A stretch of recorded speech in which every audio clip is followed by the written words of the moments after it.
Unless that... is Discord messing with the mic again? Oh, bloody probably. Kandarian, good morning. What ho, friend? Come on in. Forgive me while I'm tapping on stuff. How goes it this fine morning? Don't think I'm quite down for Everwood style. Tell you what, give me them smooth Nintendo jams. Feels topical. Bacon Avenger Alnus. What ho, friends? How you all doing? Sorry I was a couple minutes late. I know I've been Captain Von Slacking recently, but aside from my internal organs going on an all-hands strike for the last 30 hours, I am doing very well. J-Post, what ho, good morning. Kandarian's doing good. Oh, played some of the new Ratchet & Clank. Studied for exams in August. It's a good little 1-2 punch. I threw it in Memesphere earlier, but I've been thinking all day about how... So there's going to be another Mario and Rabbids tactics game, which, if you didn't play the first one, was kind of like... It looked like my first XCOM, but it had a surprising amount of complexity and depth to it, right? Also, Adam, Watto. But it reminded me that the Rabbids were a throwaway character from a previous Rayman game, right?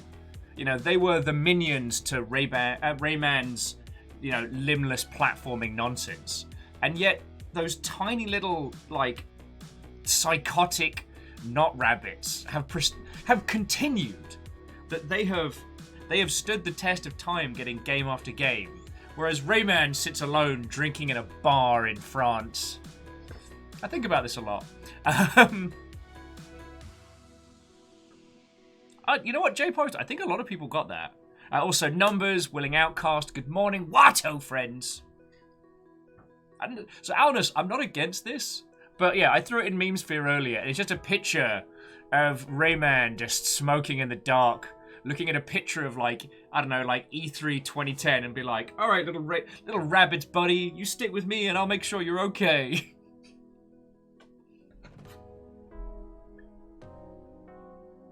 Also, I apologize if I'm a little slow on the uptick. As I said, I've been having internal organ rebellion. So this is my first caffeinated beverage of the day. It is a green tea, which is unheard of. Nom nom Watto, Steel Watto. Stepagen, hello, Watto. And to the Bismarck Mech. Watto, friend. Come on in. Speaking of mechs, today's game is Stonefly. I don't know if it's on Humble. Stop that incessant clicking. Oh.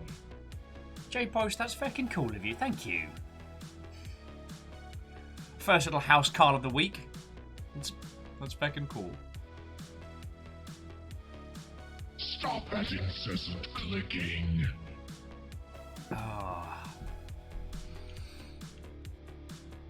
Now, Steel, I'm going to give you the benefit of the doubt because I'm having my first coffee, but I will remind you of the Twitter engagement that your ignorance is not my problem. I don't know if you were attempting for the joshings or what have you, but I was... Yes. And J-Post, thank you for gifting a sub to the Bismarck Mech as well. That's fucking cool of you. Just getting some little tally marks in the morning. God, it has been a whole weekend of E3 flavoured nonsense. And as I'm sure people have started mentioning, we've just come off the Nintendo Direct this morning, which surprised us in ways.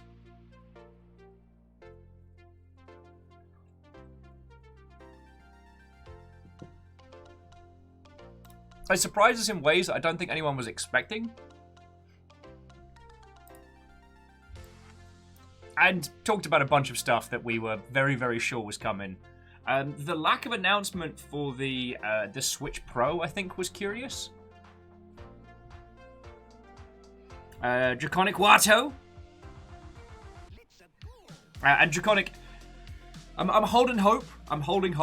Maybe we get to see some more Gundam news pop up out of that, which would be lovely. but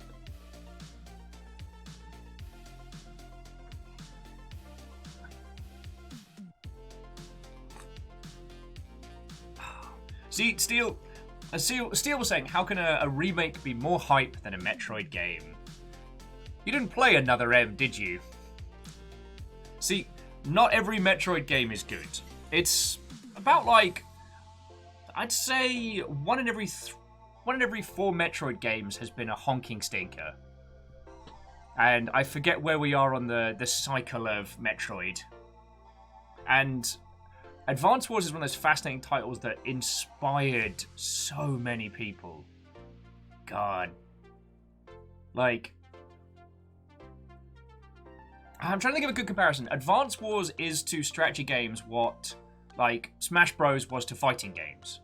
It was accessible, it was bright, but complex with a depth that surprised everybody. And plus, it dropped at the height of the Game Boy Advance. So, like, it wasn't uncommon to go to the pub and have someone be like, yeah, do you want to just play some?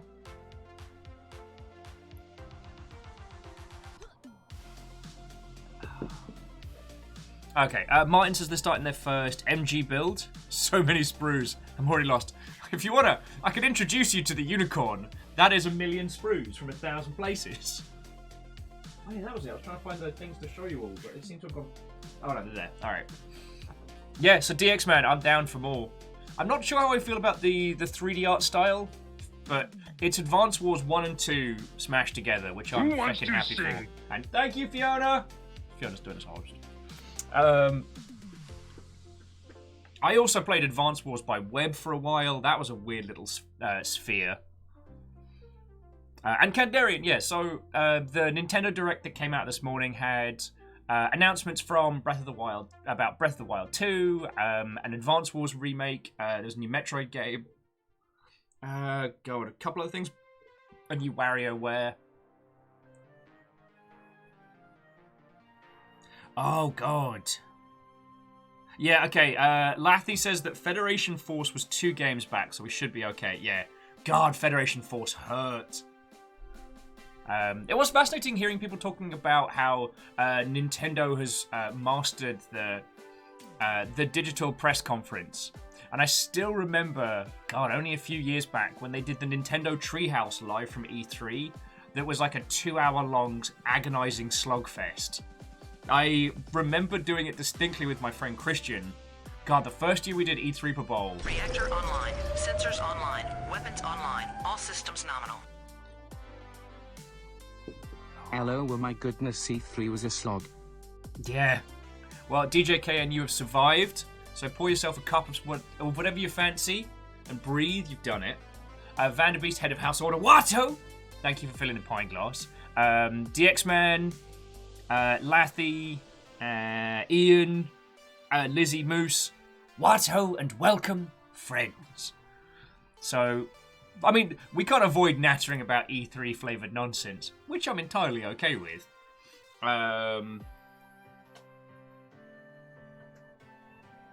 There's just a lot to unpack. I've been struggling to think of best trailer, and it might actually be The Outer Worlds 2. Even though it's such a cynical look at itself. Like, I watched the Outer Wilds trailer with the sound off, and it was like, I was genuinely looking at it thinking, man, this is like every trailer I've ever seen. And then to listen to it with the VO, it's literally referencing the standard issue by numbers trailer format. And I understand that the Outer Worlds is about like corporations in space, but it's like, it might be too on itself meta. I don't know. Sorry, good morning, Watto friend. I don't know, I've been thinking about that a lot.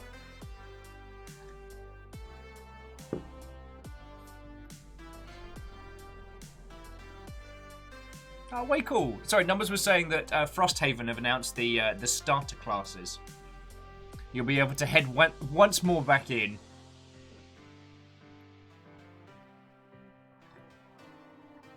Oh.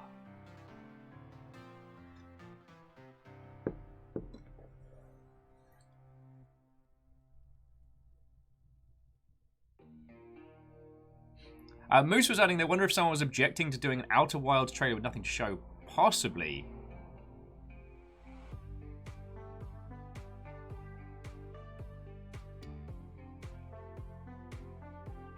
Wait. The Fallen Aces trailer was with VO recruited via TikTok. Okay, that's pretty dang. Oh, and Salen, Watto, good morning. How are you doing, friend? And DX Man just got word the demo for the Switch port of Wise 9 is up. If anyone's interested in that series, lovely. Wolfcrad, good morning. Watto, coming in, friends. Sorry, you have to forgive me if I'm a little slow off the mark. Last 30 hours have been a pretty miserable experience. And thank you to everybody that just hung out just in general chat yesterday. Well, instead of feeling grim and sorry for myself, I chatted to you lot and made this blocky lad. It is not my best build by any means. And if you look at it closely, you can see all the places where I biffed it. But I don't know, I'm going to put some water slides on it, make it look all fancy. Oh, Salen. Oh, I'm so sorry.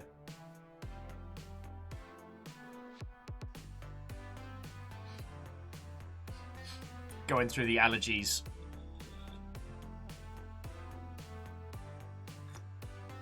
Yes, the X-Man, it is the Zaku 2. Oh no, and Willing, not the brain spiders. Usually I can drown those in wine. My internal organs decided that they were very, very unhappy with me. And it was one of those like, this is either going to be the most uncomfortable guff of my life, or my appendix is about to burst. So it was like, either I'm just going to have like the hella bad fart times, or it's an urgent care run and a scary, scary bill. So, yeah.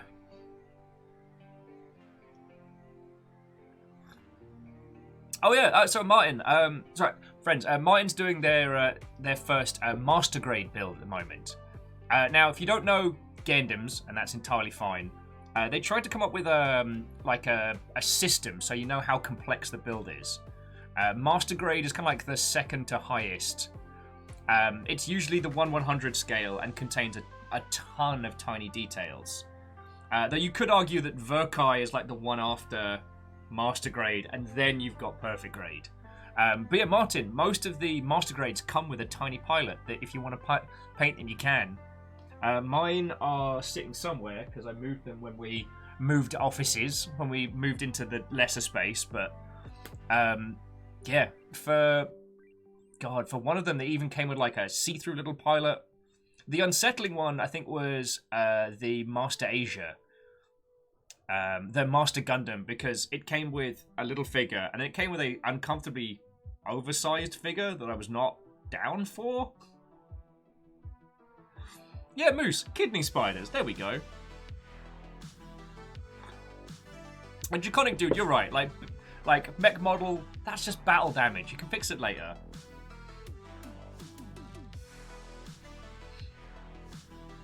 I mean, one of the things that I do want to do is if I finally get like a space to do airbrushing, is like spice up a few of them with some really like nice, like over the top candy bright spray jobs, which I'm very much looking forward to.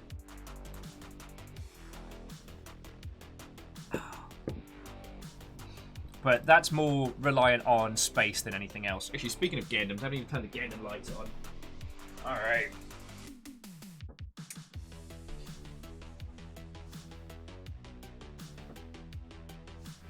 But yeah, so I haven't really eaten anything for the last day and change. I had a couple of pieces of toast before we started, just to see how it settles.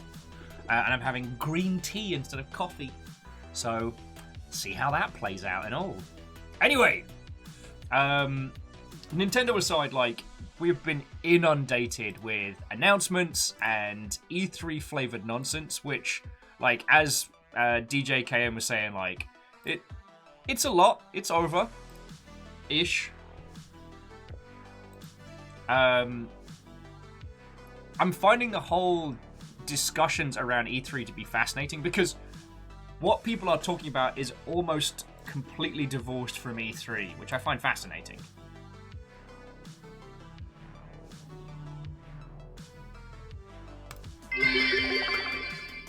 Macron __/ Macron we Macron __/ Macron. Ah, yes, that's actually one of my favorite animes, is // Macron. Macron. Macron Plus was obviously better as like an OVA, but no, I enjoyed it.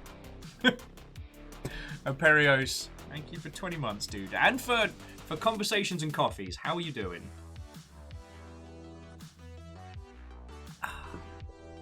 Oh, and Shackle, good morning. What, ho, friend? How you doing? It seems that you and J-Post both had the no sleep bad times.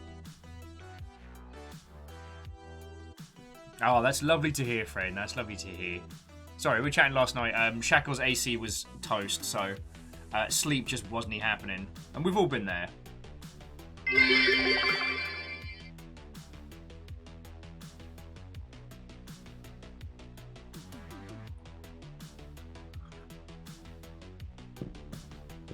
I don't think I've seen that game. Let me have a look.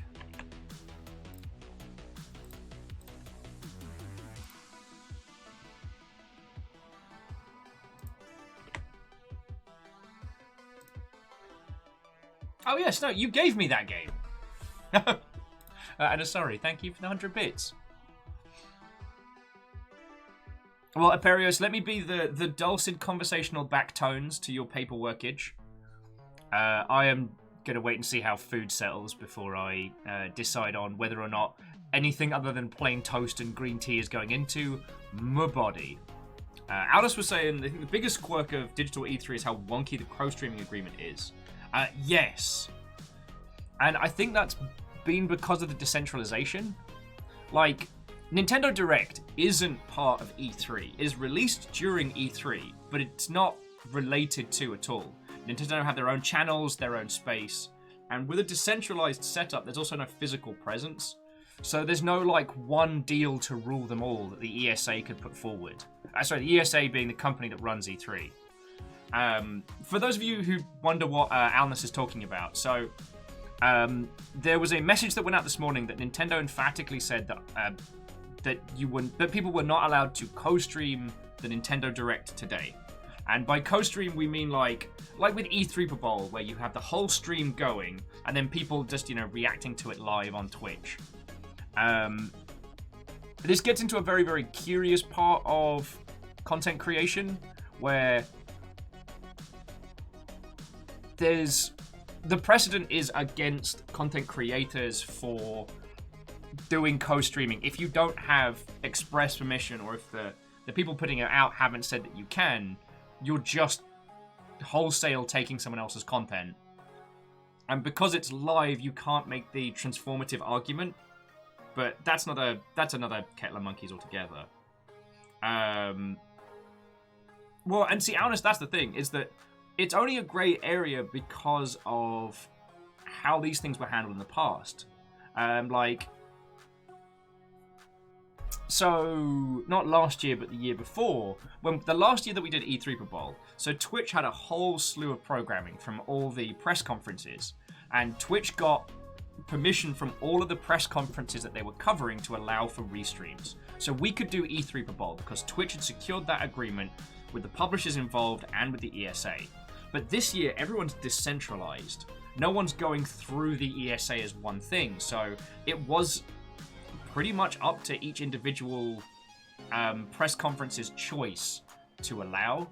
And it's only a grey area because it's happened in the past, and there are people that do it and don't get dinged for it immediately.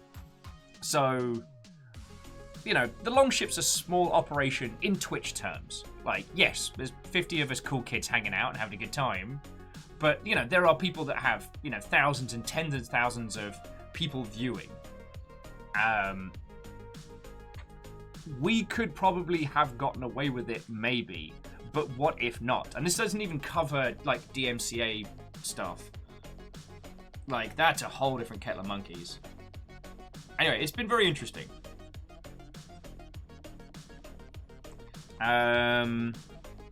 DX-Man says the speculation they heard was Nintendo's announcement was prompted by Atlas. Nah, Atlas don't have that kind of pull at Nintendo. Like, they're multi-publisher, and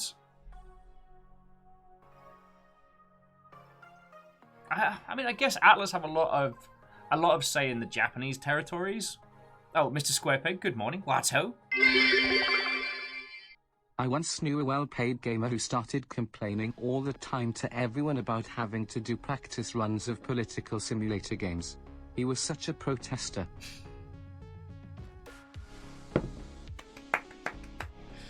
Okay, Pun Spectre. I can't appreciate that enough. It works on levels, and I love it.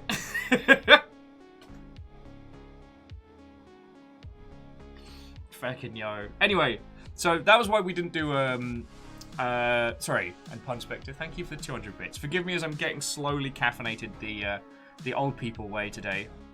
So thank you. But yeah, so that's why we didn't do an E3 Pro Bowl. There was no guarantee that we were allowed to stream stuff. Aperio said that I think Ubisoft put out a statement that the music that could be DMCA'd and just said good luck to people restreaming it. Oh yeah. I mean, again, the claims and takedowns have been a thing from E3 for years. Like, back when we used to just do like YouTube reaction stuff, none of those videos went unclaimed, and a few of them got pulled down, especially the Microsoft ones. Like, no copyright strikes, but just like, no, you don't have permission to put this music out.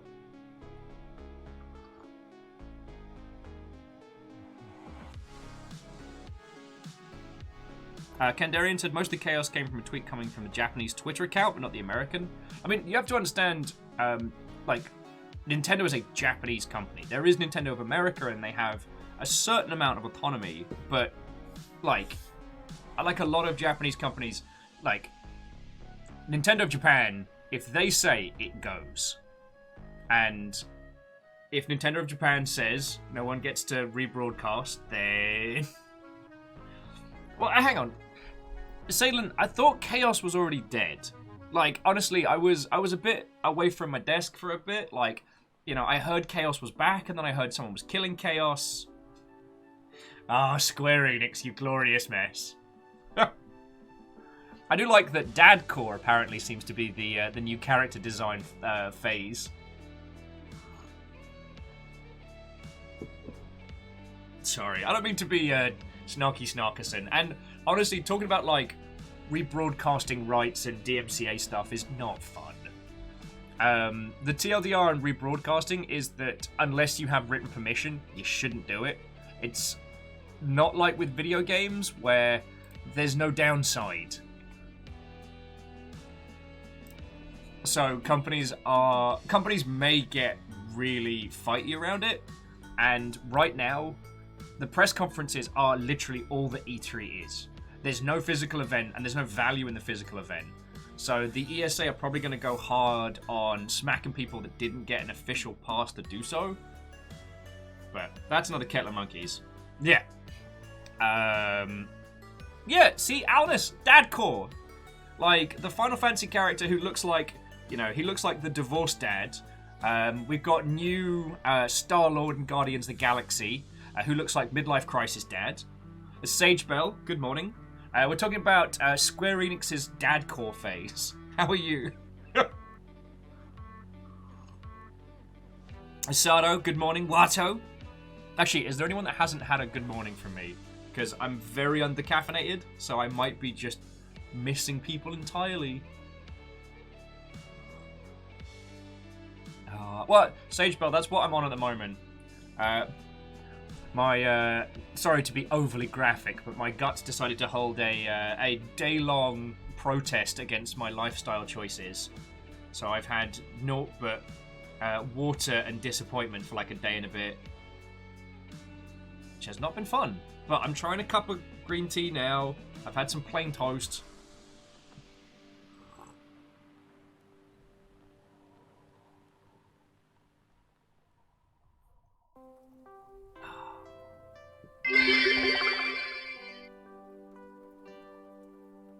Oh, Pun Spectre. Well, I won't whinge, because this is hopefully only a temporary thing, but yeah. Okay, so Sagebell, I'm not saying that cheap wine was the trigger point, but cheap wine definitely was involved somehow. I don't know how, but somehow.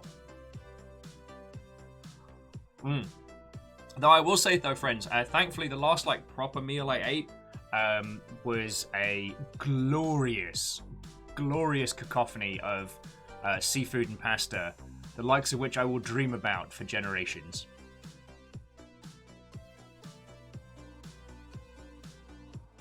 Oh yeah, sorry, and Draconic Dude. Alright, so this is an old mug. So this was a gift from my friend John. This is an OG Lionhead Studios mug of the Hobbs from Fable. And as I worked there for a very, very short time, I feel like...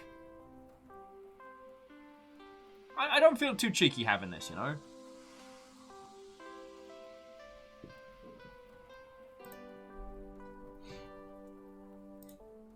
Reactor online. Sensors online. Weapons online. All systems nominal. 3 months of what hoeing already. Terror. Jackie Fox, thank you kindly for 3 months. And yeah, thank you for chatting and hanging out last night. Like, I much preferred sitting up and making Gundams with all of you lot than lying in bed feeling like I was about to detonate like one of those dead beached whales. Sagebell, River does get on with the dogs. So I'll do you a cross-counter offer. You should come to the dog bar near us, because it's very bougie and very nice. But also, your idea is good.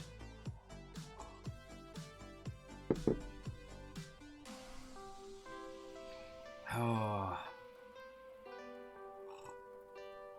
Both sounds good. Anyway, so aside from the feckery of the licensing around streams and restreaming and all that nonsense, so with the E3 cavalcade come to a close, was there anything that leapt out to you? I mean, Perios and I were talking about this, and it did surprise me that very few of the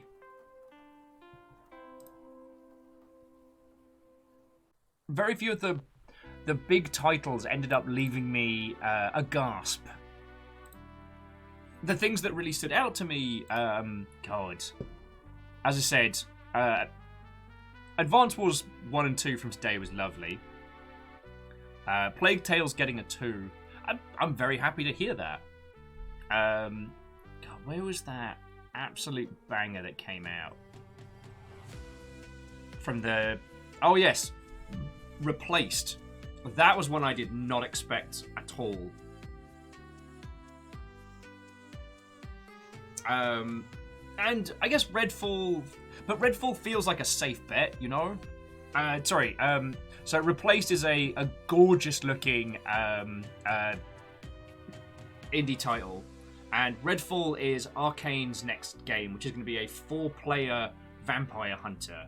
Which, honestly, ever since Vampire Reign, I've loved the concept, but no one's really danced around with it again. Vampire Reign was an old 360 launch title, which was basically like Splinter Cell, Black Ops, but versus vampires. And the whole idea was, you know, this is going to be the longest, the heaviest rainfall expected in that particular region all year.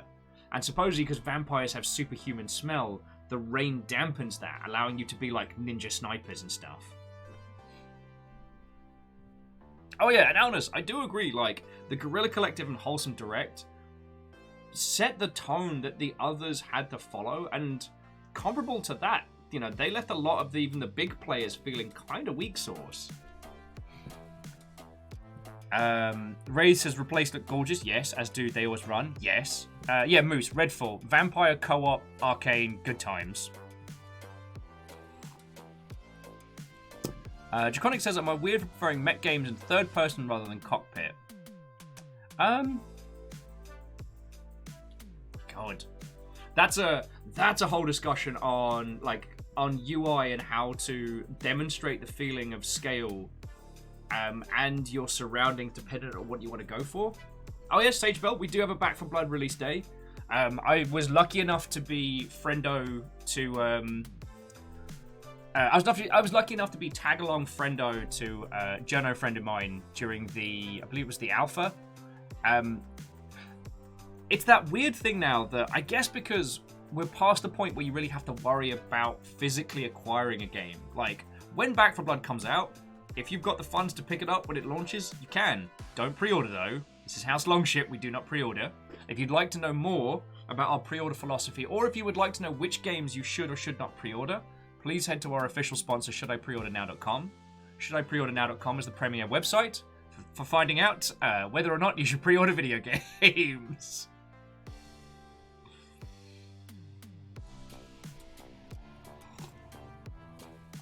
Oh.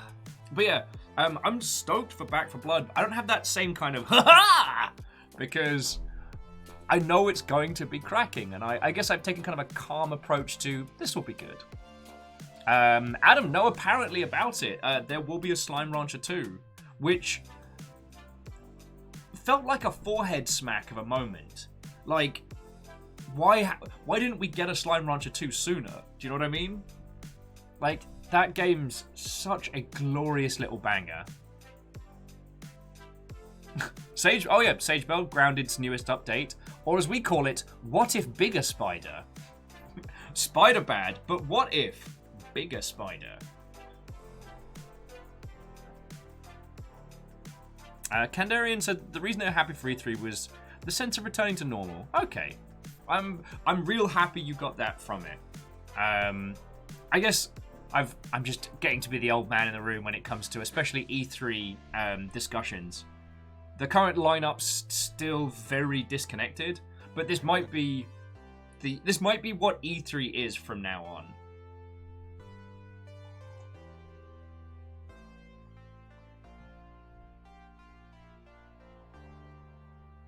Oh, Aperios, yep, the Trek to Yomi, feckin' yo, if you'll forgive the poor attempt at punnage. Obviously, we're ignoring the big news, which is that there will be a gigantic plane controller for Xbox consoles coming from Turtle Beach. With the death of Mad Cat, no one's been making stupidly large peripherals for people that fly planes, so there's that.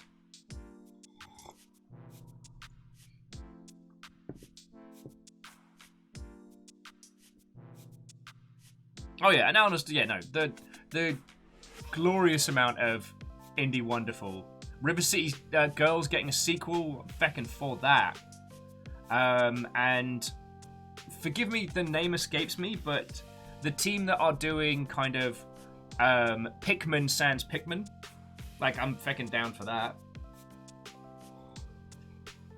Oh yeah, also Niantic, the creators of Pokemon Go, are making a Transformers game. That was a little sneaky one right there. Oh, and Sadlin, if someone was willing to go full Steel Battalion again, like,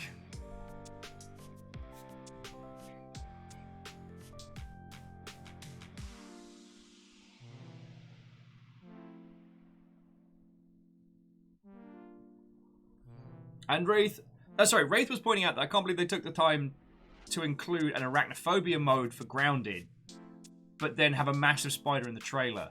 It's definitely a case of comms versus creative, and that I'm so happy they have a mode that means that people can play it even if they're afraid of spiders. But there's definitely a hook to that game where the spiders will shit you up. Kind of like the varying Leviathans in Subnautica. Like, they are as much the draw as anything. Oh, and Kandarian, the Devolver Digital Watch Party was brilliant. We had an impromptu, albeit slightly drunken, Tekken 7 match. And the thing that's still blowing my tiny mind was that this Devolver Digital didn't seem to tie into the other ones. It didn't quite have the same kind of, like, punchy weirdness. but they then acknowledged that and referenced it at the end of their own video. So it was intentional because of reasons. Also, would you like to know how many chili dogs there were in the entirety of the Devolver Digital press conference? It's 69. Like, it's 69. There was thought and planning. Oh, Bismarck, yeah, the NFT thing. God, that was feckin' brilliant. They sold a single... Yeah, it's Damry Gamer. Nice. They sold a single VHS tape for $1,000. And that's still... Also, the weird purple suit from the Devolver Digital press conference. There were 2 of those available for $500 a pop, and they both sold like that.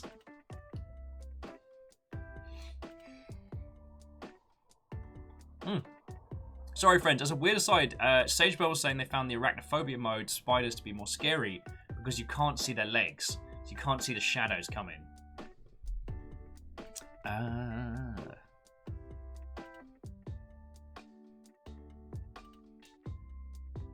Oh, that's an odd one. Sorry, Wraith was saying that Hades is going to be coming to Xbox, and now I'm just like, were there not Supergiant games?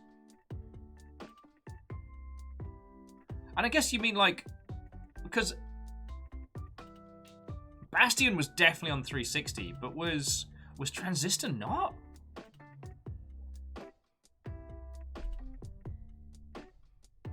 Oh, yeah, sorry, Anaperi is pointing out that the new Evil Dead game seems to have a lot more depth to it than we initially thought.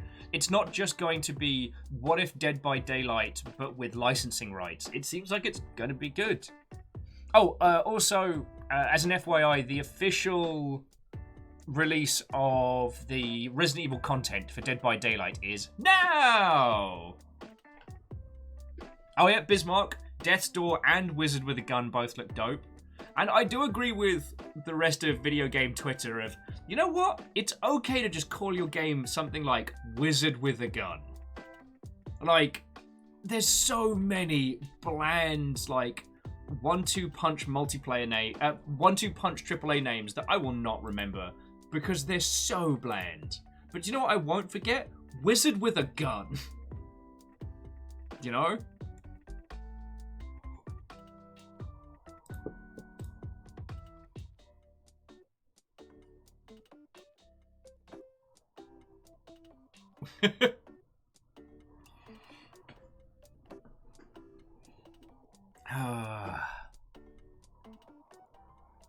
Zuo says also easy sequel potential. Yeah, wizard with a sword, wizard with 2 guns, wizard with another gun.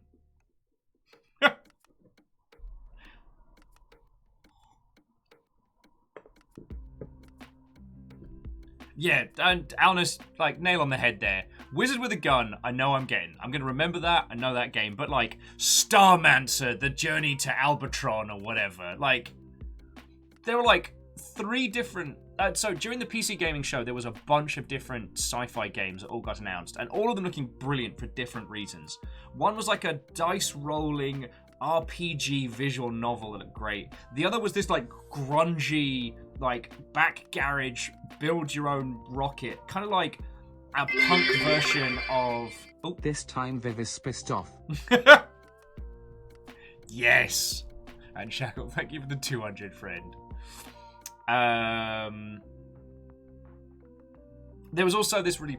this game, like... It was like punk Kerbal Space Program, where you build rockets in your backyard and eventually in your shed working up. Then there was another space game, and at this point, I'm like, I don't remember any of these pissing names, because, what? They're not Wizard with a Gun. I mean, Rocket Punk would have been great, but it's not called that. It's called something else, which I can't remember. Citizen Sleeper. Okay. It's gonna take some while to remember that. Oh yeah, and Alnus, I did think that was very interesting that we seem to have culminated in all of the spiritual successors to Stalker, now all coming out at the same time. Also, finding out that Chernobyl Light is a heist game made me smile. Because I've been following Chernobyl Light for a while since it popped up on press sites. And it looked like another Stalker game. You know, you trundle around radioactive Russia, Everyone calls you Stalker, even though it's not a Stalker game. And, oh no, there's anomalies coming from the oh, what could that be? Alright, I guess. You know, I'm gonna play it, whatever. But finding out that, no, you set up a base, you build a team, you get everybody fed, equipped, and the whole goal of the game is one big heist, I'm just like, okay, yeah, I'm in.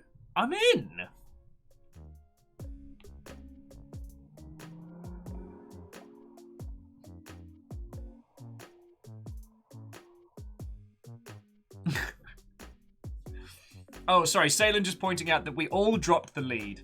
And that the Legend of Zelda Game & Watch is an auto-buy. That's a very good point. Yeah, heist, you say? Son of a bad word, I'm in. And Radiated. Then we had that. We had Stalker 2, Atomic Heart. Though Atomic Heart is going to be very similar to BioShock. And I don't think it's going to be bad per se, but it's giving me these weird kind of like heavily scripted vibes. And then there was a fourth game which I can't even remember.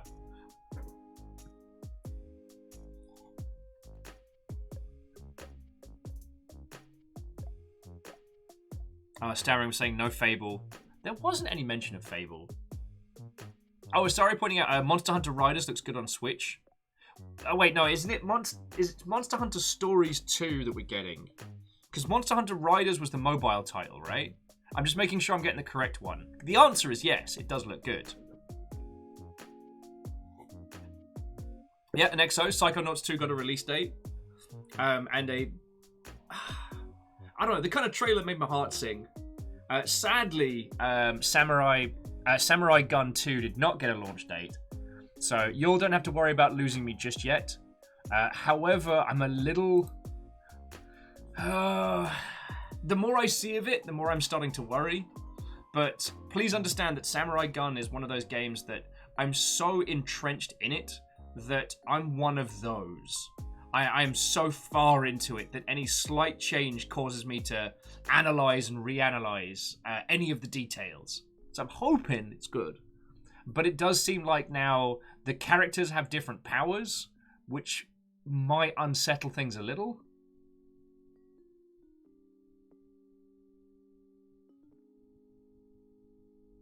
Wraith was adding the lack of Fable is down to it being a 2023 game.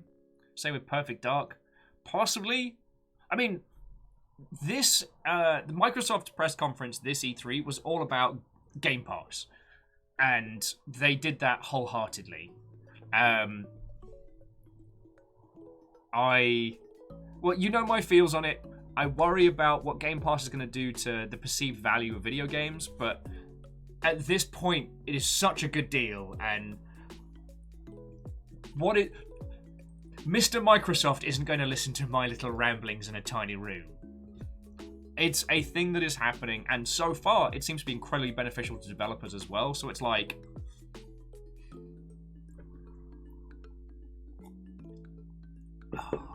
Oh, DX-Man saying they get Samurai Gun and Katana Zero mixed up. Weirdly, same gameplay, but one is strictly like mid-hog level multiplayer, and the other is an acid-soaked journey through a glorious world. Draconic said thoughts on the Redfall trailer. Oh, the one from Arc9? Oh, I'm absolutely for it. It looks like it's going to be interesting and fresh, and I have never found myself wanting less really good co-op shooting experiences. Like, we get Back for Blood, we get Chet Falazak's new project, which escapes my name. There's one that could have been done with being called Wizard with a Gun.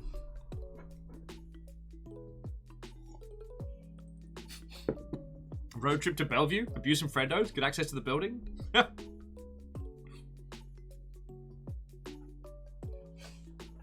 I just go yell him outside. Yep, your Game Pass is too good.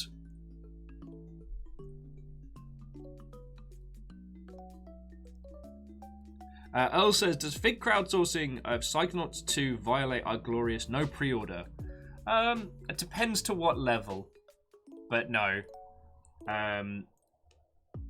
It's one of those weird things where if the Fig campaign for Psychonauts 2 hadn't really succeeded, it wouldn't have happened.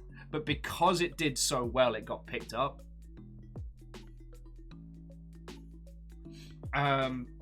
Yeah.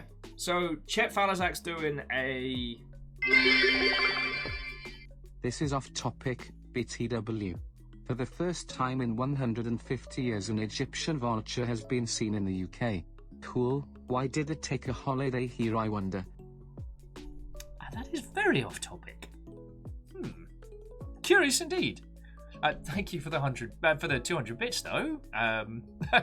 My knowledge of ornithology is... Well, okay. My knowledge of ornithology is... A goose! Did I mention a goose? Oh man, what if its eyes fall out? Darn it! A goose. But also honk. I gotta repair its feety. Numbers is like, why do you have a goose? The question is, why don't you have a goose? I found it.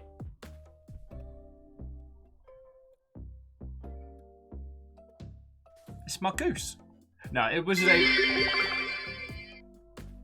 J Post would just honk. It was a very, very, very late Christmas present from Baron. So, once again, honk. I got to repair its feety because sadly the feety got damaged in transport. But I've got enough. I've got enough glue and materials here to do it good.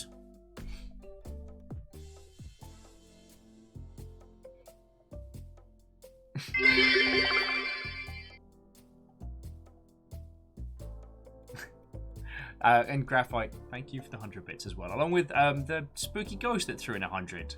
It was me nattering left, right, and centre. Alright, are we doing this? I will bring as much thunder as I have to bear, dear friends.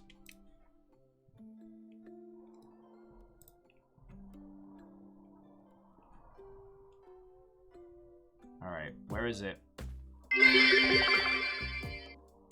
How do I not have this on quick draw? No! Bacon Avenger! Greyjoy, stop! I'm not ready!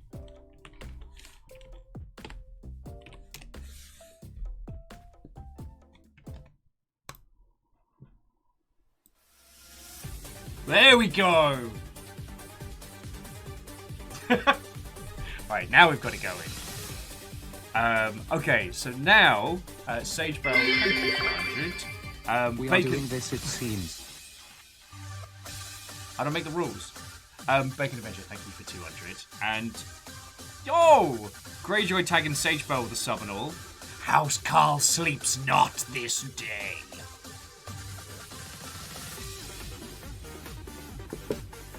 There we go.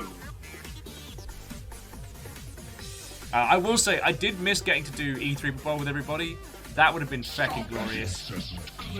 But the press conferences all being live streams, it kind of takes something out of the bizarre spectacle.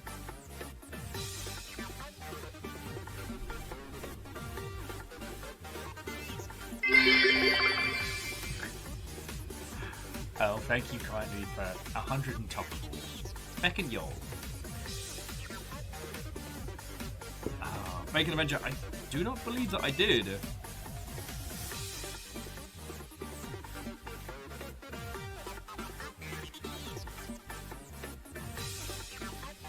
I did not see the thing. I mean, sorry, we can name this. This can be a goose train. But only from this angle, because it's I fell out. And I don't know how that happened.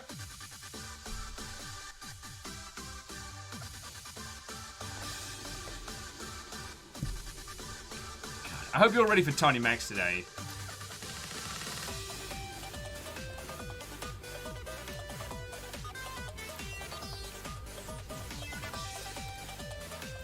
And Bacon Avenger, I'm sorry I missed that, but that is absolutely going into the fan art box. I will be sharing that on the internet later.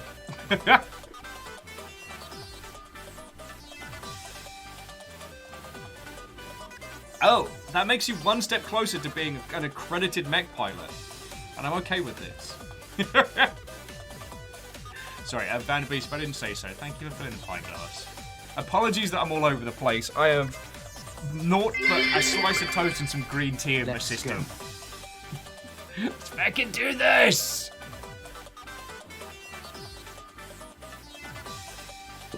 Oh. I miss coffee already.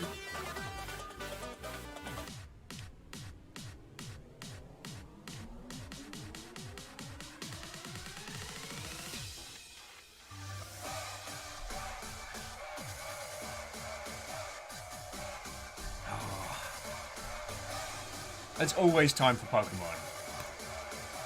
I think I've pretty much just abused my powers to allow us to do a lot of this. Honk.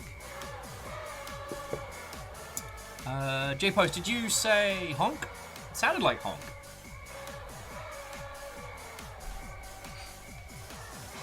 And J-Post, after the Yalden bounced around a little this morning, it currently resides with your good self. What will you do with this newfound power?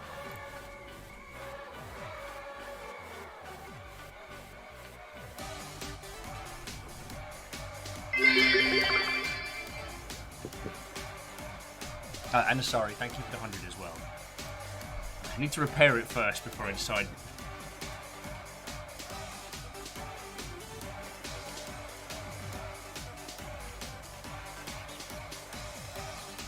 And Mr. Door, good morning, friend. Ark of the Conclave, I have seen Pal World, and I brought it up the other day, but nobody seemed to want to talk about it. Like, Who wants to sing? the bizarrity. And Iron, thank you for the host, friend. The bizarrity of creating an open world construction game with Pokemon style creatures, but also guns. You can use Pokemon as a living gun shield. It's very, very unsettling. And Bacon Avenger, thank you for filling the pint glass and all.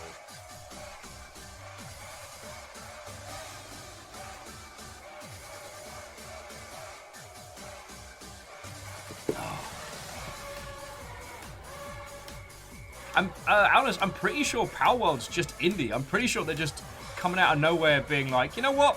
Why not?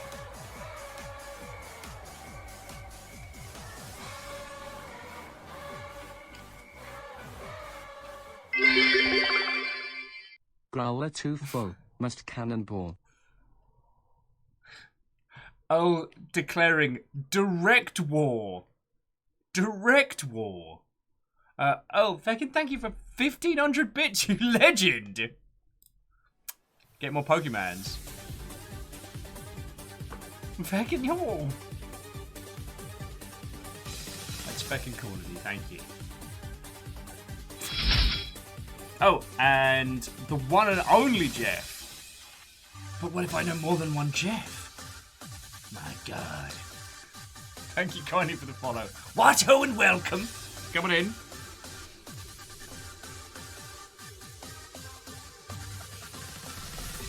Oh yes, and Jarl O. Jarl O. Koenig. All hail the new Jarl. All hail! What will you do with your newfound Jarldom? As J-Post Rain was... J-Post Rain was short, but requested only pictures of dogs. We shall use general chat in the last moments of dear J-Post's reign. They requested nothing other than Dags.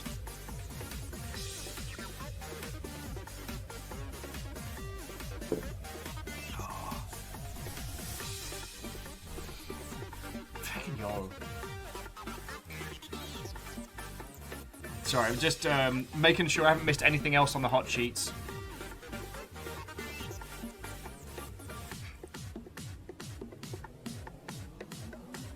Oh, to down on Dwarf? What-ho? I declare the train be extended. I mean, who am I to argue with the Jarl?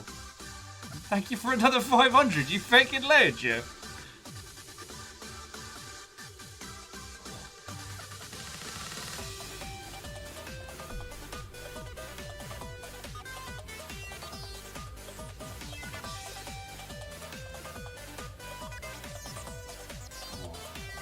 Stop that incessant clicking.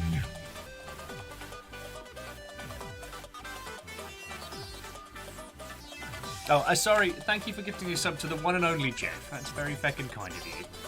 I mean, getting your own kind of like House Carl hunting tallies there, I think is fair.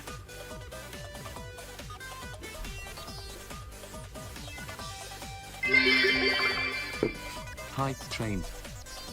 One whole hype train, no less. Dan on Dwarf, how are you doing? Before the train careened into our adventures, we were nattering a bit about E3 good times.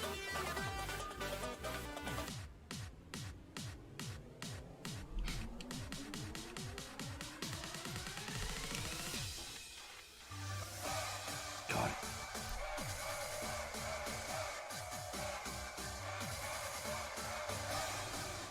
Oh. Note to self, need more coffee. Need more coffee. Hey, and sorry, that is your prerogative, friend. That is your prerogative.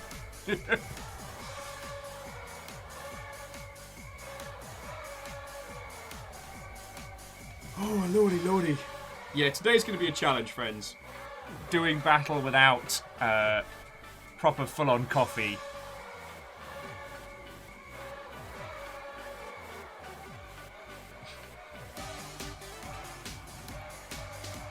Also, it's nice to see that Kirby can't be beat. That was one of the other lovely things to come out this morning.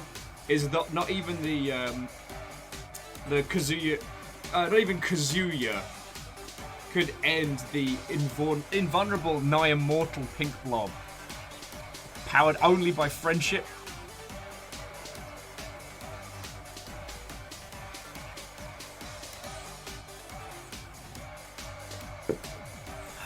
That made me smile a whole bunch. And as someone pointed out today, like, current Smash Bros has, what was it, like, Sonic, Mario, Street Fighter, King of the Fighters, and Tekken now, all in one game. Yet long may Kirby reign, his nigh on immortal powers.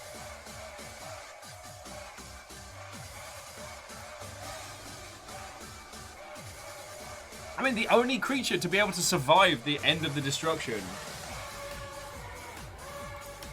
And to the only Jeff, you'd have to take that up with the Queen.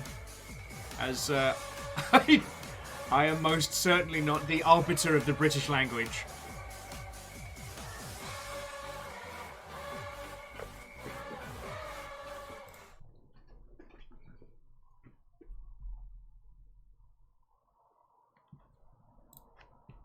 God, we still need one more round. We still need one more round. This is still happening.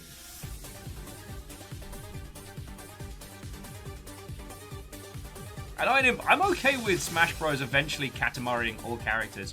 I feel like the last character consumed for the Smash Brothers, like, event horizon will be Waluigi, just as a point of pride.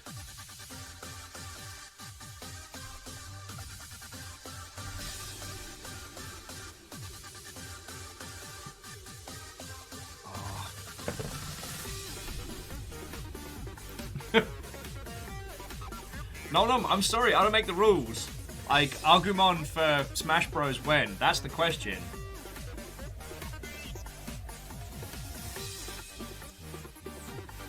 Guitar Man for Smash, yes!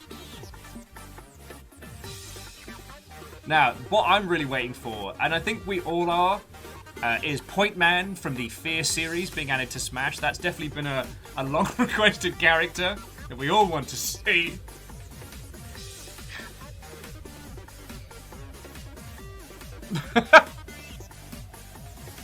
I don't think anyone has asked for Willimus for Smash. That can stay in the characters bin. I can be a clapping trophy. Sega Sunshiro. Yes. Although he's in the what was it? Sega versus the tactics game with the fighting system. Shit, what was it called?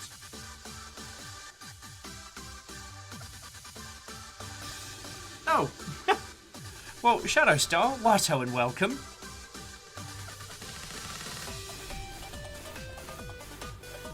I take it Joe Cat's done with the E3 breakdowns for the day.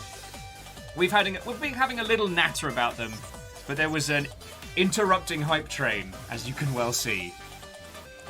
Friends, thank you all for throwing in on that one, alright? And Earl for taking the Yaldum, grabbing it with both hands. Nom Nom, thank you kindly for the host. We are going to be playing Stonefly in a little bit. So if you want to look at some gorgeous indie giant robots versus bugs, then I have a fascinating little indie game for you. I also assure you I'm slightly more of a coherent conversationalist on the usual, but I'm not doing coffee today because my insides have been rebellious. There is a full-on strike from pretty much the from the ribcage downwards, and it's not a good time.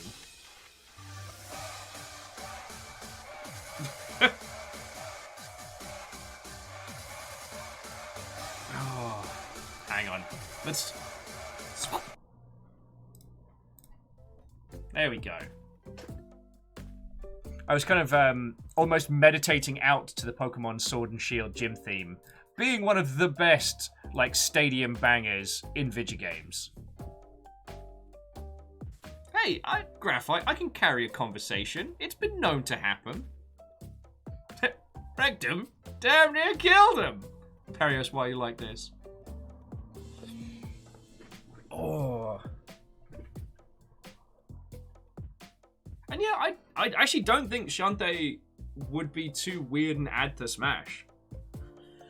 But yeah, I believe it's Bandai Namco to close out this afternoon, and I expect nothing, so if something Gundam flavored gets announced, that'll be lovely. Plunge? Watto?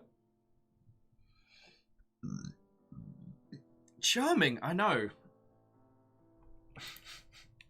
That Gundam for Smash. God, they did a Capcom fighting game where one character's super move was just having a mech. I want to say that was Marvel vs. Capcom 2. You're all terrors. You're all terrors. And I'm telling Reggie. Actually, no, I'm not telling Reggie. I don't like Reggie anymore. I'm telling someone. Probably the Queen.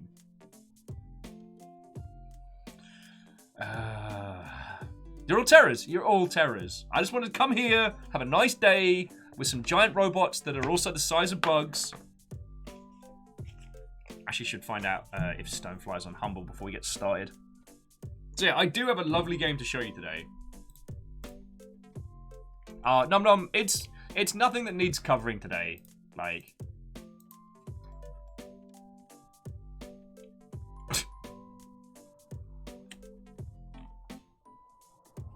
Yeah, Alnus, I'm telling Bowser. Both Doug Bowser and Cooper Bowser.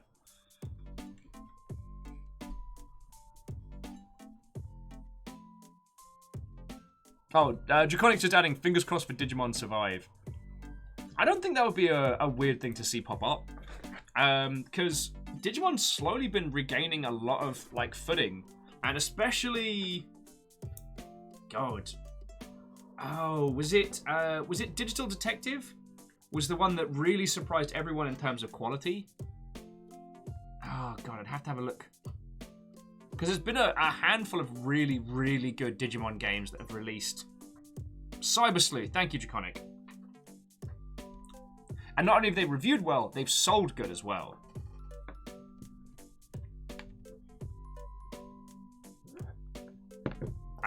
Because it's one of those things where, what the bloody hell? It's one of those things where Digimon as a franchise has always been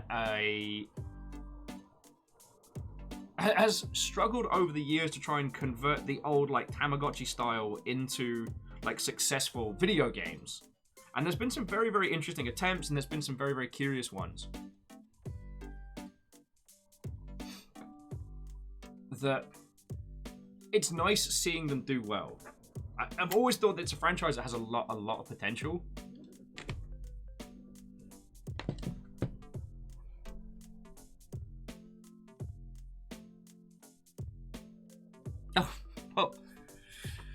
Well, the Shadow Star. Pop yourself on a bevy. One of the things that I very much enjoy doing is showing people weird and different and interesting indie games. And today is going to be no different. Sorry, I should probably introduce myself better. Hello. My name's Will, and it's lovely to make your acquaintance. I worked in the games industry for 10 years, and we still argue about whether or not I am games industry or otherwise.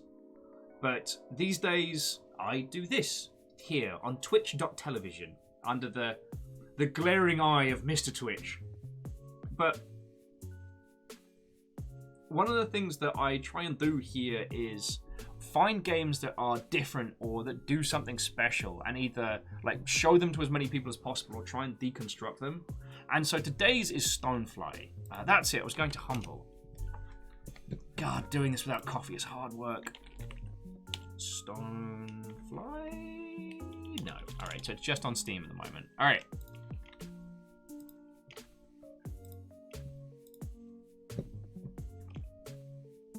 So, this is the game we're going to be playing today. It has this gorgeous cel-shaded art style. And you basically are shrunk down to bug-sized levels. And using your own, like, personally tweaked mech must traverse this land. I don't know much about the overarching narrative of it. I believe it's a, find your missing parent. But what's fascinating about it is, one, like, how you construct your mechs from different, to emulate different bug-style maneuvers, and that the combat system is based around pushing your opponents over rather than just straight-up murdering them. So the idea is that you don't kill the bugs you encounter, you flip them over to assert dominance, which is kind of feckin' cool. Or you push them off the branches, I forget. It's one or t'other. Suffice it to say that the main gameplay mode is Bug Sumo. And I'm like, feckin' yo. Oh, and to Shadow, that's a very, very good way of being, yo. Like, if you can make somebody else's day just a little bit better, then you're doing good. As for the weird and the interesting, if you ever want any recommendations, I pride myself on basically being like an indie games sommelier. Though at the moment it will probably involve me just yelling about Everhood and Buddy Simulator, as those were the last two like indie bangers we came off. What are you talking about? Sorry, Pony Island. It's just a regular game about ponies. It's just a game about. It's just a game about ponies. Nothing. So I tell you what, friends. Without further ado, let's leap into this, and we can continue talking about E3 nonsense. We can continue talking about all of this stuff.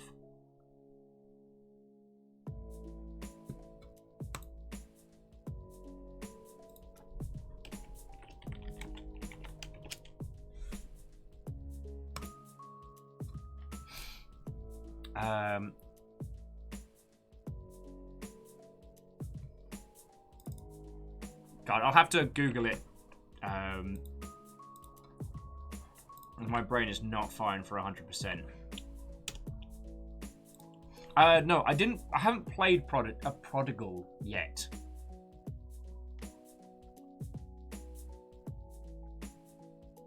Sorry, Num was asking me if I played this game, which has this Alright, fine, that's just the name of it rather than the link. Which has this glorious kind of like Devil Arms, Neo Geo Color Pocket kind of style, with a lot of the like Zelda 'em up exploring,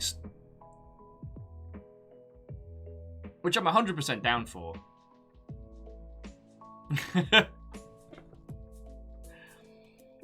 Fred, how could we have known that it was going to be Smash Brothers that would be the nexus of all the fighting games? Like, all we need to do is get like Soul Calibur in there now, and I don't know, maybe Bloody Raw, get some feckin' Darkstalkers in there. This is it. This is the fighting game. Everyone's going in.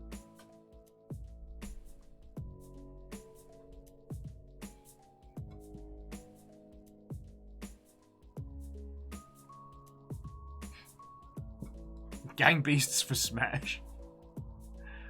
Fall Guys for Smash. Oh my god, Fall Guys were proto Smash. Gang Beasts were proto Fall Guys. The jelly arms, the wobbliness, the discoordination. We should have known. The signs were there.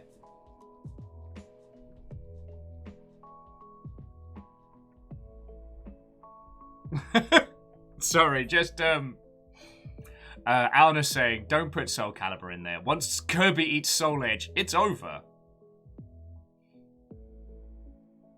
And DX Man, that's a good point. If Yoshimitsu had gone in there, then he could technically have had Tekken and Soul Calibur. Spyro definitely deserves a slot in Smash. I wouldn't argue against them.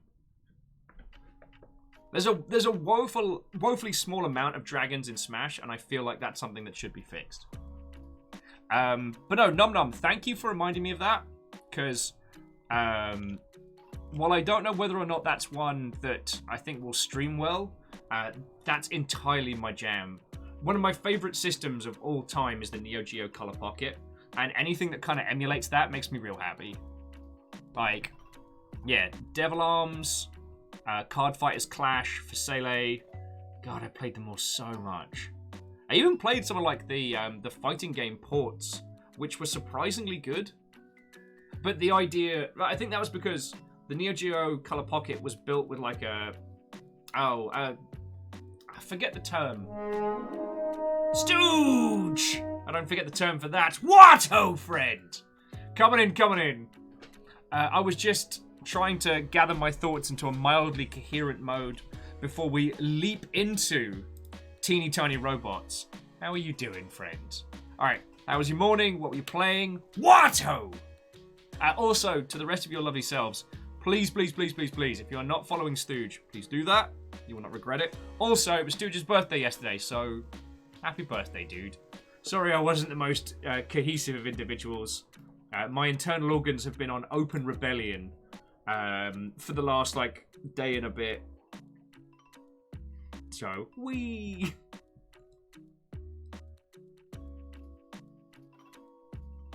Hey, it could happen. I could be coherent in conversations, dude. But yeah, dude, happy birthday, man. I know I said a day late proper. Strager, how are you doing today? Watto and welcome. And to the rest of you all that came on in.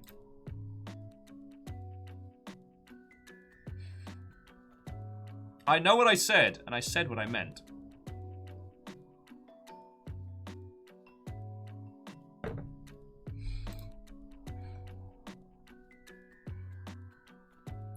Strags, I don't think it was anything from your lovely selves, because I was feeling it a bit before.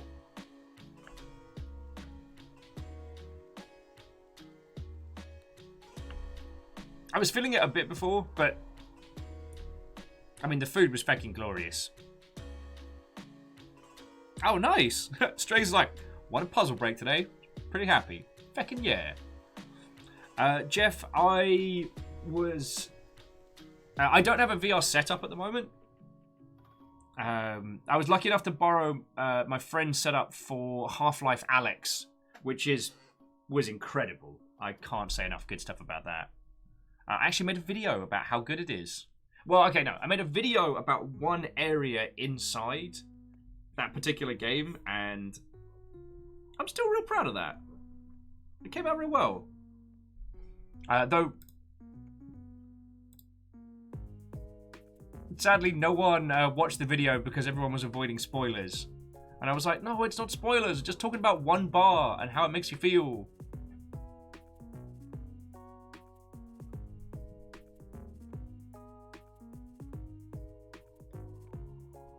Anyway, so, you lovely Mother Hubbards.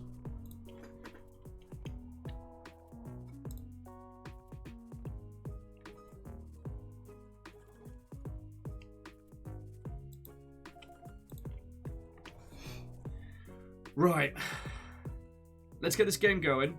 I'm not feeling too heinous, so I might risk a coffee in a little bit, so you don't have to deal with me slowly drooling out of one side of my mouth for the rest of the afternoon. It's just like, as the robots start and the bugs come out, I'm just like, like no one's down for that.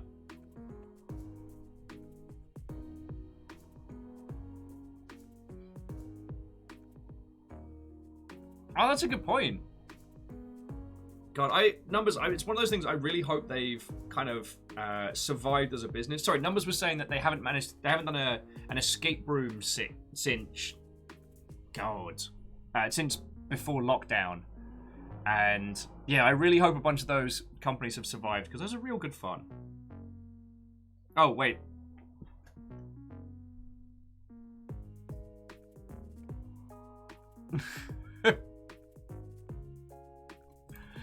I mean, I've done some VR stuff, Fred, certainly, and I have had to go cold turkey on coffee in the past. The worst I had to do was it was a month without coffee. I was allowed one cup of tea a day, and that was a miserable time. Stray saying, Puzzle Break's doing the digital escape rooms. They've done 2 since lockdown. Fucking yo. I know. I was allowed 1 tea because I had to cut my caffeine intake down to almost 0. And it was so hard. I didn't like it. I didn't like it.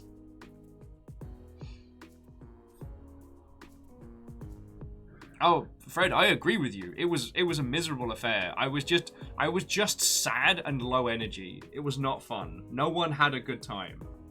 It should be illegal, Fred, but apparently went under medical advisement. But you know what's not illegal is McGandems. Instead of sitting around feeling sorry for myself last night and worrying if my appendix was about to explode, I built this guy. Who, I gotta admit, these lights do not do this justice. But yeah, did a Zaku 2, specifically based off the one from War in the Pocket, and it came out real good. Like, I'm still digging all the line work stuff. There's a few little mistakes and whatnot, but... Shadow Star with, laughter's the best medicine. I broke my hand. Sadly, laughing did not do as much to put it back together as I would have liked. Zaku MK2 love. Ah, thank you. No, it was real cool to build. And it's got loads of cool little like hidden features, even though it's not like a master grade. It's like a low-end version of the 100 scale.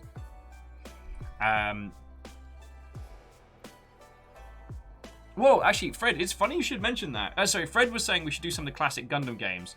Someone sent me a copy of Gundam F91. So, once I got, like, once it's viable to have a run around in, like, I got this Mother Hubbard. Like, OG Famicom, and I'm pretty... I mean, I'd have to check the legalities of it specifically, but I'm pretty sure that because I physically own it, I should be allowed to broadcast it via emulation, which means I'll be able to use the fan translation patch. Like, it's a weird game because it's one part kind of like tactical strategy, but the combat involves like almost dogfighting. It's curious as. Sorry, Fred's like, you should watch Stardust Memory and then talk about how freaking terrible security is. God, yeah.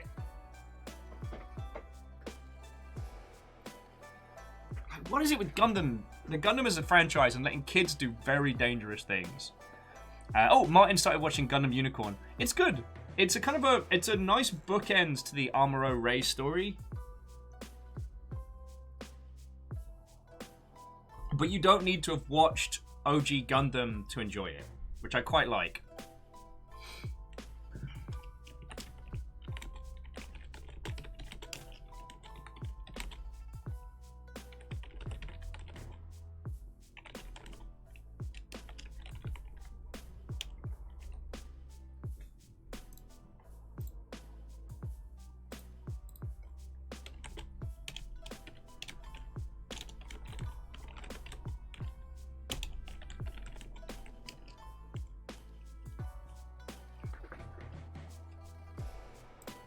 Stop that incessant clicking. Okay, J-Post, that's fucking cool of you. Sorry that I was faffing about for a bit there.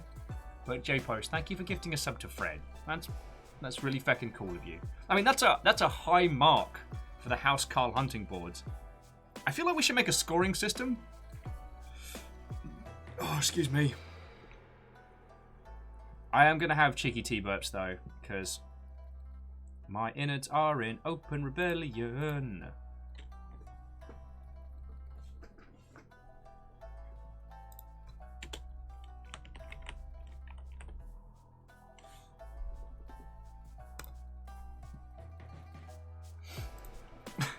Sorry, Anna says, the scoring system is yes. Alright, alright.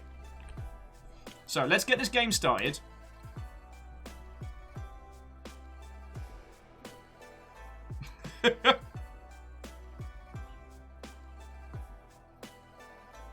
I've considered it, Fred. Sorry, Fred was saying that how dare my innards rebel. I should punch myself in the stomach, put them in their place. Don't think I haven't considered it. Draconic with, yeah, they may not be old enough for a driver's license, but I'm sure they'll be fine in a mech. They're in space. They can't bump into anything. All right. So, friendos. Oh, and Star. Shall see you later. This is Stonefly.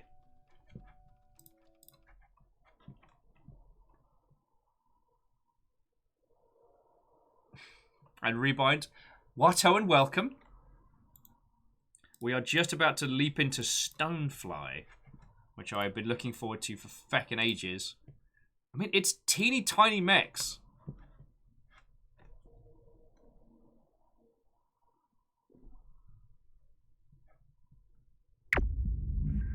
And if this would behave, that would be glorious.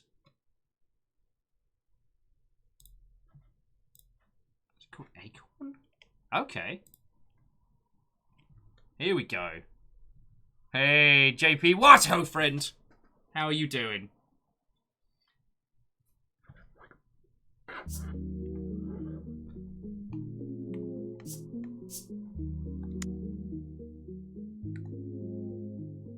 Bear with me just a second, friends.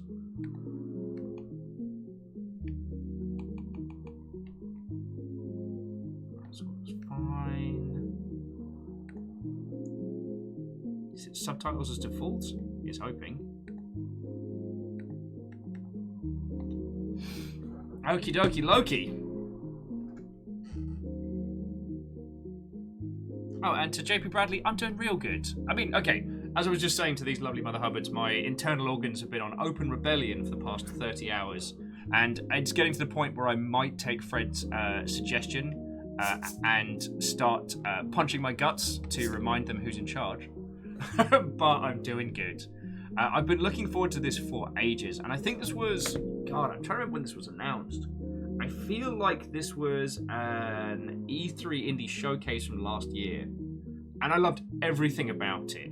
Like, the cel-shaded art style, the visual design, the fact that it's a mech game that doesn't focus on the standard, like, gigantic, stompy, crushing, destroy mode. That it's doing something different, like I'm feckin' down for that. One of the things I commented on a while back is a lot of the indie teams that have tried to move into giant robot games have kind of tried to just emulate what other people have done, but on a fraction of the budget. And there are some people that have done pretty well, but like, you know, even games like Chrome Hounds and things had did not have a tiny team. They had a sizable setup.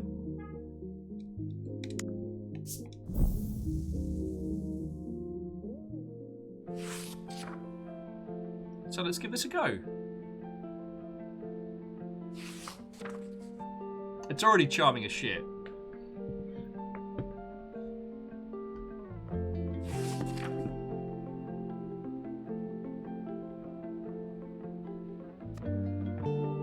Okay, so I built one of them M90 engines from scratch using a little bit of Fronicle spit, a rock I found on a trip to... Where was it again? Cool there. Cool, very cool. Ah! Thatchville! That's right, my buddy's rig broke down, and I whipped out one of them. We finished the job. Job's a good one.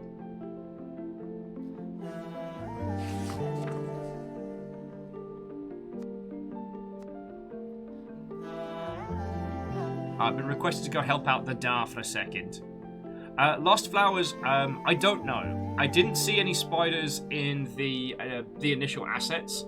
It was mostly bugs and chunky, great big variations of.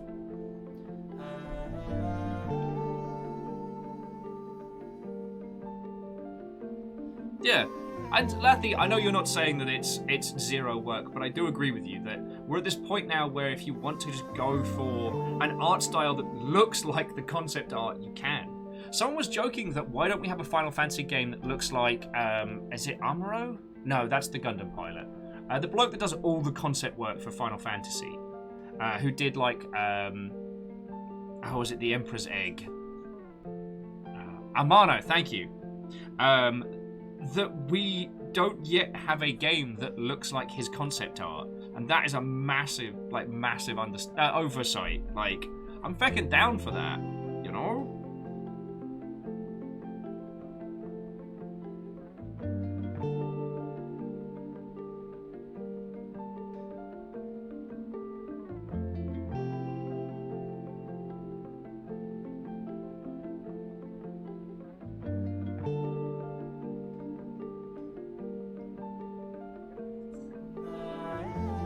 Sorry. Although, Fred, I do like your headcanon of Amuro Ray being a concept artist on the sly. And to JP Bradley, were you not... Friend, did you not want Dadcore as the next Final Fantasy style? Oh, yeah, sorry, it keeps making me laugh that Square Enix is going through their Dadcore phase. And somehow also managed to make Star-Lord Dadcore, which continues to impress me. And one of the things that I always love about games like this is it helps hammer home... Sorry, this is a ton of tangent. But it helps hammer home the whole thing of, like, games are an experienced medium, not an observed medium. So, like, what Lathy was adding earlier about how we can make games look like the storyboard cartoon painting. Like, as soon as anything starts moving, that's when the real joy of it happens. Because stationary, this just looks like a very pretty screenshot. But as soon as our character starts moving around, that's when this starts to shine, you know? And I think about this a lot. Dad! You forget it's easier to loosen the bolts if you do them all a little at a time. Good. Dad's like, yeah, okay, I know. Rent should be on the shelf. Can you grab it for me? Okay, I guess unpaid child labor now. Last time I saw a turbine with this much chafing, so I used to patrol Blackwood. We don't go to Blackwood anymore. Alright, be easy to fix this up by tonight. Alright.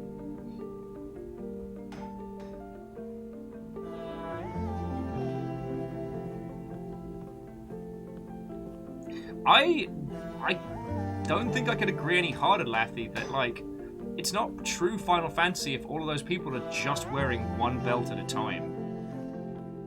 Like, let's be honest, Final Fantasy character design peaked at Lulu, and we've been trying to get back there ever since. Like, I was genuinely expecting Final Fantasy 15 for the reveal to be that they're all Lulu's children. See, and this is why we are friends, Bradley. Odin Sphere is still gorgeous. And I'd love an easy way to stream, especially the remaster, which I believe was PS4. And I guess now we have one, I could probably rig it up to the capture card and get everything working. It's a lot of work. Numbers like, don't you give Nomura more ideas. Nah, that's not it. Nope. And I won't apologise. Oh, sorry, friends. If it isn't a title you've heard of, so Odin Sphere was a beautiful hand-drawn title. It was the story of 6 different characters in a time of tumultuous fantasy, told from the perspective of a little girl in a big comfy chair reading a book with a cat. And it had this gorgeous level design where each level was a small sphere that you would walk around. And it had strange quirks like you didn't gain XP from just killing baddies. You had to plant seeds in the ground so that when you slew enemies, the plants would absorb that and then grow fruit, and the fruit that you consumed would give you maximum boosts. Yeah, as Bradley's saying, it was about eating amazing food and growing murder plants.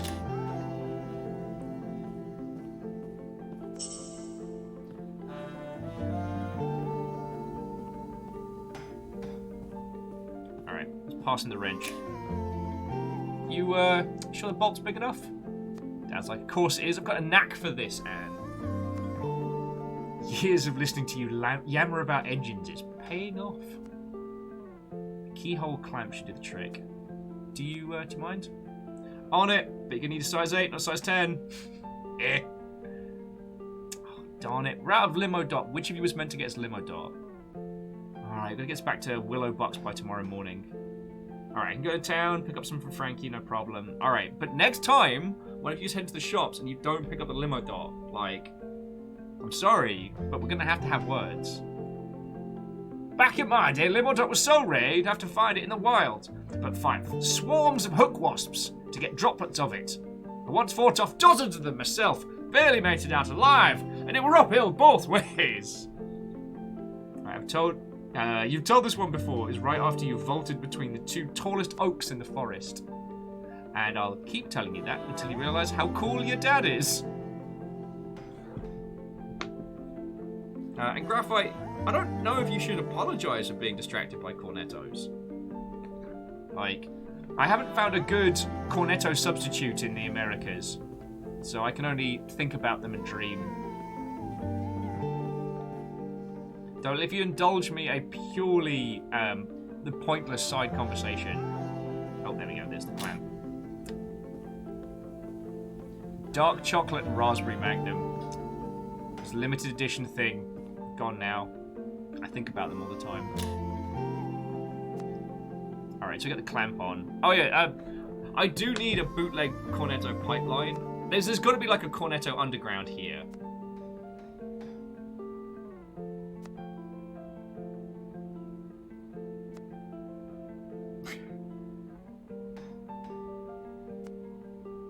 Oh, what? The mech got named after a mother? That's cool. Sorry, I was distracted. Don't even use it. Might as well sell it for parts. Ah, I have a feeling I know where this is going. Annika, please.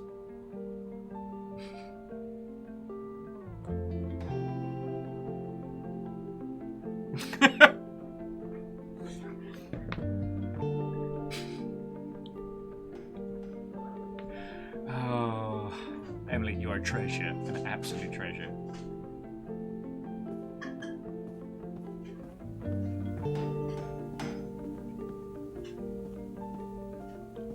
Okay, a cornetto is not simply just ice cream on top. Cornettos are something special. Oh, well, Rebind, have yourself a lovely rest of your day. And friendos, if you're not following Rebind at the moment, please change that. They have basically been my go-to site for indie recommendations for a long while.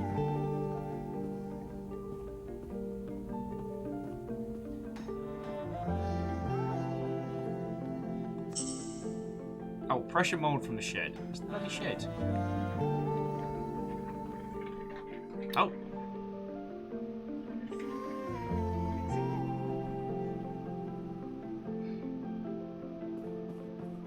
Oh.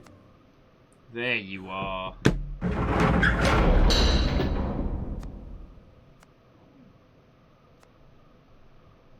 Okay, apparently we need to be more careful around that.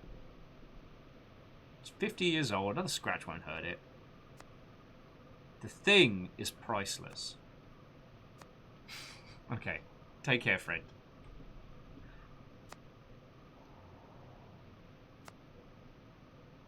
Wow, Dad is pissed at us. Like, all we did was open the shed. Stuff fell on it.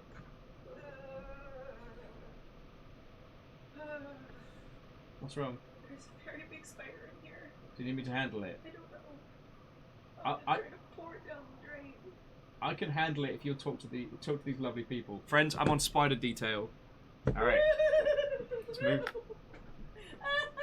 don't know if it's alive.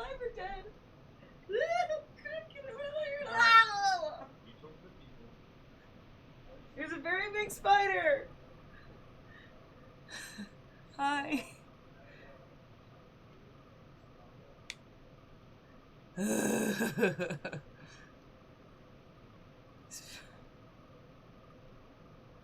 Oh,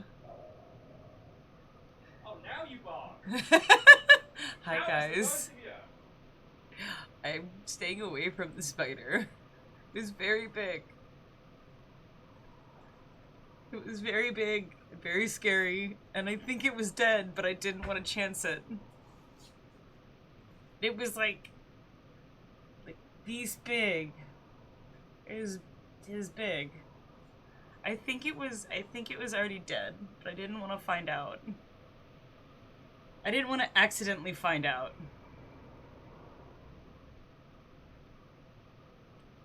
Yeah, he's handled it.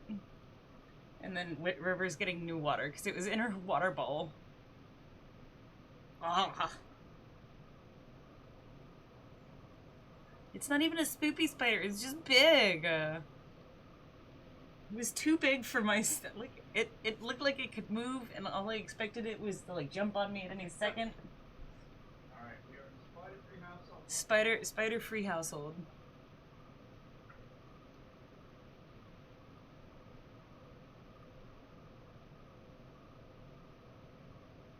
Be so soft as spoopers. I don't like spooters. I don't like spooters. Sharks for Will and spiders for Fiona? No, like, I just don't like real spiders. I'm not deathly afraid of them. I'm not gonna be unsettled for days on end.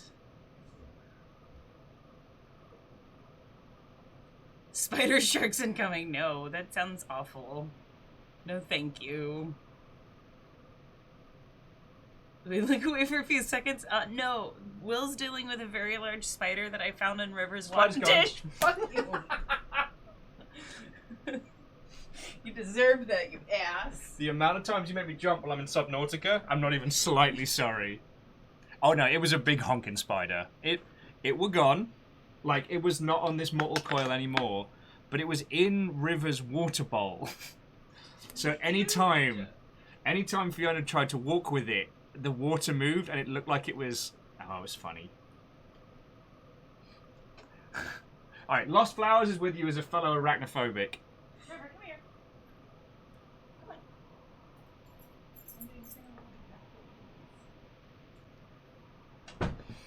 Come on. What is this thing? Okay, whatever that mech is, it looks messed up. Alright. Grumpy father.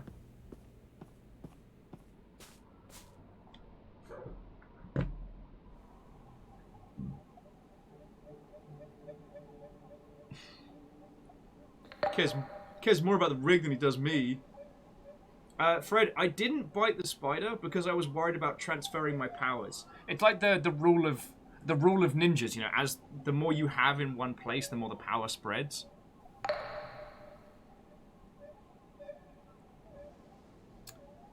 Oh, darn it, we forgot to get the lima dot from Frankie. Fools that we are.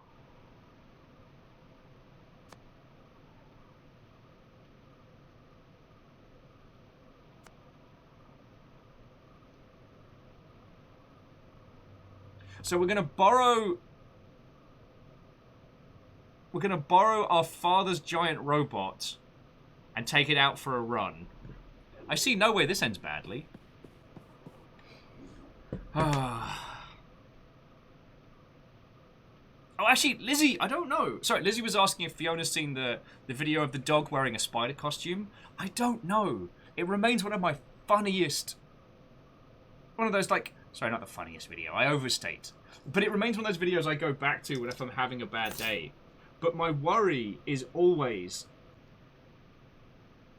that someone's going to punt the dog. I'm constantly worried about that.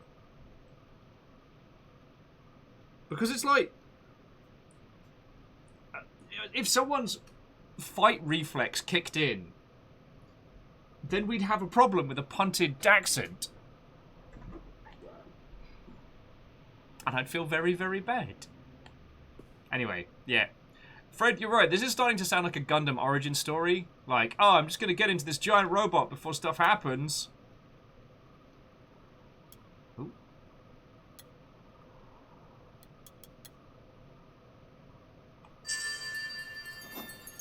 Oh, tracking flies.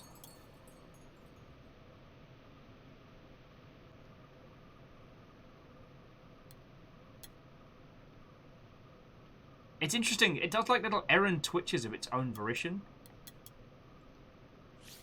Ooh.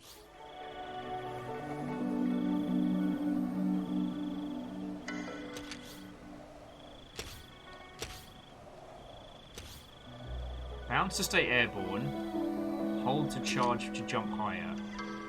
Alright, the design on this is already fascinating. Aperture! Damn it!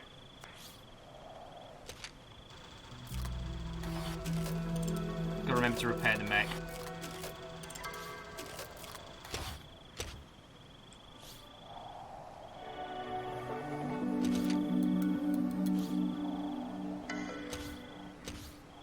Okay. Sorry, I'm just getting used to trundling our little creation around. So we have to use the bounce to stay airborne. So we bounce off of different leaves to keep going.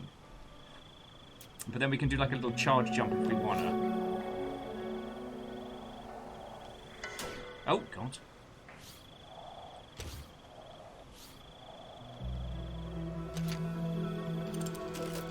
And then I need to do repairs. I mean, Ark of the Conclave, we've already got so many feckin' shark-themed pieces of nonsense around the house. I believe there's already a river. Oh no, there isn't a river shark costume, but Fiona did put the shark hoodie on River. Oh.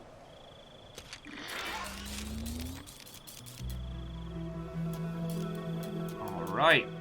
Also, she's just informing us that it's nice to collect this stuff after.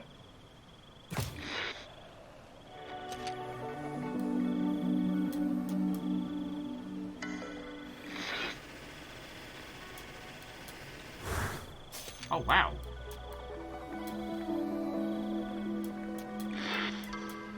Okay, sorry. I'm getting a lot of mech fun things to play with right now.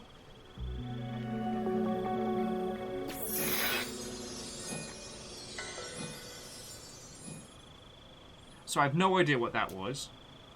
I probably shouldn't have used it. As a gravity charge? And some kind of like Hadouken attack? That's feckin' cool.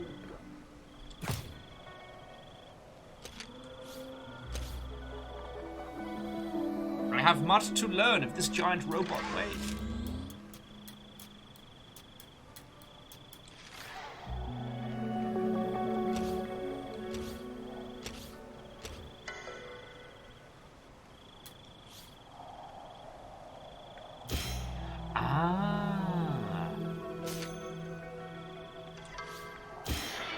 I have much to learn.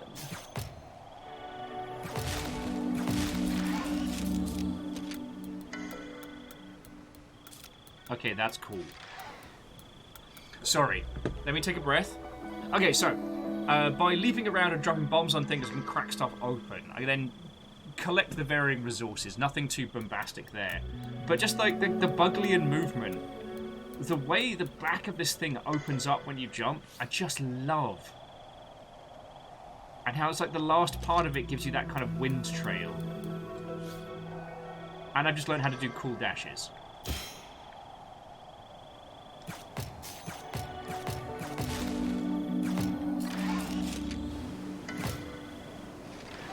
Plus I get tracking flies as well to tell me where to go.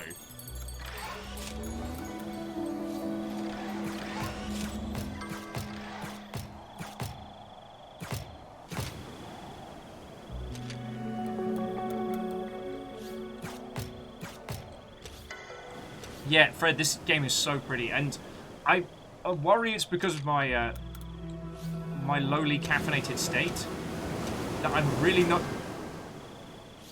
doing it. I'm not doing it justice in terms of like showing you all of the glorious parts of it. Martin, I think this is just on Steam at the moment.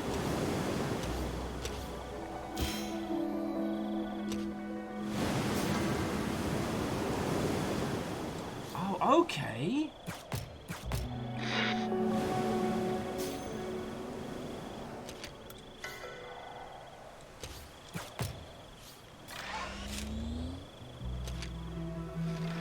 And I apologise that I'm missing a little bits of her dialogue as well, but she's talking about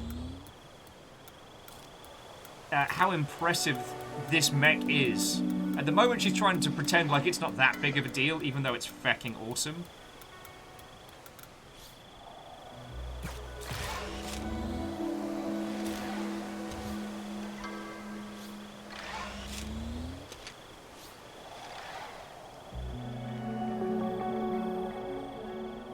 Oh no!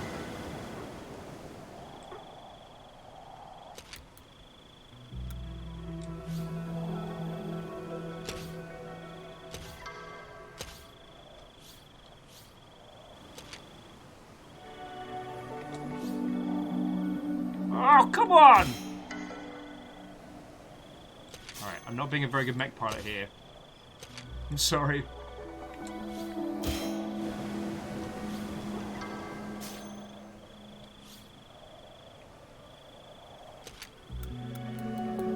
This thing is not easy to handle. Darn it. Maybe I can get back onto the... There we go. Alright, here's the good stuff.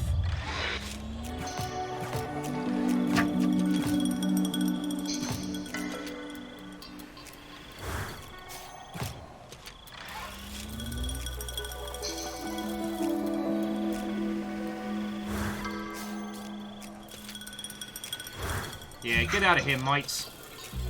This is our stuff.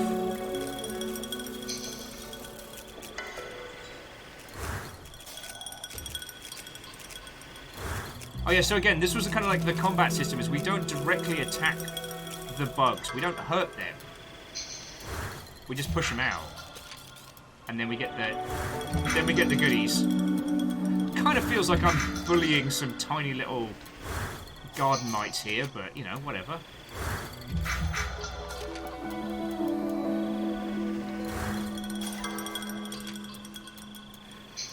Oh, and Martin, you are entirely correct. It is made by the same team that did The Creature in the Well. So, if you haven't had a chance to play that, I mean, that's feckin' grand. Shadowstar, welcome back.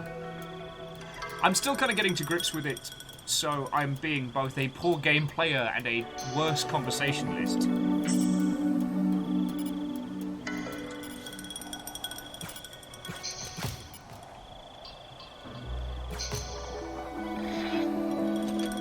Oh, look at their little legs. Stay airborne to avoid bites.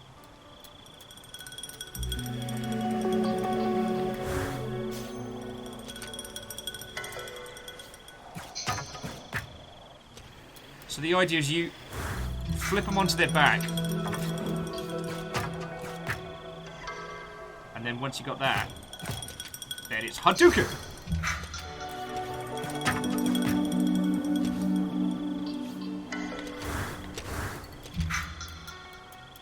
Which I dare say is probably one of the more interesting, like, combat systems I've encountered in quite a while.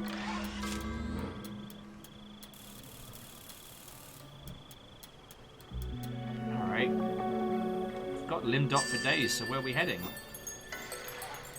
Alright. Tracking flies, lead the way.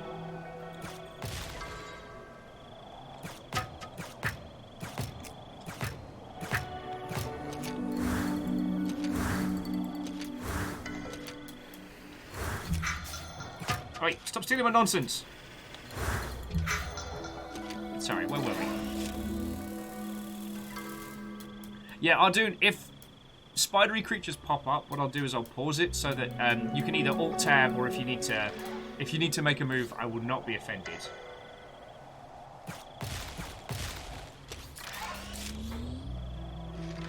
Actually, I'm going to take a breath and a beat here, because I'm not talking to your lovely selves like I should be.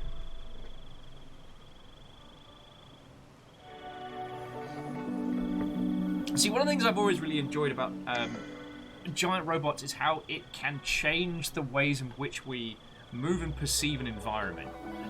Now, it's a very, very hyperbole example, but there was an odd 3D giant robot game from back in the day called Slave Zero, where you play a construction mech that has broken free of its bindings. And it does this great job of turning this futuristic city into this, like, almost this tight, enclosed, almost jungle environment from how you move around in it. I don't know, I've always thought about it like that. Shogo Mobile Armor Division tried to give us this sense of scale from, for this level you're a tiny person, and for this level you're a giant robot, but it never quite landed. But this is creating this whole kind of, you know, inner space, interesting in the fantastic.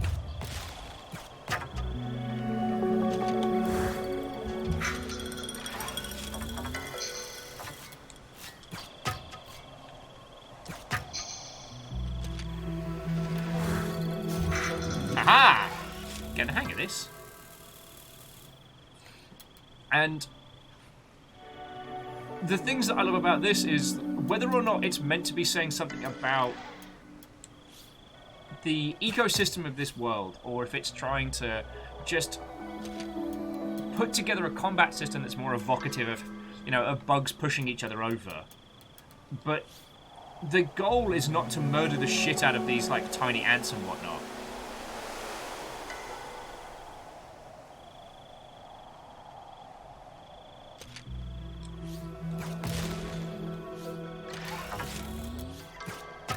There we go. No. Bad tick.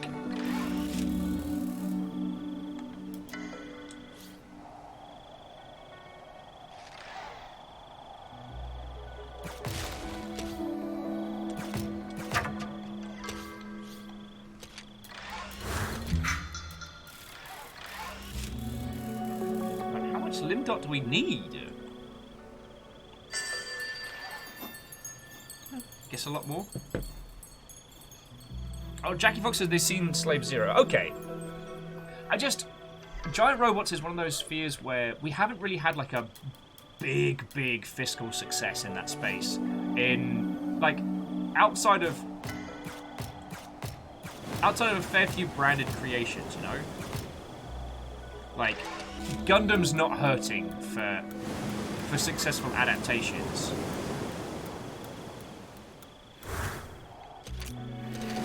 Crab sticks!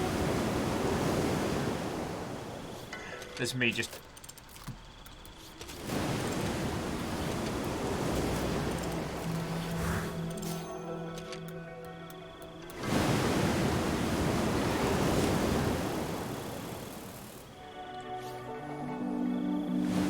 Alright, as long as we use the anchor, we're fine. Alright.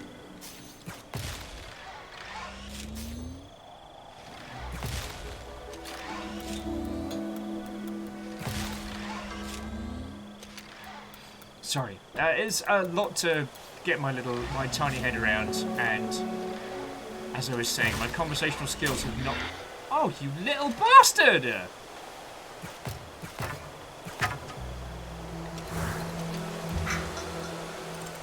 I'm so sorry. I'm so sorry. I'm getting wrecked by a tick here.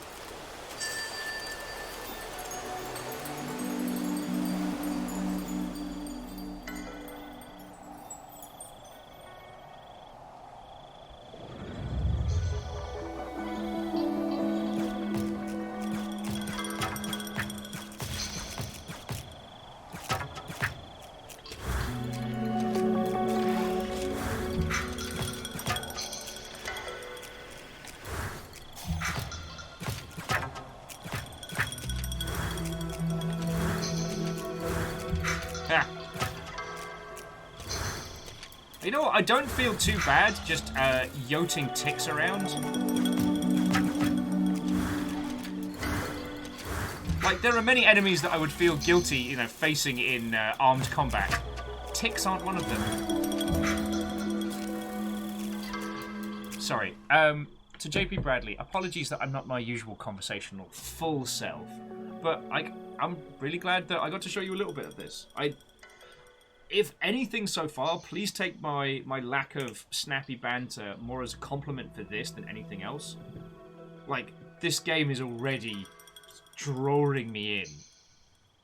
And if I could like that, and pretty soon we're going to be building our own mech and having a good time doing it.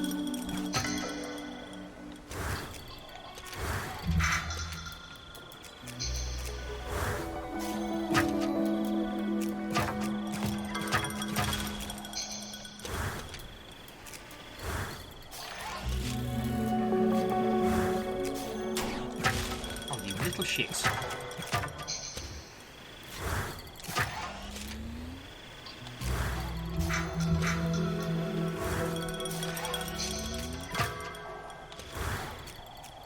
Right, get out of here. I mean, the fact that this turns into kind of like fight bug sumo wrestling, I'm kind of okay with, you know? Oh, that one looks big.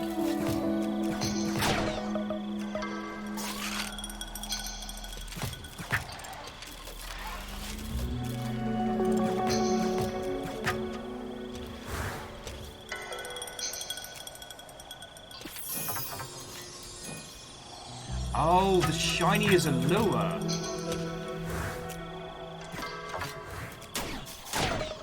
Oh, crab sticks.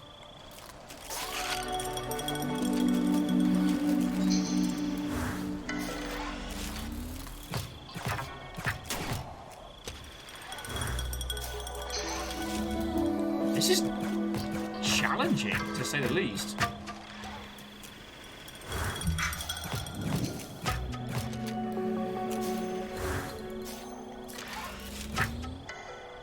Alright. I've almost handled the tick population.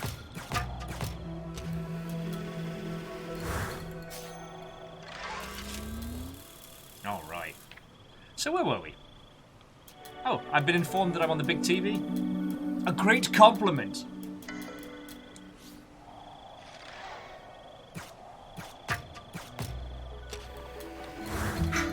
Alright. And now we've cleaned house.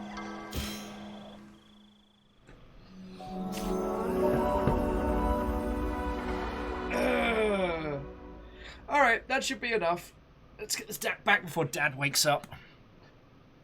And let me guess, he's going to be captured by some villainous bug.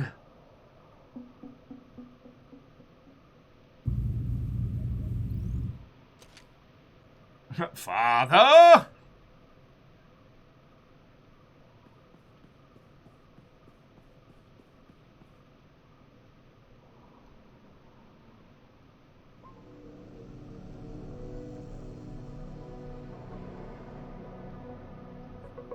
Yeah, something tells me that thing is vastly OP.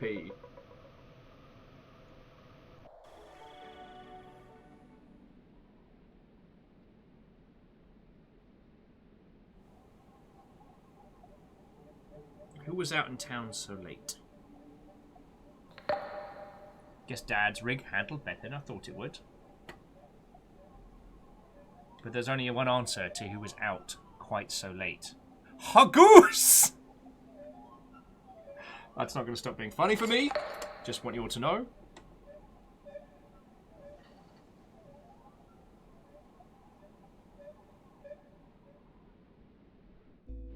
Yes, plunge. Also honk. Sorry, Oh, Dad's like, get out here! Oh, whoa, whoa, whoa. We received kind of a care package from Baron and Lucifer yesterday, which included this goose, an obnoxiously large amount of shark stickers, but also, oh yeah, I forgot to post these in the long ship, so I did want to show you. So, one of those little axe bracelet things, which is kind of cool. Like, it's cheesy, but I enjoy it. Oh, and Shadow Star, thank you for the follow, yo. Banana shark as an enamel pin, but Look, it's a little slug cat. It's a little slug cat patch. And last but by no means least, check out this Hollow Knight pin. Look at it. It's so fucking cool.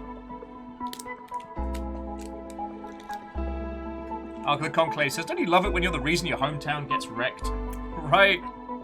One simple instruction. Don't use the mech. Uses the mech.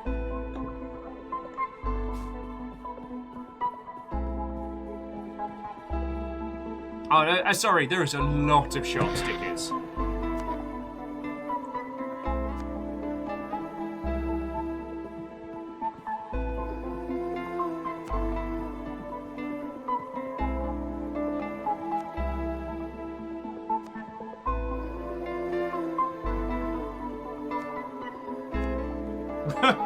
Okay, so to recap, she borrowed the mech, didn't lock the hangar doors afterwards.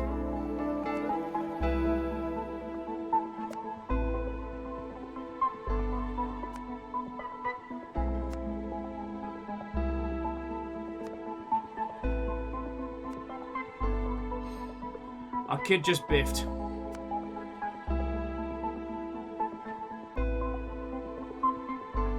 Oh, Dad doing the we're not mad, we're disappointed line. But we can track from some shoe prints.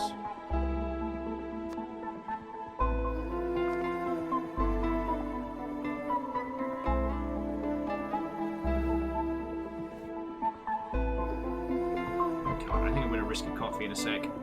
Yeah, she didn't even close the hangar doors.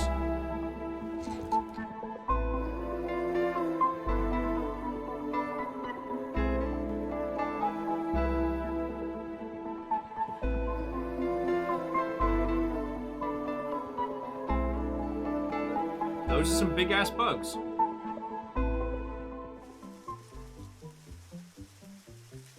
And apparently we're taking one for a ride. All right.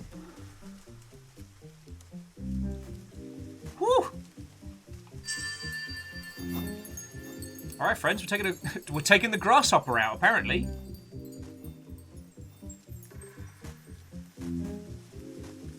Sup? Whoa there! Let's try jumping straight. Oh, you're in no situation to complain. Bugly here is doing all the work.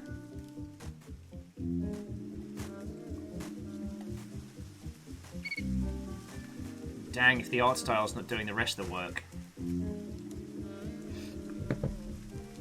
Oh yeah, whole ass grasshopper.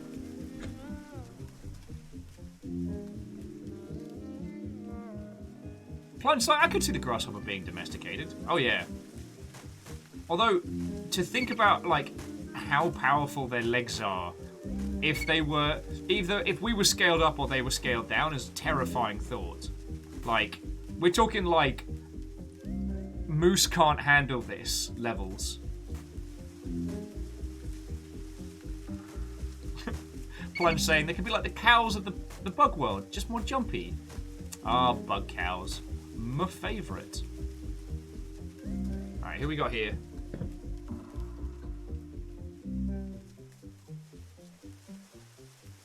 Okay, that's the symbol from the shoes. Alright, who are these numpties? Hey! Excuse me! Dude's like, can we help you? The sticker, can you tell what it's about? That. It's from a custom shoemaker out in Nightlight Briar. Alright, thanks! Little cricket's never gonna make it that far. But it's true, the Briar is actually where we're headed. Because, like, can I tang along? Ha! No, let's try. Brutal.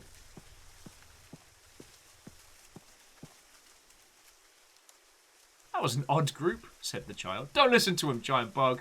She obviously doesn't know what kind of cricket you are, which is a badass one. Countdown to this cricket not making it.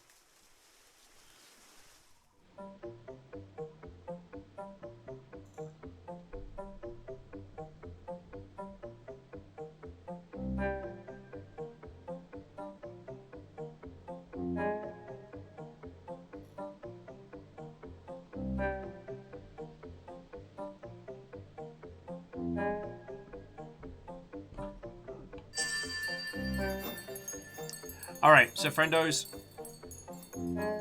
my innards don't hate me. I'm going to risk a coffee because I am failing to get going today. And as much as I'd love to sing about the wonderful medicinal powers of green tea, it is not happening right now. So I'm going to leave you with the... Oh, God. Yeah, I definitely need to get... I'm going to leave you in the watchful care of a certain goose. And I'm going to go pour myself a bevy. Oh yeah, and plunge, no doubt. The soundtrack to this has been spot on. I mean, and the team that did, like, The Creature in the Well were, you know, they were not incompetent by any means, but this whole thing slaps already. I'm feckin' down for it. Alright, friendos, I'll be back in just a second. Please don't go anywhere, and apologies for being a little bit wavy-davy today. But, like, thank you for bearing with me. I do appreciate it. I know it's not my usual modus operandi. But feck it, now it's coffee time. Also honk. I said all.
Thank you all for waiting.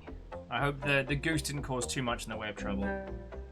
Like I said, I need to do some goose repairs. It'll be a little project of the evening. Oh. God. Bless my coffee-dependent self, right? You know what? I'm going to sit here on this fucking grasshopper. I'm going to sip some more coffee. I'm going to talk to you lot. So aside from E3 flavoured nonsense, or if you want to keep talking about E3 flavoured nonsense, how was your weekend, dear friends? I've been dabbling in those video games. I believe it was called the Deepest Sword. Was a very technical challenge platformer that I was dabbling in, and should probably go back to. Aperios, you didn't have to tell me that. We could have lived our whole wholesome lives having never known this knowledge, and I think we would have been happier. Sorry, Aperios informing us all that Cheetos makes instant cups of mac and cheese now. And it's good? Wait, no, I didn't read the it's good part. That's...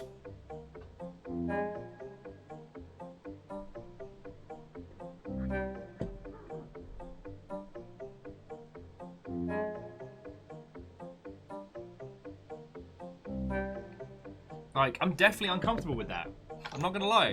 I'm not gonna lie, friend.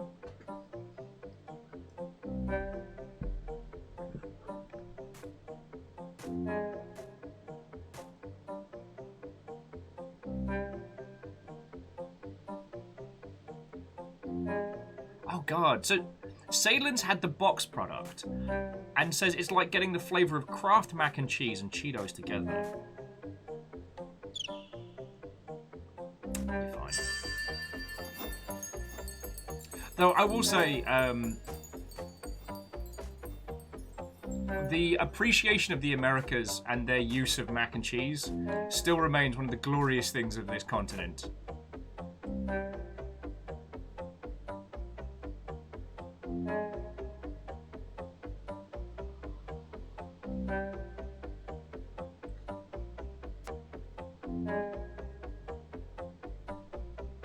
Are they getting their ass kicked by bugs?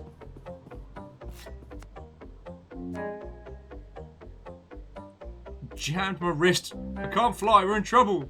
You ever piloted one of these? Shit, yeah, I have.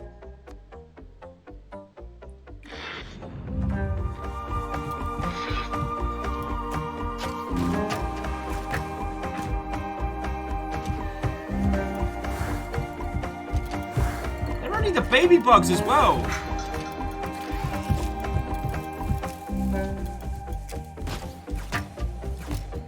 It's like I didn't realise everyone here was going to be a massive weakling.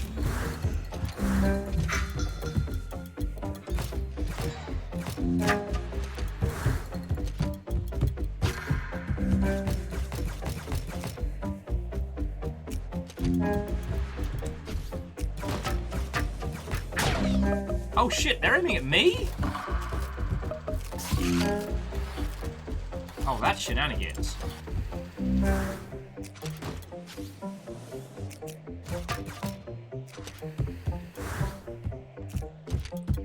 Oh, I've got to get them when they're tuning up for their big Dealy Bopper attack. Also, I guess it's meant to be because of like the sumo style. But it does these little, like, audio cues whenever it's about to wreck face. Which I'm really digging. Oh, God.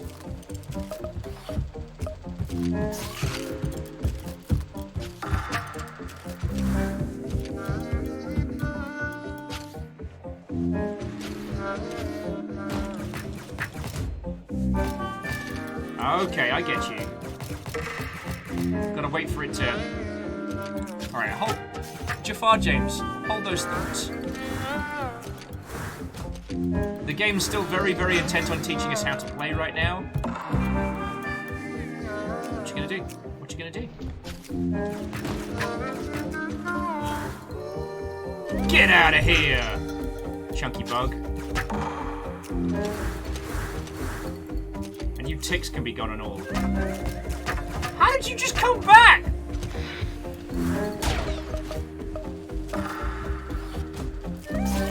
Hold that thought.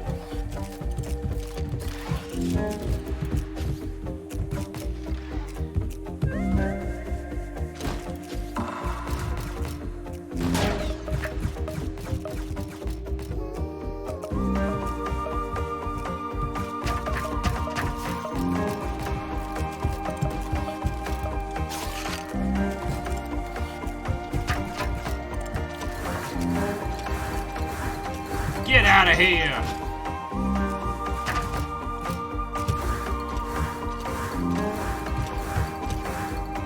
And your weird, creepy friend, too.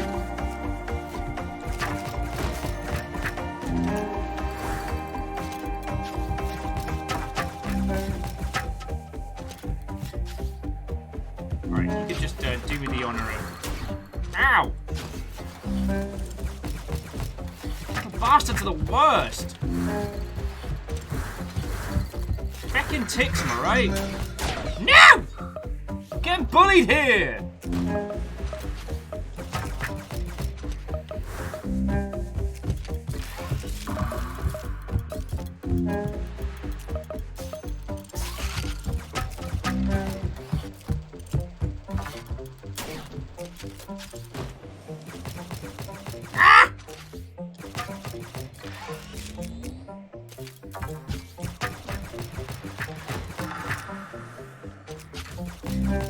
Sorry, I'm digging that the audio cues to kind of have this pseudo, like, sumo kind of feel to it, considering that that seems to be a core part of what the...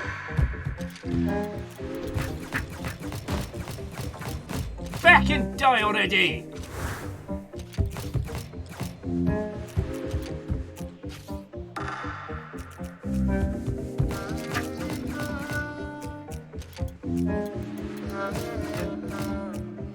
Kicking my ass. Get out of my house! And you little ticks.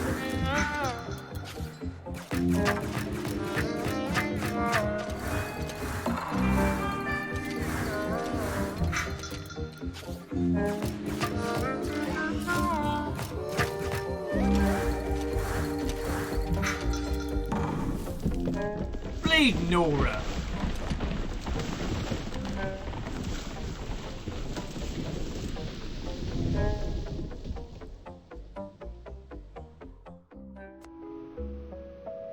Okay, we're rooting camp here for a bit.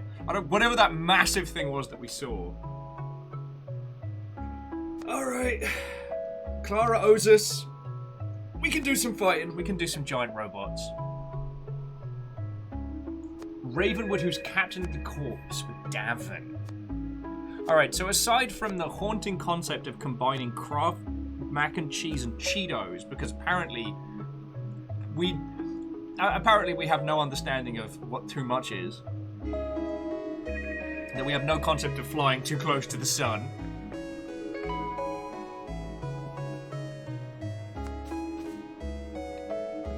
Oh no! Cricket got scared off. We're a bad cricket parent.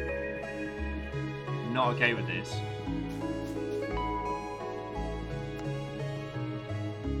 Alright, what's this old thing? Alright.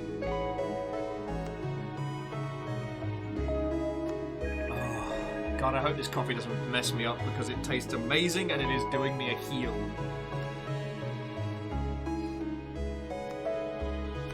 So Lizzie said, starting this weekend, the task of job relocation.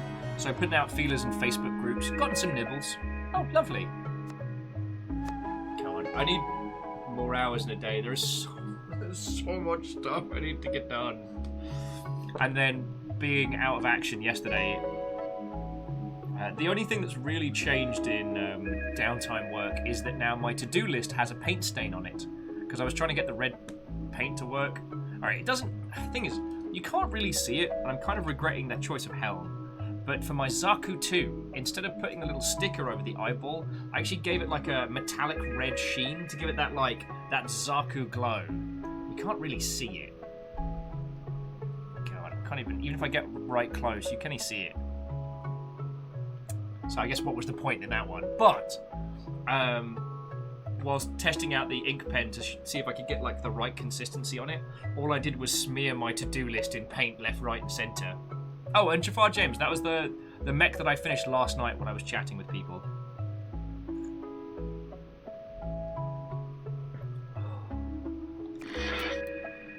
Ooh. Oh, this thing is very broken.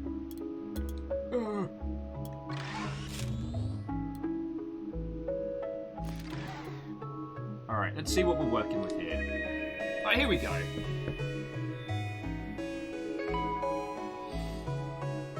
And so here's where it starts getting interesting. So, what have we got?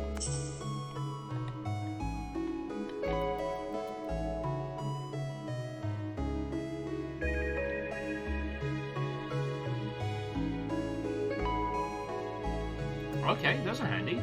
So it comes with a mining, a tether and mining charges, and the push. The utility. Channel that tiny Big Sam energy. Tiny Big Sam! Greetings, one and all. Will has been removed because he's being a potato. Now you must deal with me, Tiny Big Sam. Even though I appear to have the voice of Strongbad, has done poorly. Yes, it is my stream now. Now is the time of Tiny Big Sam. I'm sorry, I amused myself. I've got Tiny Big Sam sitting on top of a Sega Saturn, and that's my life.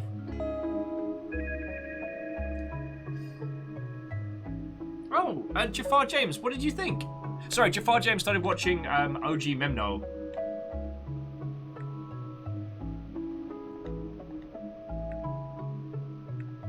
Like, God, it feels so long ago since we started doing that with Baron. No, Vanderbeest, you must have them confused for legally distinctly different Tiny Big Sam. DX-Man was asking, hello Tiny Big Sam, do you use your powers for good or for awesome? Let me go down here and ask them. Okay, I'll just see if I can get them up here. Oh, hello there, DX-Man. It is me, Tiny Big Sam. Is using your powers for good also awesome? Why choose? Do both. Wreck face. Save a kitten. Blast a hole in Australia. It's all awesome. Alright, thank you, Tiny Big Sam, for answering those questions. Why do you lot put up with me? I'm a fucking mess at the moment. Alright, so I'm gonna track down a thing. Okay, so... God, this art style is gorgeous. To recap, this kid borrowed her dad's mech, didn't even bother to shut the door. Alright.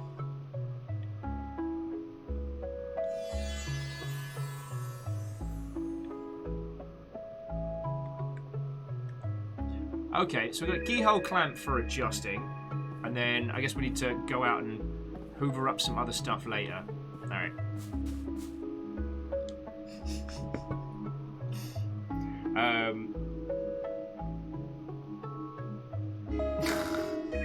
Sorry, just Bacon Avengers with, hi, I'm Larry Tarantula, and you will accept and love Tiny Big Sam, or I'll fucking kill you! And Down Under Dwarf, I don't know how much Gundam you've seen, but as a series, Gundam opens with Zeon parallel parking a colony on top of Australia. So that's a thing. Okay, so we can fabricate the jump module. Woohoo!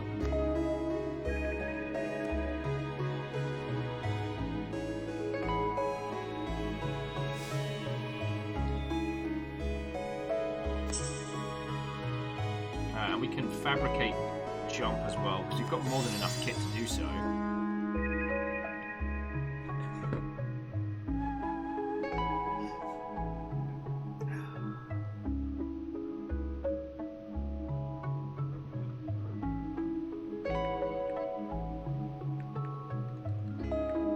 Alright, so the rig's good.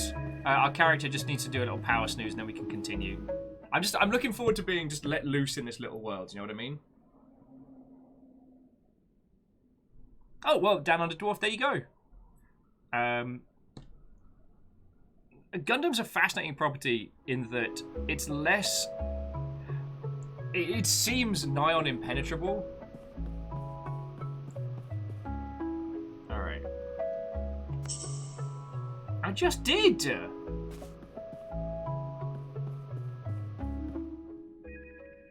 Yeah, okay, should probably rest until the morning. So, rest. Quiet.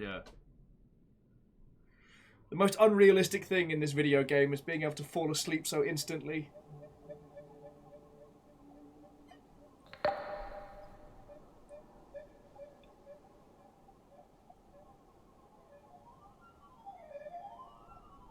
You done goofed, child. Someone stole your dad's mech.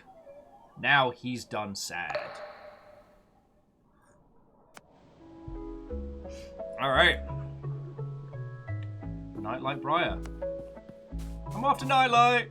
Actually, do you mind showing me where it is?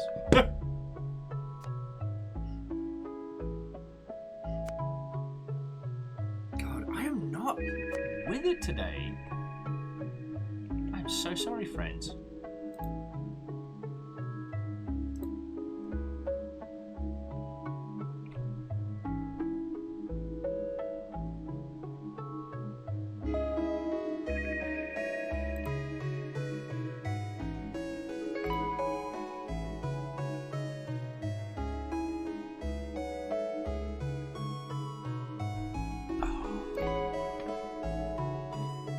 Sorry, I guess I've just been... Last week was a fucking mess. I'll be perfectly honest with your lovely selves. And I feel like I'm still recovering from it. Sunday evening, Stooge and Strager treated us to a lovely meal. So we went over there, they cooked up a storm, and it was real cool, just like having some regular, real people time, you know? They made a dinner thing. We chatted about everything and nothing, and then came back and it was cool. And then, yeah, Sunday night and all of yesterday, I was just in a lot of pain. Well, okay, I felt like I was about to detonate. And so I had to waddle around with a Perios and a little coffee in the morning, because I was like, you know what? I'm just being overly sensitive. Anyway, I lost most of yesterday. And so I feel like I haven't really stopped since my midweek breakdown last week, you know? So please forgive me if I'm a little all over the place. I do want to jump on what Ark of the Conclave was saying, is that the art style is intentionally smudged. It's got this cell shading feel that has this, like... Every still of this game feels like concept art.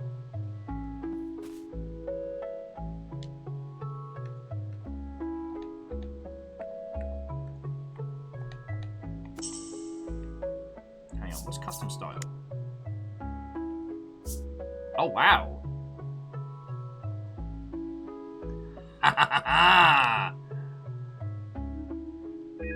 Longship colors ahoy. No. Okay, so what's this one? Oh, that's the accent, so I'll give that the hella sea blue.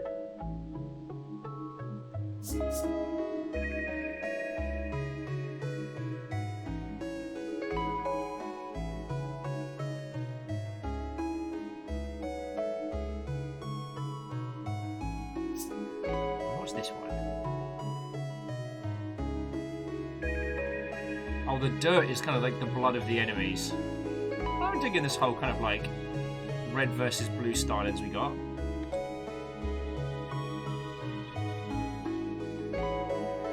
Alright, let's go for a stroll.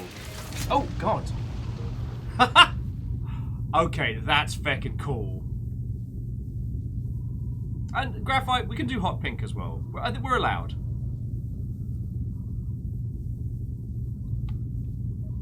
Alright, so we are... So there's withered rock. I guess we can't really go anywhere else apart from... to there.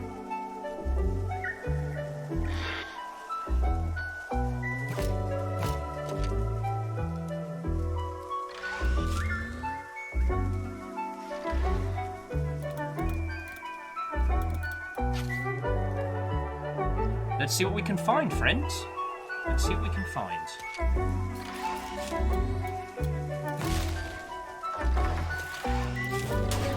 Okay, firstly, how dare.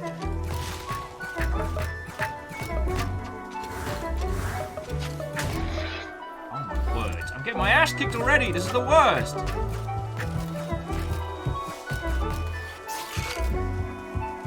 Oh, okay, so this was something that I was told about in this game that I think is very, very cool.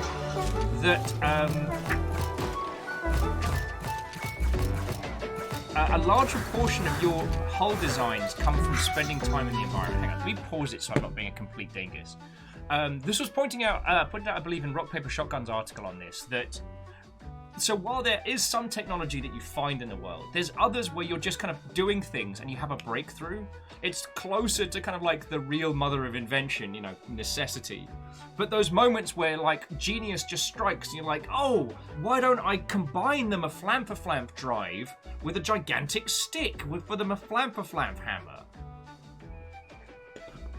And I can sort that right now.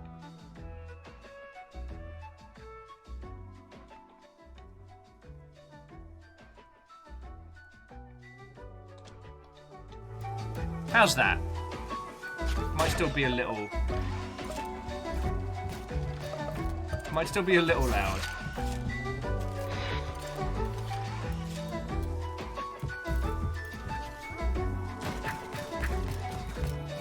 Yeah, and so because we've tried to use repair a few times, she's now like, you know what? I need to be able to repair better.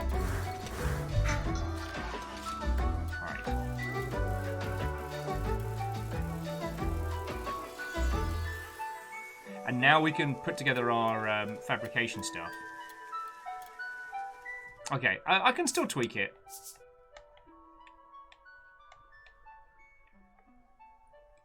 I know I'm not at my my loudest today, so let me know how that is, because I can always turn it up for me.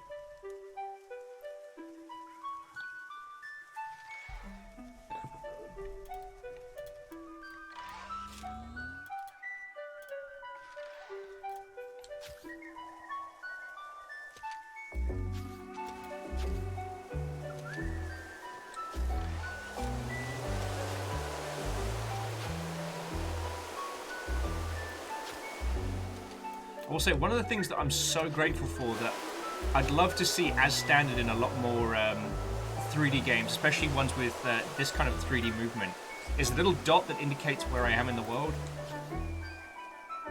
I mean, actually, that's, I guess, a lot more commonplace now, but it didn't used to be.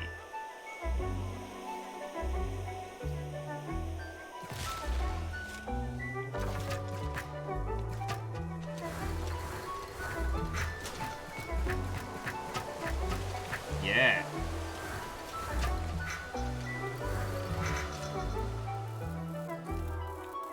Stupid bugs. Yeah, Ark of the Conclave, thank you for summing that up much better than my stupid has been today. But yeah, the character is prototyping and iterating from her experiences in the field. And it's presented in like that kind of like the manner of discovery, which I really like. Get out of my house.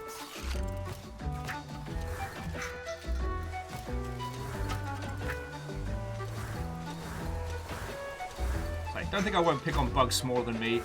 I got nothing else. I got nowhere else to be today. Now I wonder how we return to base.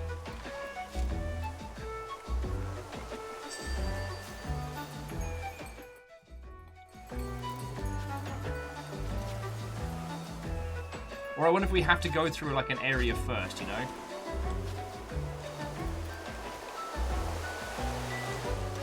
Oh god.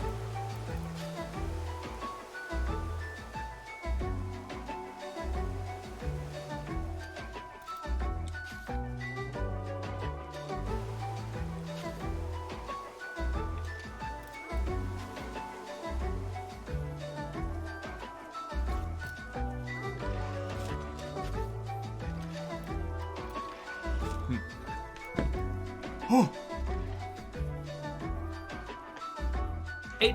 It could have been better, James. It could have been better. It certainly could have been worse.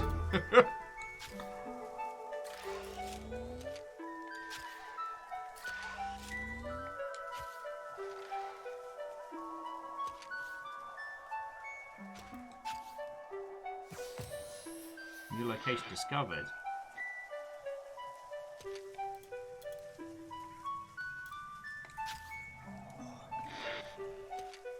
Help us! The bugs are raiding our shop! Alright, where are you? I'm on my way! Glider! Okay, so here's the shoemaker's shop. Okay, firstly, ow.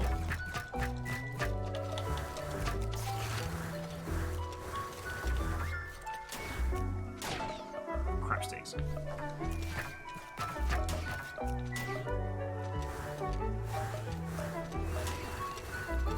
Alright, I need you just gone. It's like, the nothing personal mode, but I'm gonna need all of you bugs just gone.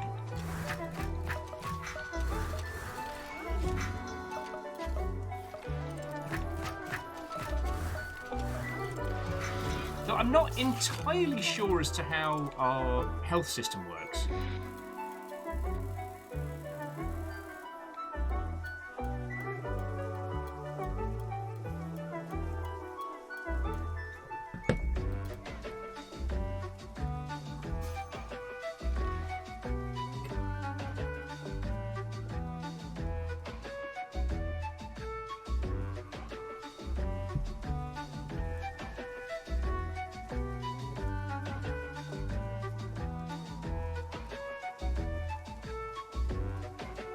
Oh, the shoemaker is Henry, by the way.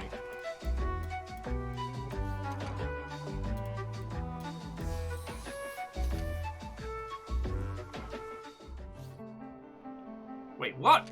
Hang on.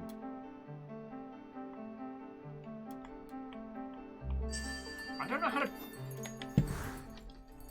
How do I travel around this world? I want to make cool stuff.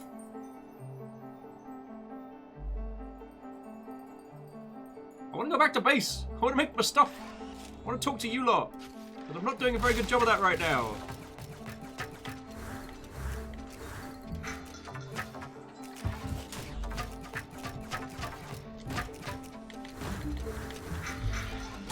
Oh, feckin'.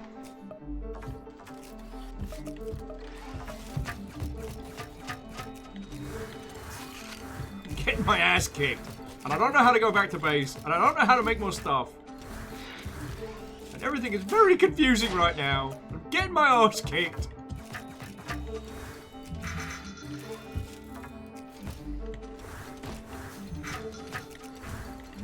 Am I winning? Am I losing?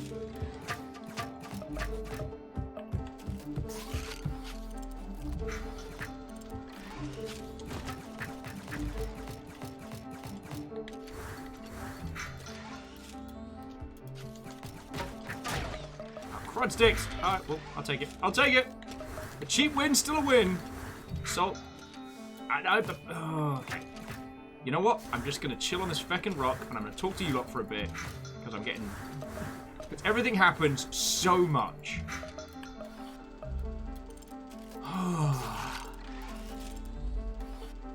Now, If it turns out this game is like Frog Fractions level nonsense, I will be very happy. I actually considered putting Frog Fractions on. Like this week, we've been absolutely spoiled for indie stuff. Like, there's this, Chicory just came out. I still want to do Genesis Noir. We do have, what is it called? Skateboat. Oh no, Wavebreak is the name. Skateboat is the genre. It's a wonderful problem to have. Like, Oh no, there are too many good indie games that I wish to play all at once, but I don't seem to be able to because there is too much.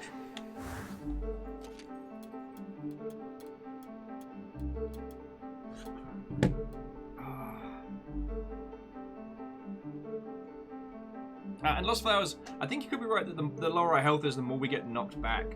But, I don't know, I haven't noticed a penalty for getting knocked out. Which isn't necessarily a bad thing, it's just the frenetic nature of these kind of like sumo battles is very interesting.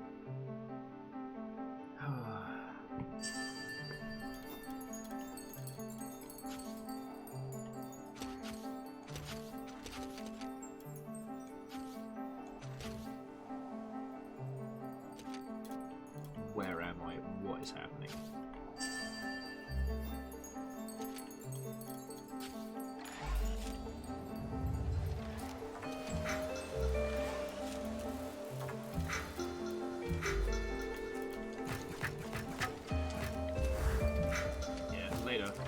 Later, bug thieves.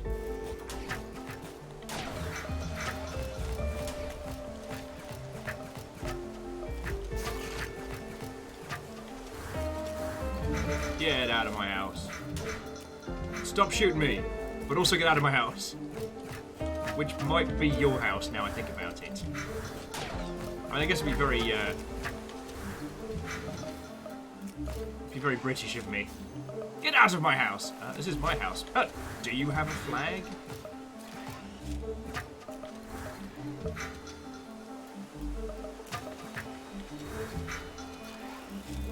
I do like the idea that as she's piloting this thing around, she is thinking about all the stuff that doesn't work, and she's like, alright, well, we need better jets, we need better gusts, we've got to install some proper systems on this thing.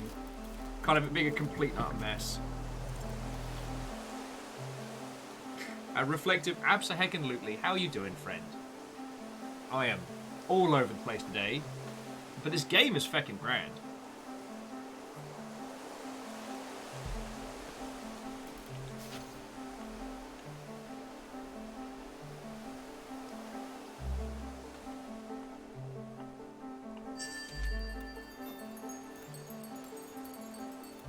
Just off we go.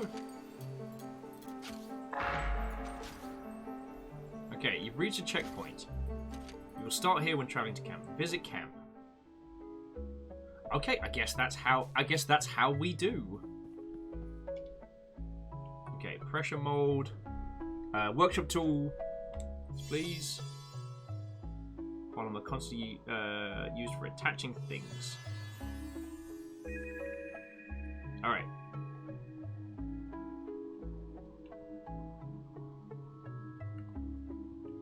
Yar, I don't know what I'm doing.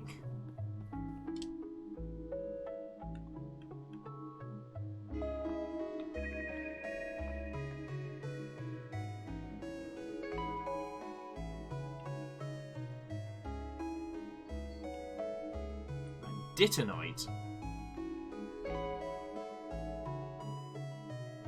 But I mean, I'll definitely take one of those.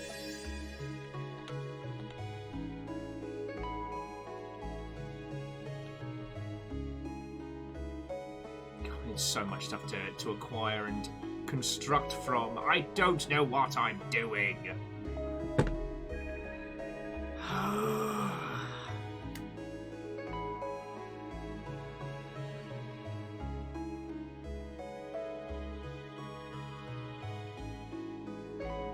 Oh, Reflective, fucking back at you, mate. Like, when I say I love you lot, I do mean that. It's not just like an offhand. But then I guess like I get lucky because I get to hear all of your stories. Like, you know, Reflective, I've seen your barbecues. And I've been able to lurk and live vicariously through your racing stream. All the feels cannonballs. I don't know. Like...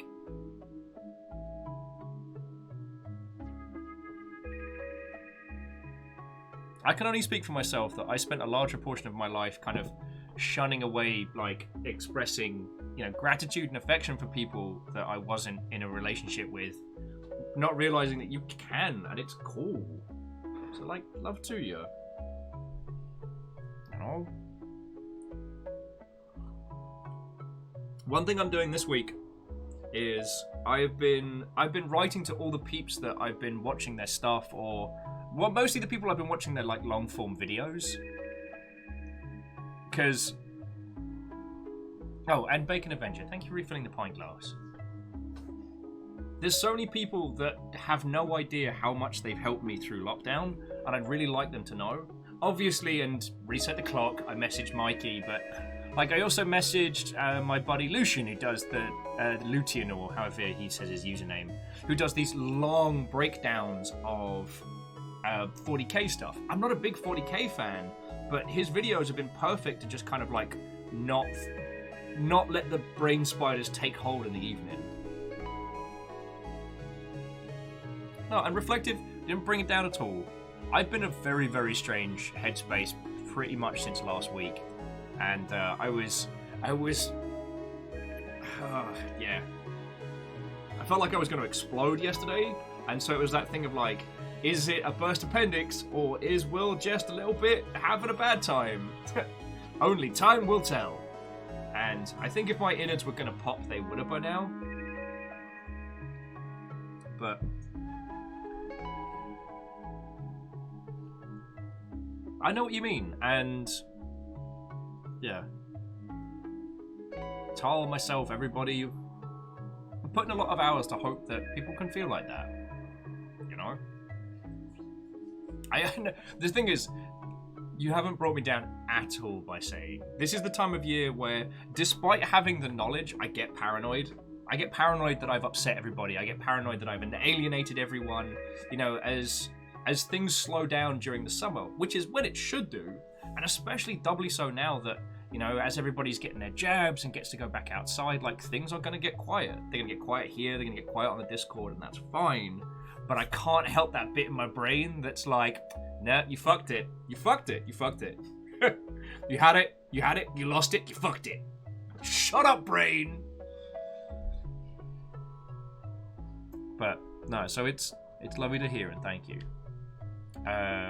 Reflective's been watching cooking streams and videos like the history of lasagna or 18th century boar stew. Oh, yeah.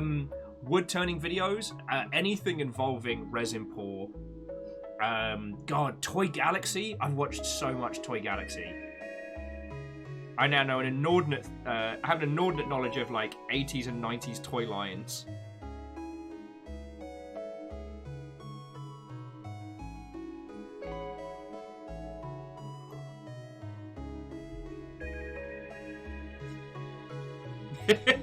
Lost Flowers like, Will, stop being like me. That's my job.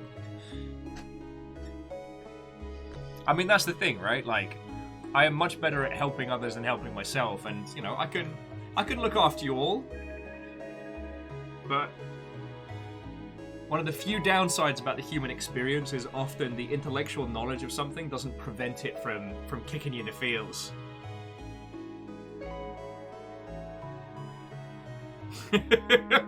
Guinea pig booty.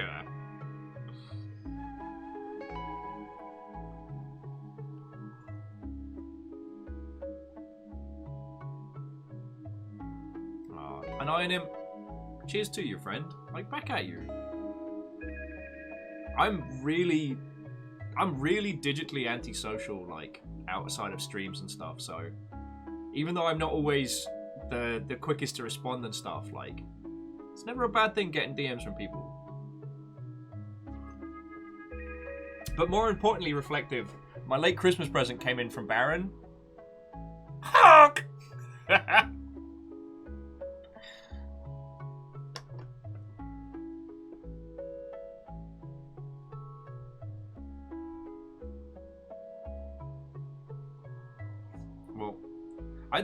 And Lost Flowers, I think there's something very honourable in that. Like, you know, weaponizing one's own brain spiders as a force to help others. Like, that's pretty cool. Okay, alright, so Weathered Rock was where we were at. Shoemakers, Nightvale Village.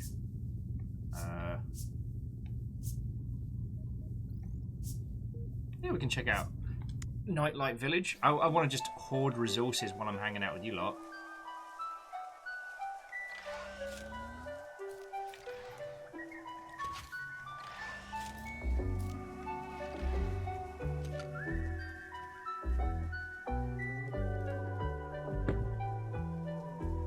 Jafar was saying, I might have unintentionally stepped on some toes, although that's happened after getting canked out of 3 communities. Well,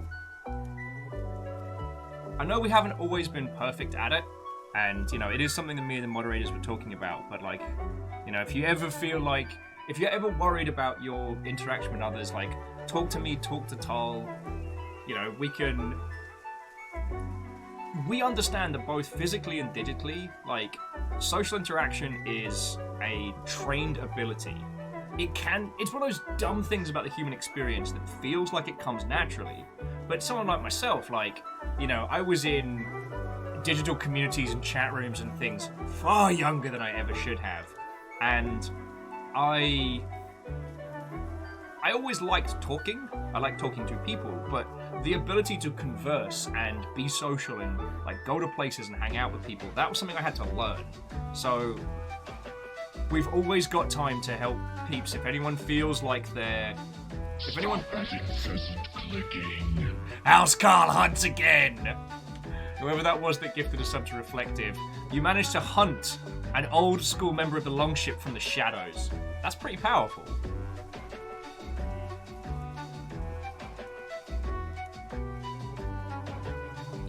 And Lost Flowers, back at you. The thing is, I know the DM anxiety as well. Sometimes I'll send a DM to someone and I won't get a response. So what I'll do is I'll DM a bunch of other people so that I don't see it in my list. So that I don't look at it and go, oh, cool, well, you know, was enjoying talking to that person, but now I've mortally offended them and they'll never want to talk to me again. Hooray! Oh, and Stooge, I'm really enjoying this.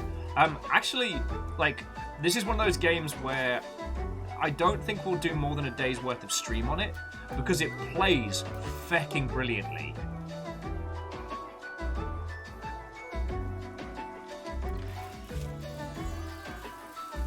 Like, I'm really enjoying playing it, and the speed and fluidity of the combat and movement is so much so that I really have to focus on chatting to people and not just drifting off into my own head conversationally.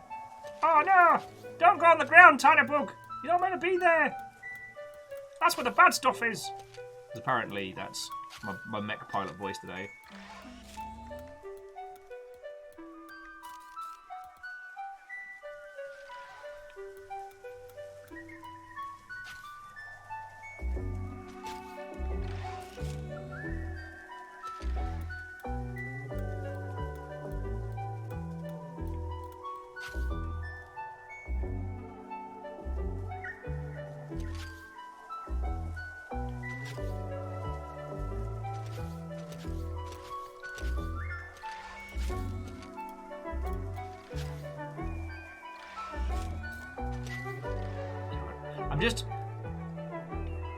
The style of organic design in this, because this is meant to be like one of the village areas that seems to have been like abandoned or something. The style of it is so interesting.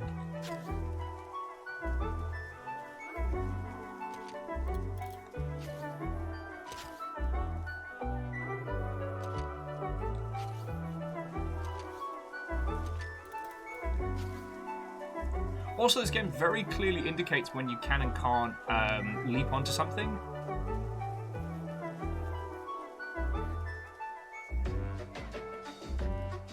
Oh yeah, and Lizzie, no, I mean that's as much more a testament to you lot than to me, but yeah.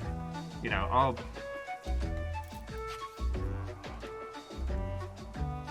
The actual number of people we've had to get rid of in the longship has been very few people.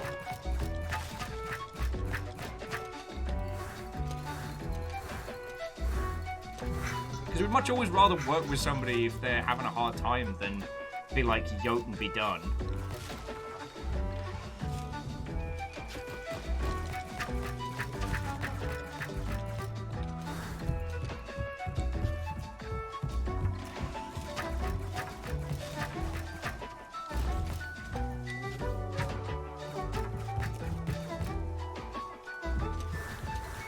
Aha! Get out of here, big bug! Darn it!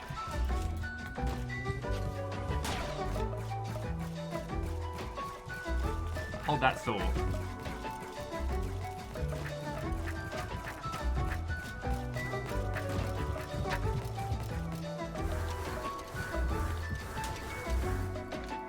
Yep. Out of here. Damn it, tiny bugs.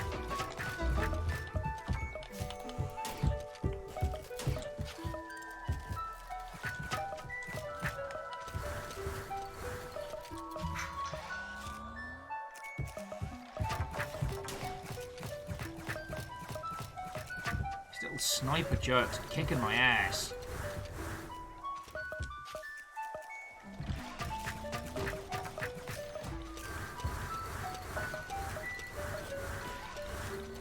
Get out of here.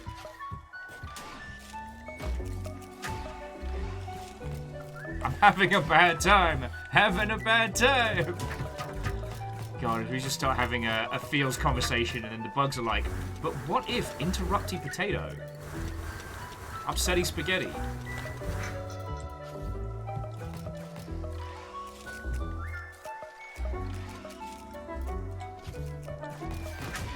Crap sticks. Oh no, that is that is death.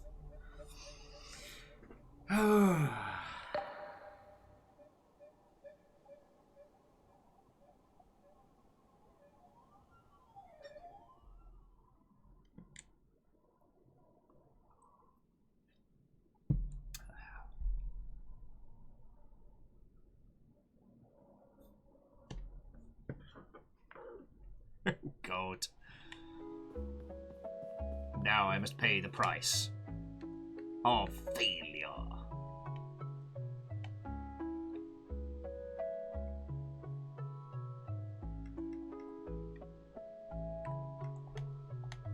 Well, we can build ourselves a slightly better setup, which is cool. Though increased mining would be very, very useful. But let's make ourselves a bit more sturdy, shall we? Woohoo! Sorry, there's me.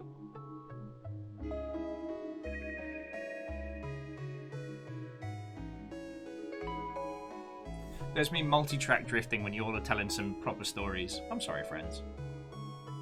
I guess, like, I understand where you all are coming from, and I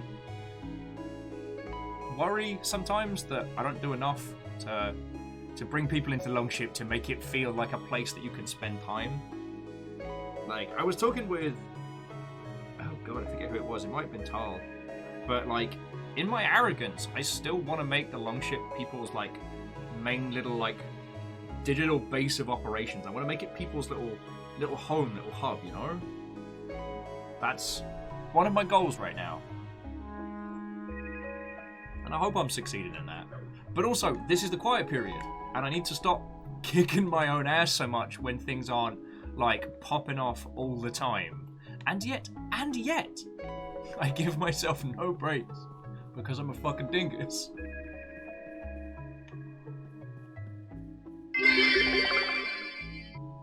You know what I mean, J-Post. I wasn't because of, but, yeah.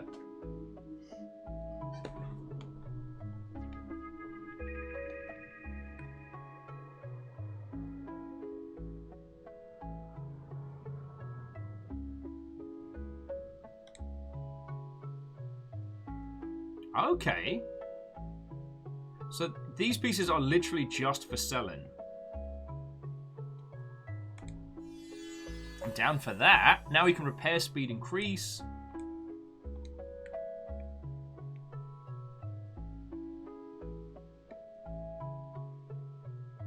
Okay, and later on, our little team will have things for us to build. Sorry, I'm multi-track drifting like a potato. But we can improve our repair, so that's cool too.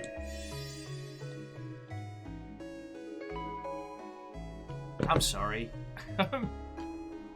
I've been all over the place consistently for some time.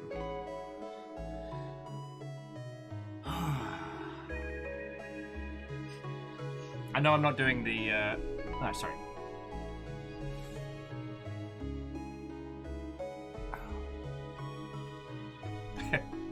But I guess, Lizzie, it's that age-old adage, right? Of like, I should follow my own advice and kick my own ass less with stuff and things. And yet, I seem to be a chronic component of it. Go figure. Go heckin' figure.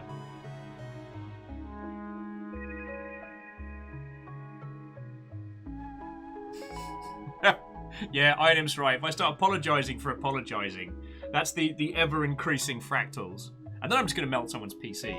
And that's not a good time. The infinite zoom, if you will.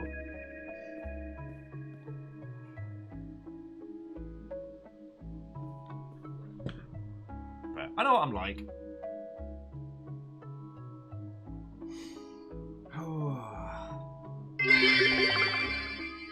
It'd say raise your hands if you're surprised Will is multi-track drifting, but the silence would be deafening. 200 kappa to the statement. And Stooge, you're not wrong, friend. You're not wrong. Yeah, Stooge, to answer your question earlier, this game's cracking. And I'm already feeling it grasp with its tendrils.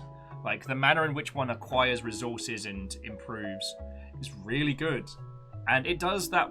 I love this as a trope. I don't know about your good selves, but I love the trope of the game giving you, like, top-tier kit at the beginning to show you what you're going to be able to get later, you know? Like, that... Here is what peak performance looks like, and then you work towards that, and then maybe even go past it. I've always liked that as a narrative trope. And so getting to do the tutorial, not in like a baby mech for babies. We got to do it in some like high-tier gravamech, like cool rig nonsense.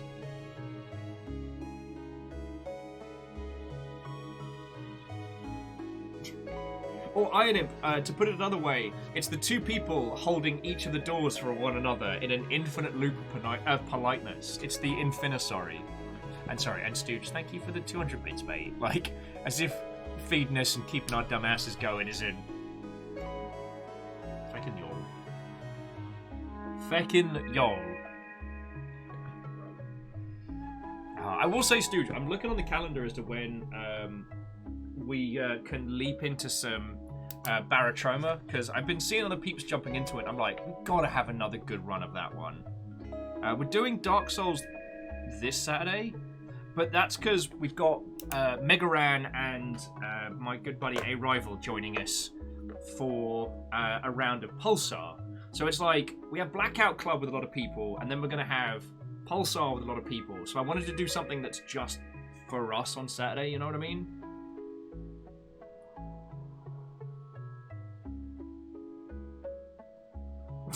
Reflective says, like every racing game ever, here racing an Excel spreadsheet 2008 Ultra Modded 2 Family Door, where you destroy everyone. And then you get the starting car of a Ford Escort with a wobbly tyre.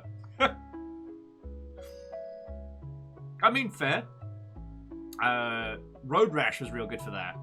Like the opening tutorial, you got like the fancy superbike and then it gets wrecked. And Item's like, do you know what this makes me think of? Blood Bowl. But what if Bug Bowl? Okay, yeah, no, I can see it.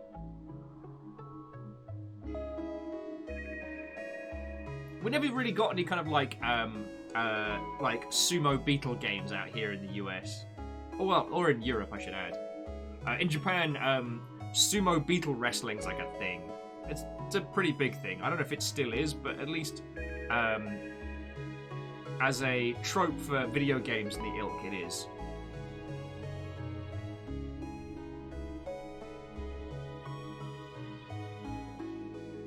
Arctic Conclave says, it's such a cool bit to do in the tutorial, being super strong so you don't struggle versus mobs while you learn the controls. Also saying, this is what you'll be like, helps for buying a slow start. Yeah, and I know that the philosophy against it is that you don't want to overwhelm the player early on, but, you know. Let's head back to Withered Rock. Yeah, I understand that the narrative reasons against doing that is you don't want to overwhelm the player early on, but you know what? Like,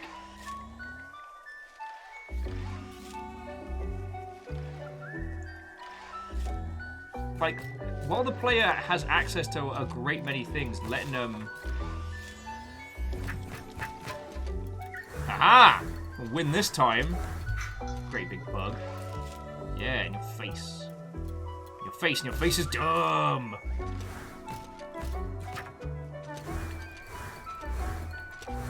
You've got a dumb face. You're a tiny bug. Arc of the Conclave made an interesting point as well, that Dad's mech was incredibly strong but not overly complex, which is cool. Well, see, the thing is, you have two sets of abilities, not too dissimilar from a lot of games. So, when I hold left trigger, I get my second set, which I think is meant to be my fancy stuff. But you don't need those to win. So what you need to win, all you need is really the little bomb to knock them over, and then the gust of air to push them. Yeah. Stooge was jumping into the same thing, but yeah, the argument against that is that it might turn players off because they're given too much all at once. But in this, like, you had the left the left trigger set, which was the distraction orb, and then like the gravimetric nonsense. But none of that was necessary to progress, you know?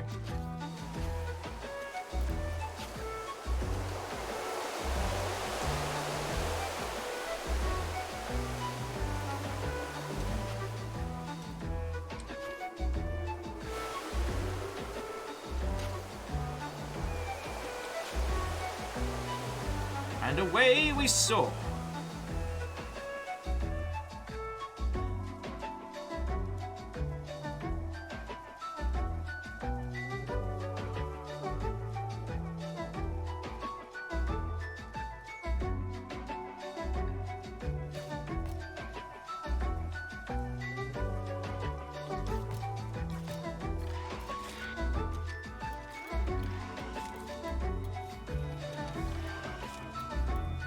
Okay, that works. Sorry, my brain was just pottering onto multiple things, so I finally got into the meat of the accursed game of Terminator Resistance, which isn't a cursed game like a cursed image, but it seems to be a game which I am cursed on.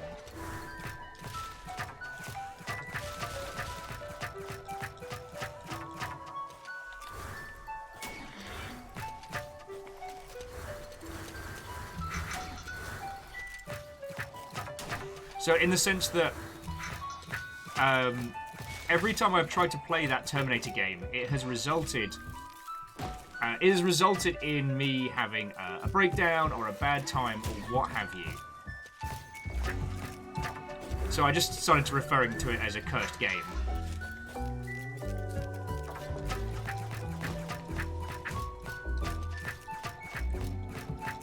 I finally started getting into the meat of it, like past the tutorial area into the actual map, and holy crud, that game is amazing.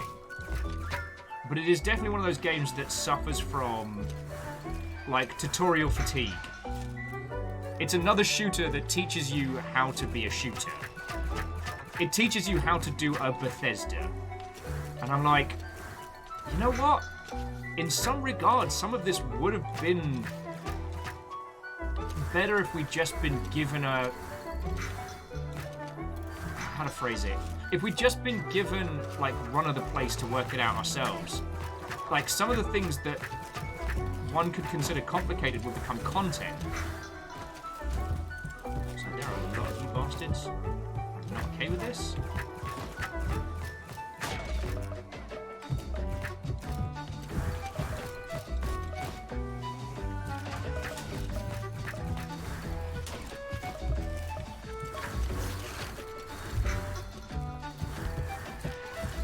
Get out of here!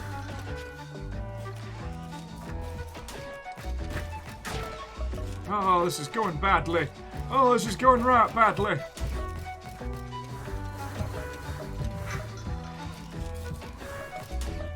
These little sniping bastards. Just get in the bug bin. Get in the bin for bugs.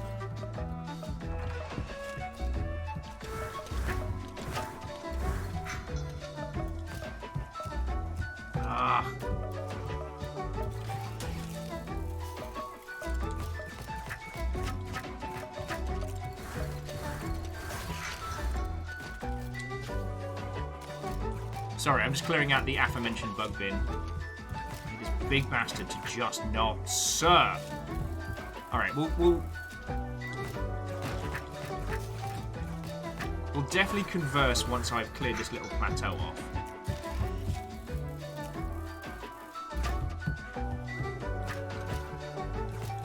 Aha! Now get out of my house! My bug house!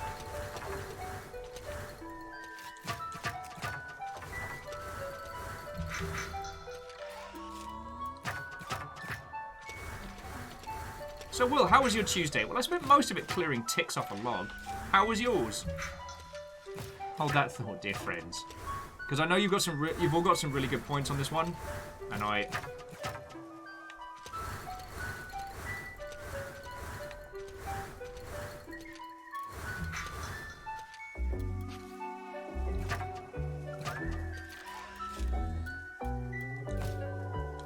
You know what? Heck you guys. I'm a bug mech pilot. I don't get paid enough for this. Sorry, so jumping back in. Reflective says, hear me out. My summer car, but it's your grandfather's mech. You know what? That would be feckin' glorious.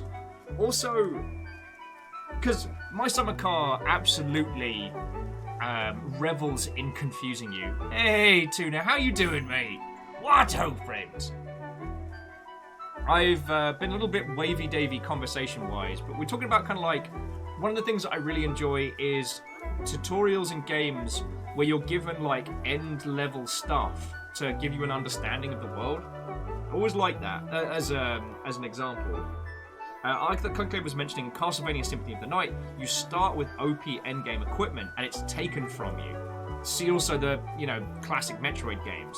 Also as a narrative tool for explaining why you used to have all the cool stuff and now you don't. Oh, Reflective, one of these days we're going to do a long ship after dark where we just get drunk and play My Summer Car. Because it's glorious. Oh no, I wanted to talk to people and I... Ow. Go on. Right, you little bastards need to not. Yeah, so this is Stonefly this is Stonefly, by the way, and it is like a tiny mech versus bug simulation. Not even a simulation, who am I talking about? Alright, what I am talking about is how this big boy is... He's going to get in the bloody sea is what he's going to do.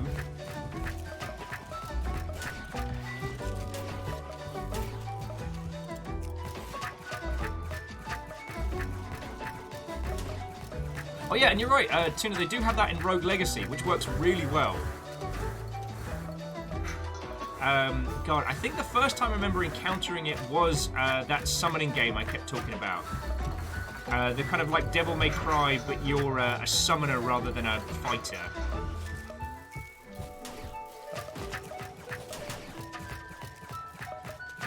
Bad words.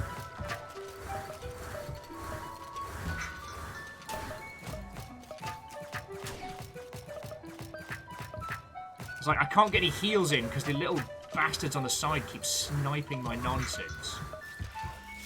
Oh, that reminds me, I need to...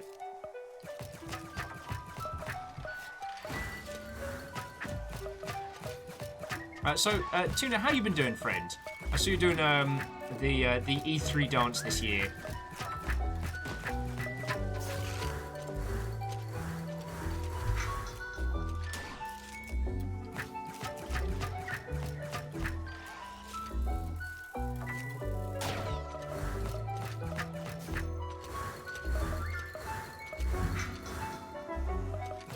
I didn't want to do it this year because I couldn't do like proper E3 per bowl nonsense, so I've just been catching up on the varying E3ness as it's been happening.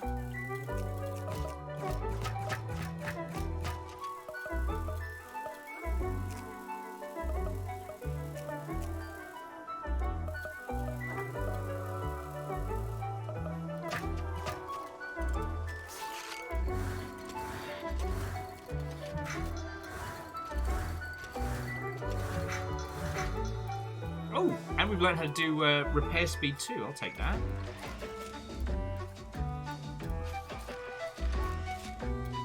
Alright.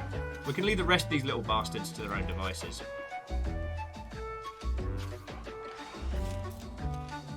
Hey, they were reflective, and again, thank you for the kind words, dude. Like, you never know what you need to hear from peeps until you hear it sometimes.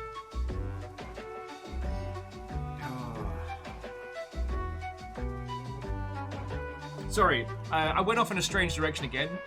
Konami still hasn't done a PC version of Castlevania Harmony of Despair, which is daft to me. It was such a great little banger from the 360 era that would do so well on digital distribution now.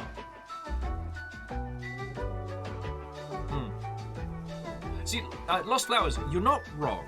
Like, having that feeling where your stuff gets taken away from you doesn't feel good. So it's sometimes it can be more about context. You know, the old turn of phrase of like context is king, and that does apply to video games a lot. Like, it does feel ridiculous after a while. Like, why does Samus Aran keep losing all of her stuff? She's an intergalactic badass bounty hunter, and yet she seems to trip over a pebble every game, and then suddenly it's like, oh, I've lost my stuff!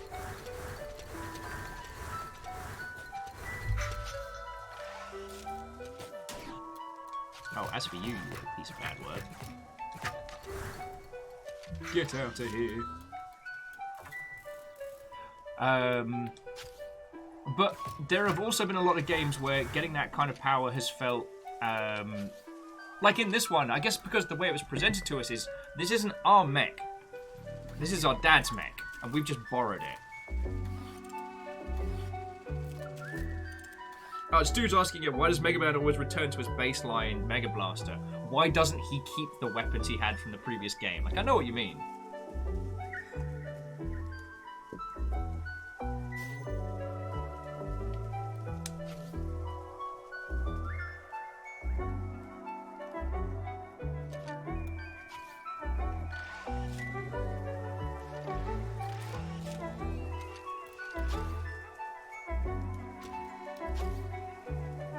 So I do hope we get some kind of like map system later on, because I would be very much a fan of having a better grasp of where we're going, you know what I mean?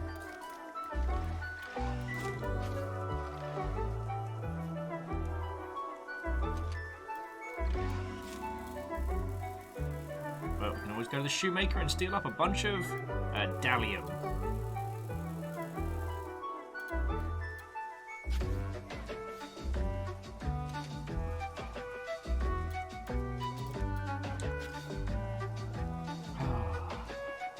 Yeah, I'm trying to think of some other titles that have done they start you off very empowered and then bring you back down to zero. God, a part of me, did one of the StarCraft 2 stories start like that? Where you start off, basically, you start off at the end of the game, and then later on you return to it, but with the knowledge of actually like how to do it. Yeah, Metroid's definitely done it a bunch of times.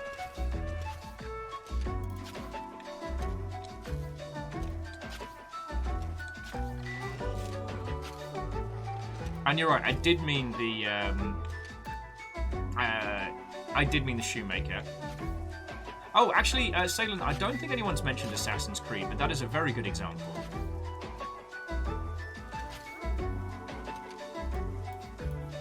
I mean, and that does its kind of like it's disempowerment for narrative early stuff as mostly a story mechanic thing, but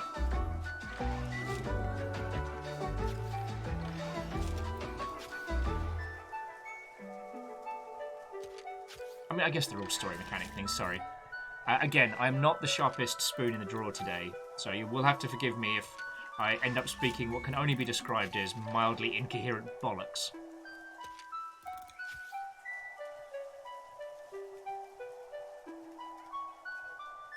Oh, Prototype. There's a very good example as well. And as much as it's, you know, a series that is deserving of a little derision based on how boring it is, good old Modern Warfare. You know, it starts you off as Soldier McShooty Gunbangsman with all the bells and whistles, and then the character dies. Because you thought you were playing a happy game for happy people. And then you find out that no, you are not.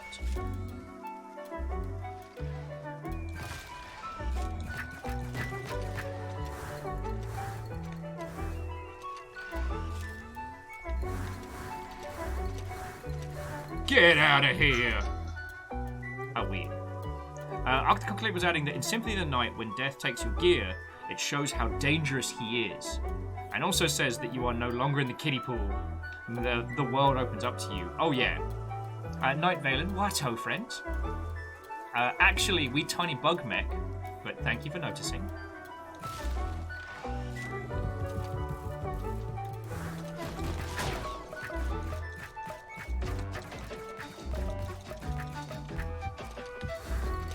Death rains from above! Oh, I can't see a pissing thing! Great!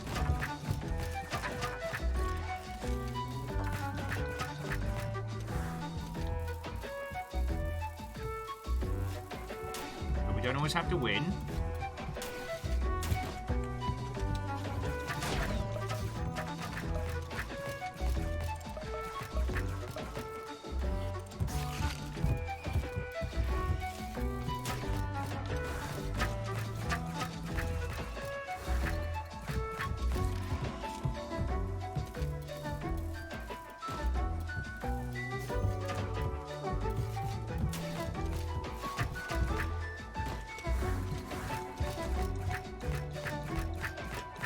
Sorry, hold that thought.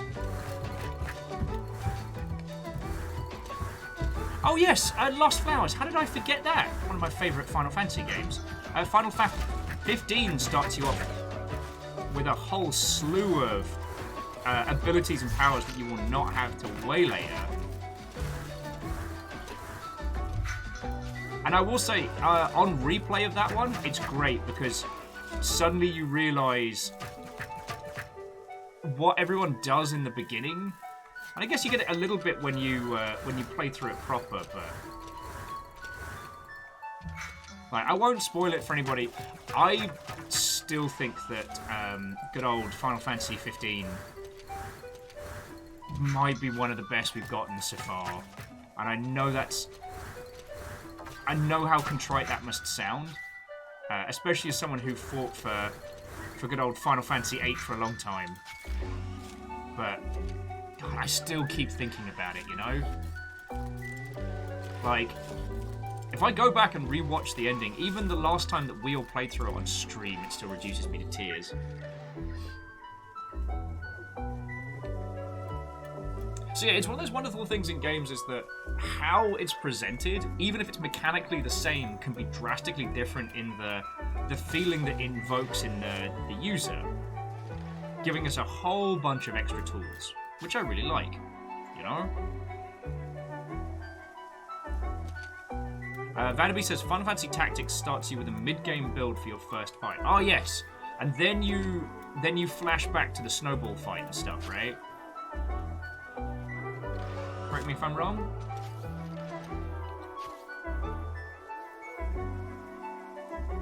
See, Lost Flowers, I knew you were a person of taste. Sorry, Lost Flowers was saying that Final Fantasy 15 is one of their favourite, if not one of their favourite games. It's definitely become one of mine.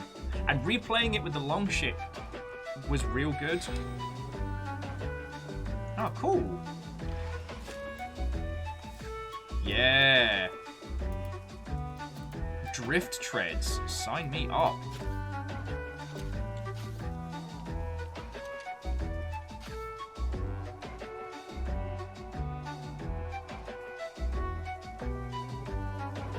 Oh, okay, that's not terrain for us. Alright. What is this? Terrain for ants? We're not meant to go over there. Oh no, sorry. All I was going to add was that I played Final Fantasy 15 at a very weird time in my life. So, I didn't know if it was one of those games that was necessarily good because it was the right game for me at the right time, or if it was genuinely good. And playing through it with a lot of other people as one whole group really did show me, like, no, this has got weight to it. And I'm super glad that I did. Even if it did turn me into a crying mess on stream.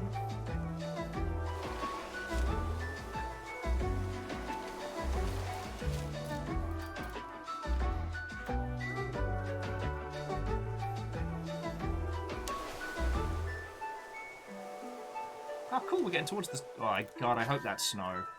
It's like, oh, yeah, we're getting towards a snow area. This will be lovely. Wait a second.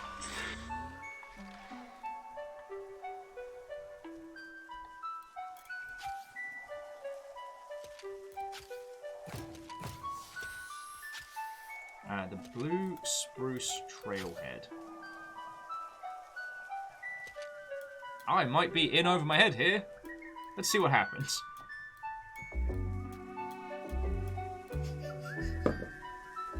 And that was the end of the game.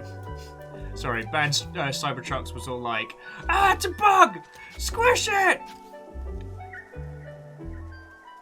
And our character was never seen again, the end. Band Cybertrucks, how are you doing? I'm a little bit of a multi-track drifty potato today, but the game is glorious, and these lovely mother hubbards are putting up with me something fierce today, so can't complain.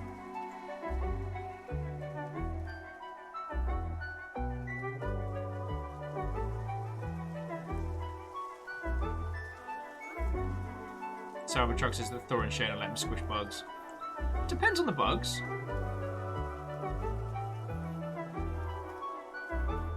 Like, I got called in as the personal coroner for a spider earlier, as Fiona was having a minor meltdown. But I didn't kill the spider. I very much have a live and let live policy, especially with spiders. Like, if they're just around, I'm like, you know what? You do you, buddy. Like, I ain't got beef. But if you're on me, then all bets are off. Alright, well, I guess I probably haven't told this one to Lost Flowers. So before I lived here, I was renting a little basement. I guess it was a room, but it had an ensuite bathroom and almost like a second room. So I was kind of renting like a basement sans kitchen. It was pretty good. However, it was like a dark little basement in Beacon Hill, so spiders happened. But this was fine, you know, I got used to doing spider checks, but the reason I started doing such vermin spider checks was, so it's one evening, you know, I was still streaming out of Ket's family's place, and so I come back, I'm nice and tired, like, it's been a long day, and I still didn't have like a proper mattress or a proper bed, so I'm in a sleeping bag. So I wiggle in, and I'm watching some stuff on my phone, and I feel I was watching anime on my laptop. So I've got the laptop there, I'm rolled over, and I reach down to scratch an itch on my leg, and it comes up wet. So I freeze, and I turn on the light, and I've just crushed this motherfucking giant spider, if you'll forgive my language. See, that's when the peace treaties were off. There was an exterminatus. Like, I turned on all the lights, I went through everything, I smacked the curtains, I shaked everything out, I checked my drawers. Because there's no fresh fear quite like it. Because it wasn't, I saw a spider on me. It's that I had no idea. Oh, speaking of bugs. Now, as an FYI, I don't know if there are spiders in this. So, I can't promise you this is a spider-free game.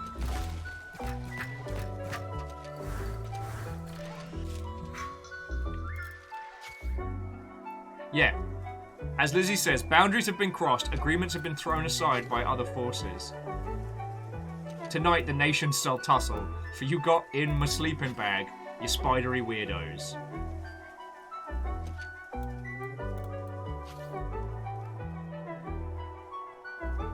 Wait, I've already been here. I don't know how to go home!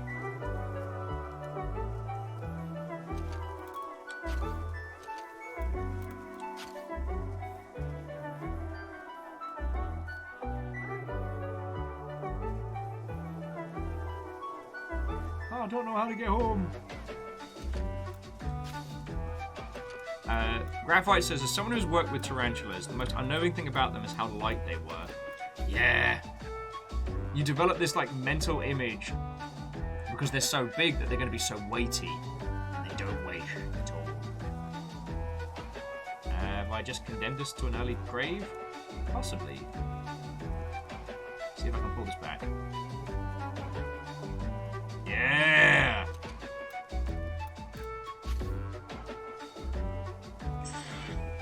Yeah, I know he said find him in the Glenson Trail or what have you, but I'm lost.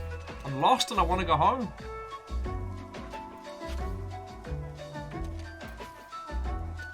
There are supposed to be checkpoints in this that allow you to return to base, but I haven't seen one in so long. There's the wheelie spider, which is the wheelie legs, which is cool. I don't appear to have a map, Stooge. Like, I have the instructional, and the pause menu doesn't give us a straight up map.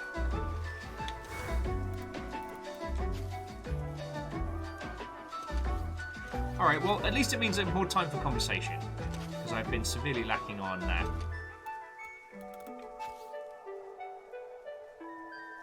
But yeah, my general philosophy with bugs is I try to avoid killing them as very best I can. Like, and while I guess for some kinds of spiders, relocation probably means they won't make it. Like, at least it gives them a fighting chance, you know?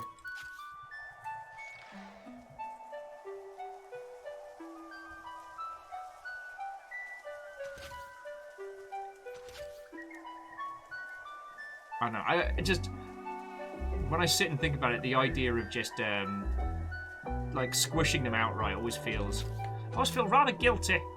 Alright, cool. So, Ark of the Conclave, I don't have the Monster Hunter style scout flies, which is what's... I don't want to say irksome. But, I don't have those because I'm not in a story area. When I push the scout flies button, I get her popping up saying like, boy, should go to this area. And I'm like, but no, I need to know where I'm meant to be going. This is where you're meant to help me. I just came here to get some resources so I could do cool stuff. Yeah, Henry said, Mr. Cobblestone is somewhere in the Genshin Trail. I have to find him. Cool, the Genshin Trail, I guess. Where's the Genshin Trail? I mean, I know how to get to it.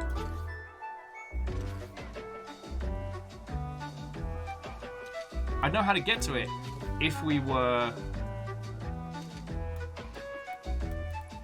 back from this.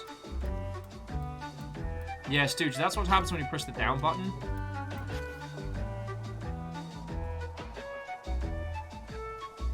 Maybe somewhere around here.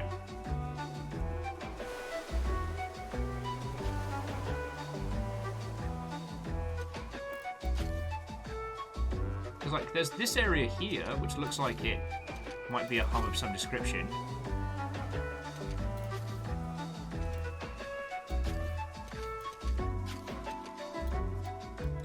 And there are meant to be, like, teleport pads back, but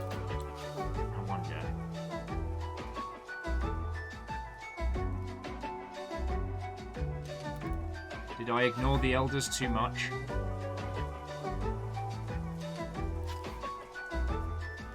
So first we nicked our dad's mech and got it stolen. And after joyriding that giant monstrosity, we've now gotten ourselves lost. Good work, Will.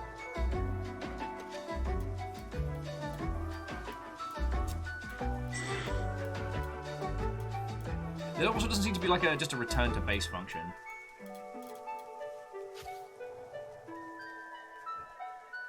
Oh wow, yeah, and we are not supposed to go any further than that. There is a full-on invisible.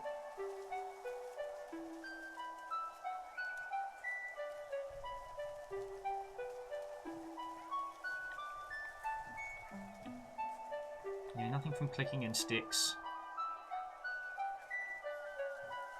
I mean, I found a cool piece of a mech, but we'll never be able to return home to build it, so... So, Will, how was your Tuesday? I fought a bunch of ticks and then got permanently lost in the woods. My soul still resides there.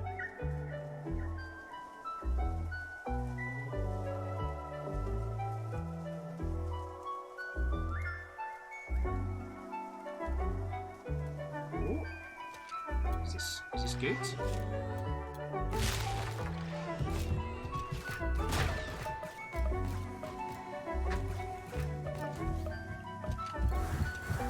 Get out of here.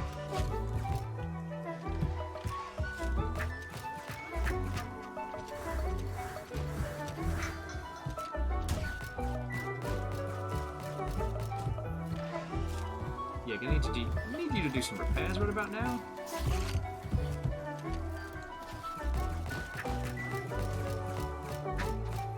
Oh, interesting.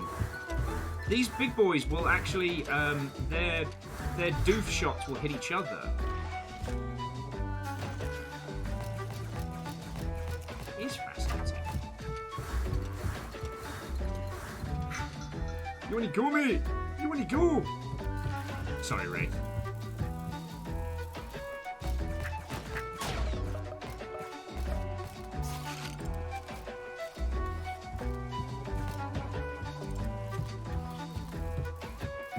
And they get rather offended when I start mining stuff.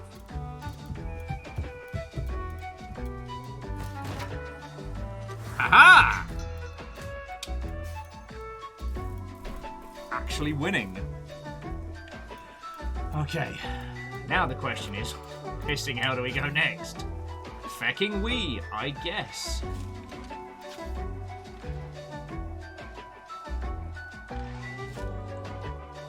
We of the Bramble Nation feel like we're being left to die, I guess.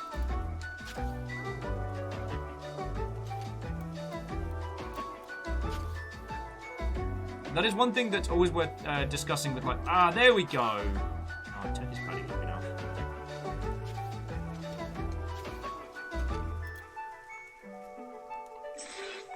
No, this is supposed to be a checkpoint. Oh, my life! How do I get home? Alright, well, we live here now, so... Aperios, Watto! Perios was saying that the only spiders that bother them are the ones that can jump far. Yeah. Jumping spiders. No thanks. I'm good.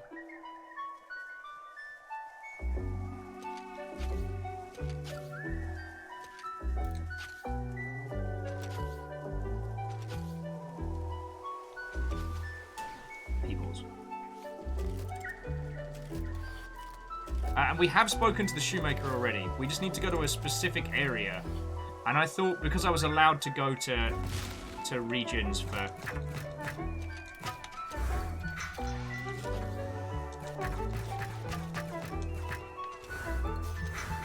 I thought because I was allowed to go to varying regions to explore, that I'd be able to get back. I thought wrong. I was a stupid dum-dum, with a stupid dum-dum's face. And now I must pay for this. I must pay for my hubris. In fact, I believe we're by the shoemaker's area now.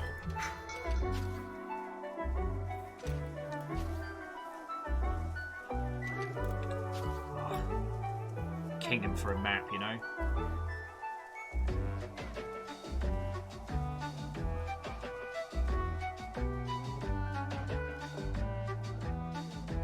No!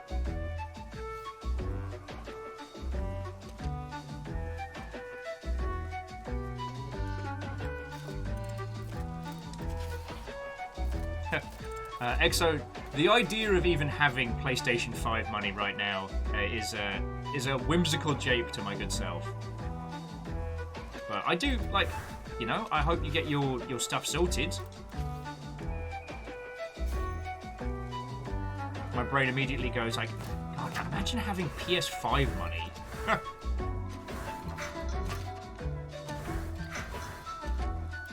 I'm just bullying the bugs now, maybe as I find my way back. I mean, if I depopulate this area of ticks, the game will take mercy on me. Allow me to return. Yeah, I recognize this space too. So we might be making headway. Tell you what, let's leave the bugs here, just so I know. I think we flew over from this way.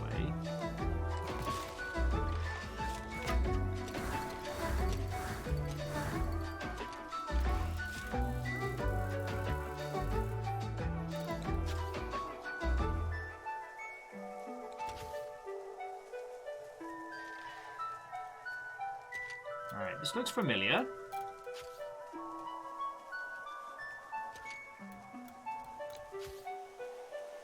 Now, if we can find... It looks like one of those glowing platforms. If we can find one of those... Okay, yes, this is definitely where we started. So we need a glowing platform like over there, but a glowing platform that allows us... that is considered a checkpoint, so we can return. Reactor online. Hey! Sensors online. Weapons online. All systems nominal. Stompy, how are you doing, friend? What's up, Mother Hubbard? What ho indeed. How are you doing? Also, I will need you to be careful with the aforementioned stomping, though.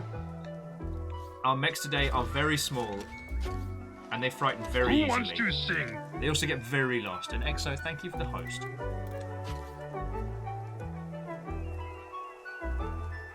So, Stumpy, how are you doing, friend?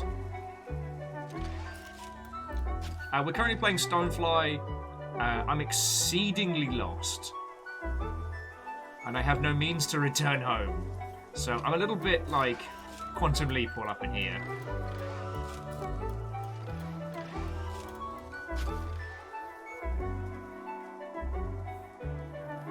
Like, I feel like the game was supposed to stop me a while ago, and it has not. Stompy's like, no promises, the stomping must continue.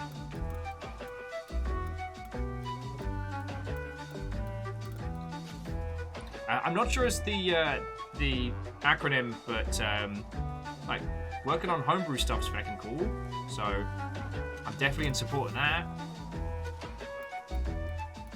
Ancient Egyptian vampires also seems like a fascinating setup. Because remember one of the old World of Darkness, I think it was the Assamites, the ones with the acidic spit. Their whole thing being cannibalism, but they were based on a sect of Egyptian mythology. And I loved the idea because Egypt being such a like a bright and sun-filled environment would make it a fresh, hot nightmare for a lot of vampires, right?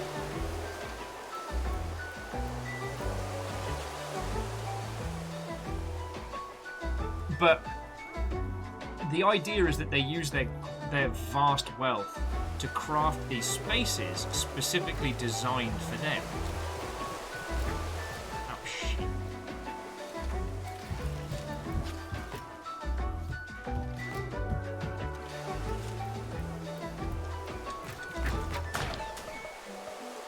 Kidding me. Get out of here. The idea that, so like, creating these huge pyramids was more a survival maneuver by the Egyptian vampires. Create these sunless, self-contained castles. I've always liked that as an idea.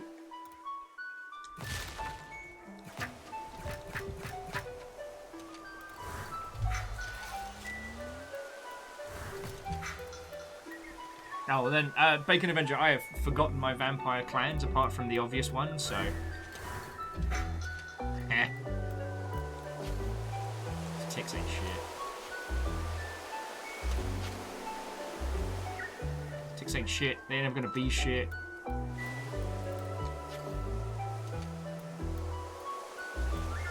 Okay, so in theory, that glowing pad there should be all that we need.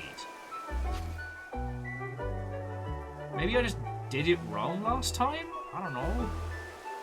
Okay, that's fucking pretty. Hot damn, I'm still in love with this game's art style.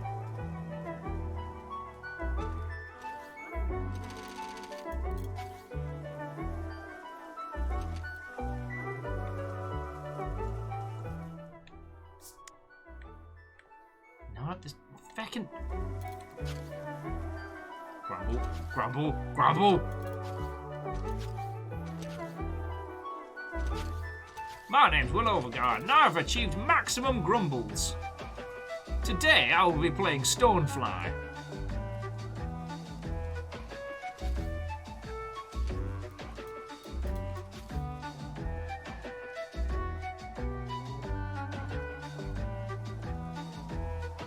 God.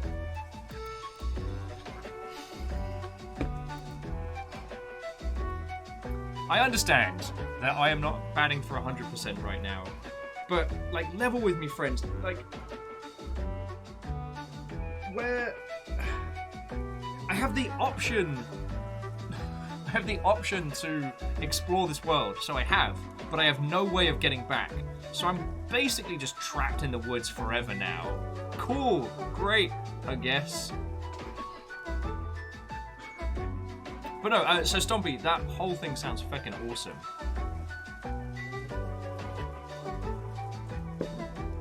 Stooge, my grumbles are reaching a strong 850. We might hit 9,000.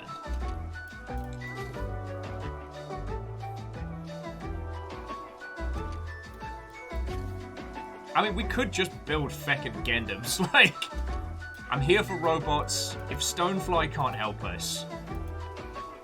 So here's what I'm going to try and do. I'm going to quit. And then play and see if that gets us back. Fuck!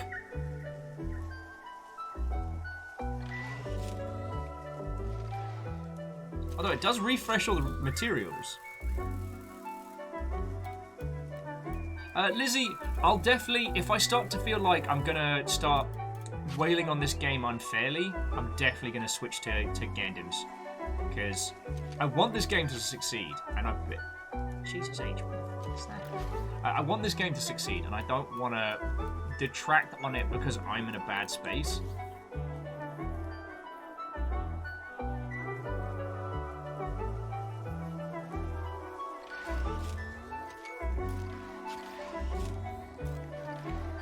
Also, it's okay, we have 740 Dalium. So I'm going to quit. Then I'm going to hit play. So I had 742 Dalium, right? It drops me back here. 744. Alright, so... Hi, I've just found the first exploit of this game. Super duper easy bullshit mining mode. Find a node with no contenders, strip it bare, quit and rejoin. A trick that has been valid since the PS1 era.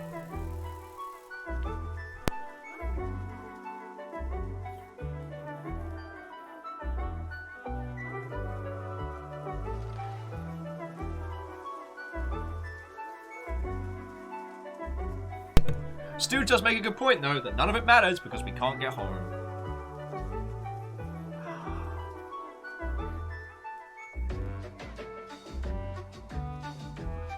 Aperios was like, I liked when I had to restart my PlayStation to fight Psycho Mantis. Oh, good times.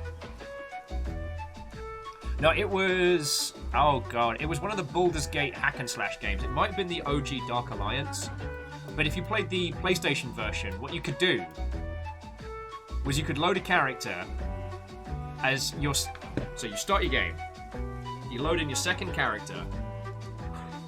You have them drop all of their items, and then you pull out the memory cards, and then you quit, and then you pop the memory card back in, and you load them up, and they're still covered in all their stuff, but then all their stuff's on the ground. So after you find your first few jewels, you know, you go out to hunt a few rats, and you come back just dripping in cash.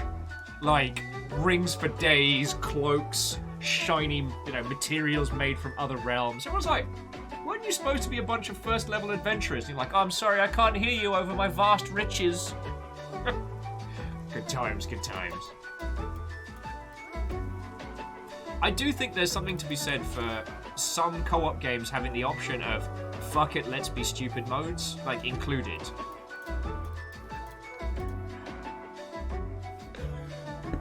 Alright. I'm just going to quickly check the Steam Community Hub, see if anyone's had this problem.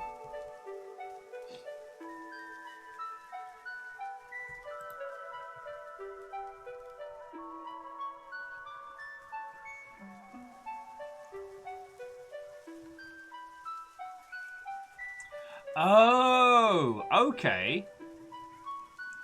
Oh. They fucked it. Alright. So, you have to find it on the keyboard, not necessarily the controller. But if you hit this, it gives you your inventory in your menu. And from here... hang on. From here... you can just head back to camp. That's why there's... God, I want to do a little scream there. Just a little scream. Okay, what is it going to take to fabricate you? Yes.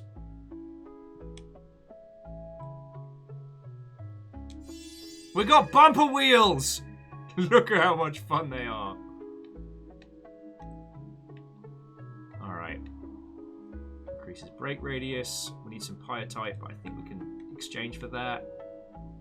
Some rain wire. Oh, man.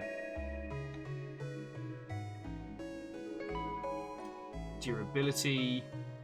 Repair speed. Oh, shit, yes.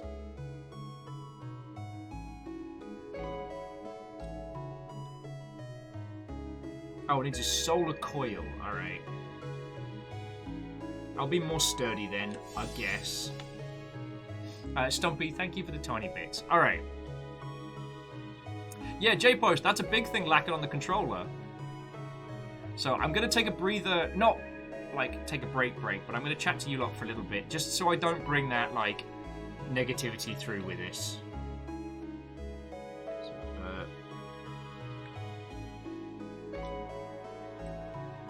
plenty of good stuff to sell.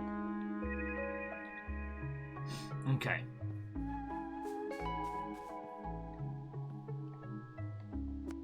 I'm working. Cool. Go see Clara. If Clara can help you. Cool. What about you? This summer is hotter than the last one. What is the UK right now?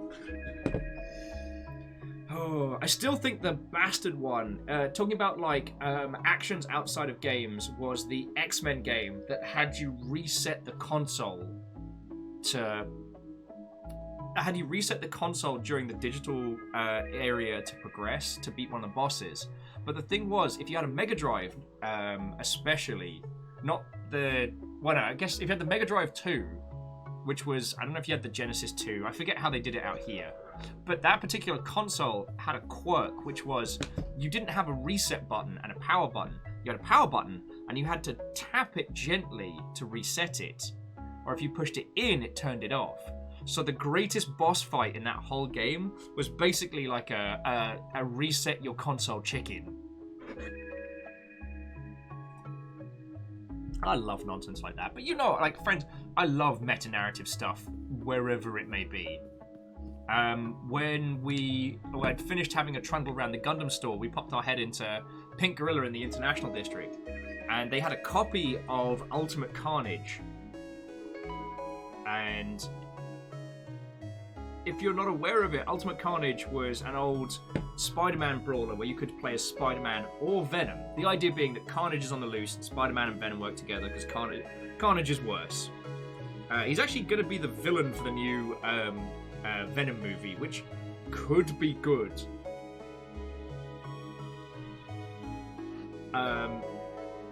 And it did one of the great original fake outs where you have your throwdown with Carnage, and you're like, oh, that was a little easy, but alright, the credits are rolling, so I guess I win, and then Carnage smashes through the credits, and it's like, it's not over!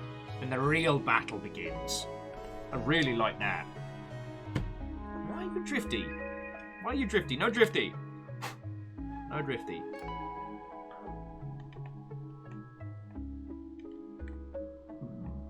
Oh, excuse me.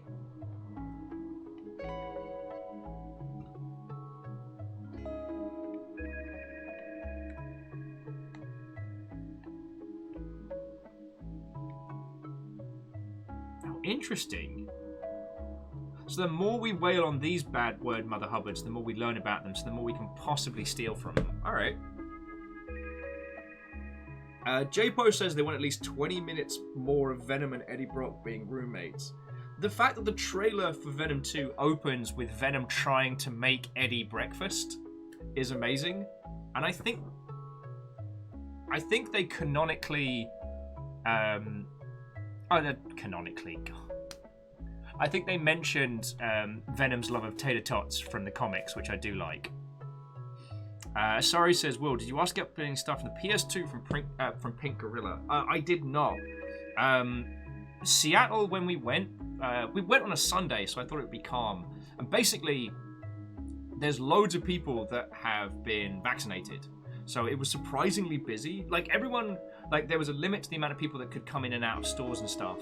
And everyone was masks up and being safe. So it wasn't like people were being dinguses, or dingai, if you will. But it was rammed. And the one I need to go to is the Pink Gorilla in the University District.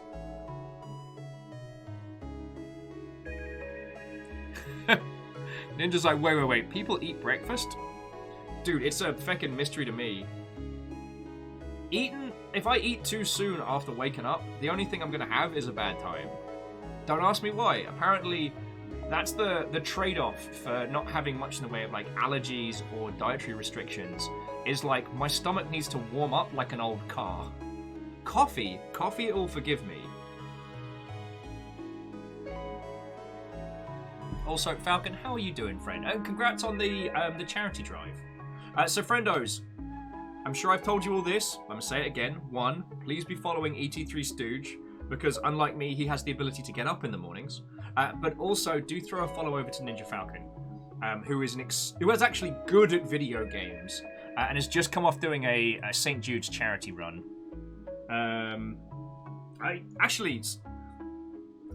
Okay, does anyone know of any big events happening next month?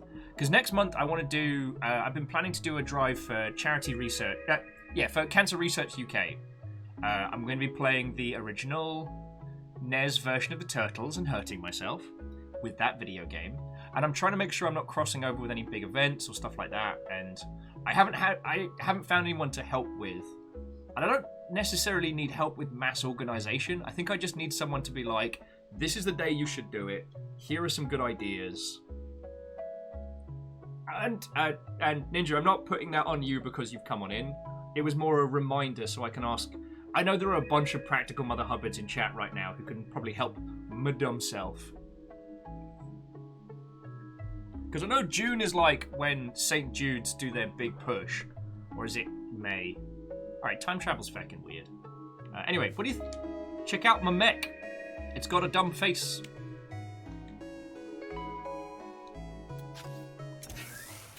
Alright, so we've got to head to here.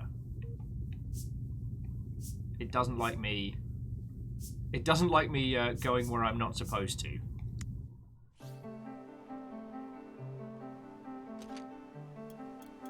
But it's got little wheels now. Yeah, see, now I can do the tell me which way to go, Spirit Flies.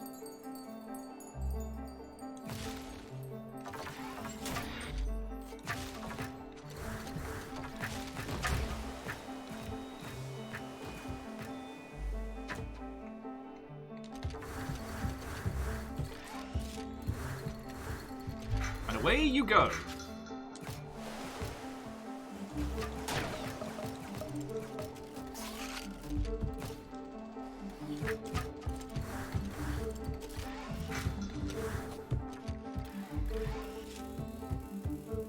Dear bugs, I will steal all of your stuff. Don't think that I won't.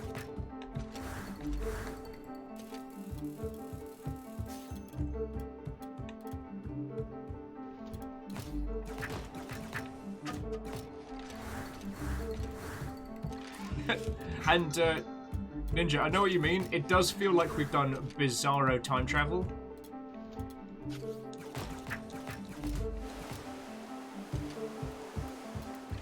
Sorry, hold this thought. I've got to win a sumo battle with this big bug.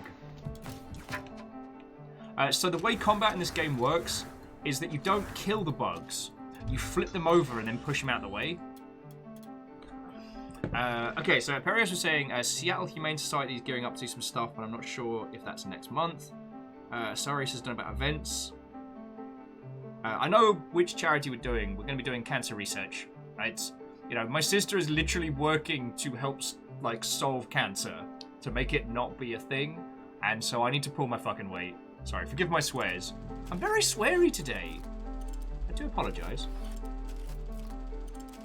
And so, yeah, I'm going to do it by playing the OG NES Turtles, because it's brutal.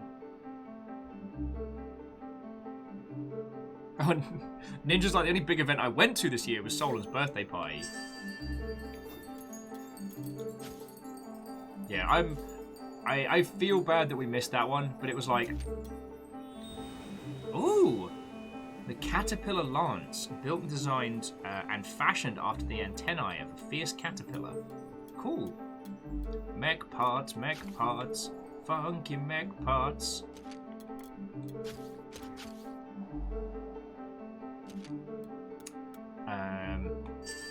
Where's the light noodle?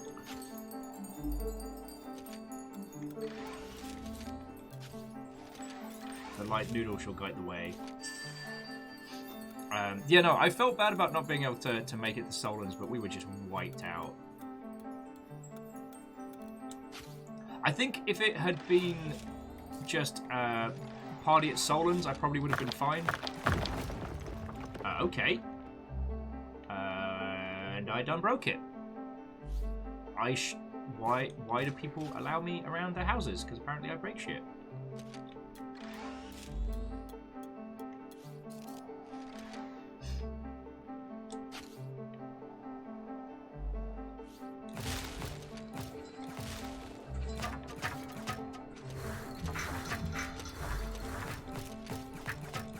Stupid long bugs.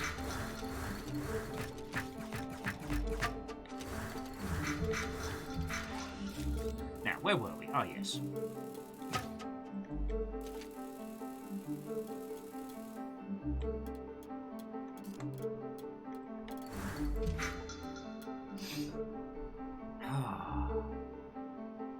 This game is very, very good. It is very, very engaging. And it is definitely not a conversation starter. So I definitely won't be streaming much more of this. But I do really, really, really want to recommend it.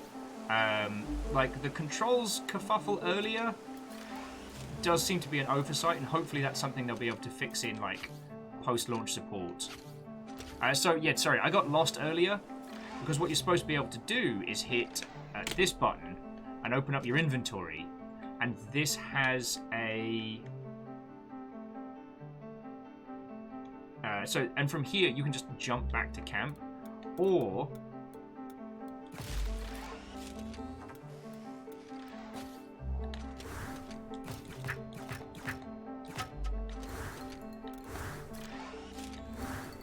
you can jump back to camp or like check your stuff, find out where you got to go, etc.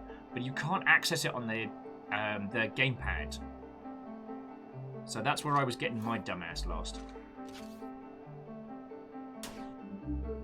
Or apparently lost like that.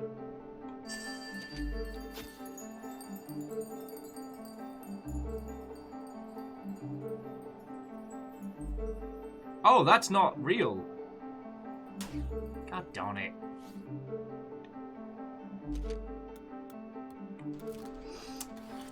Oh yeah, Ark of the Conclave. Yeah, we got some cutie feedies. Stu says, jumping way back, there are a fair few games I play in controller because of how poorly it's implemented. I know what you mean.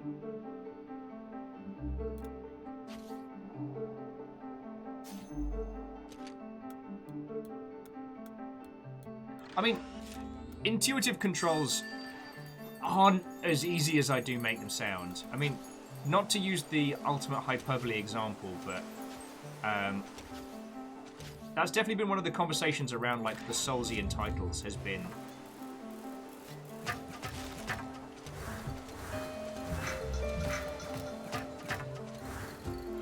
It was how they took the accepted control scheme for. Oh my word! They took the accepted control scheme, especially for third-person action games, and went, "What if we did it different?"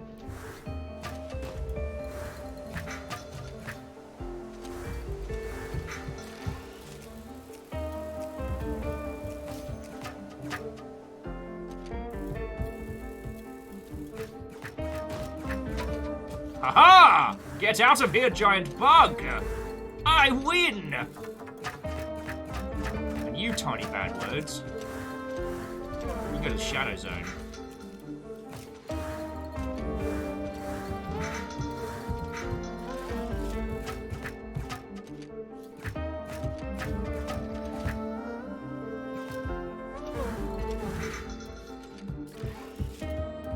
Now your bug brethren belong to me.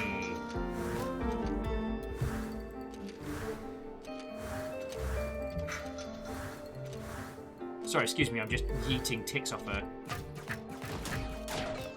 Oh, my life!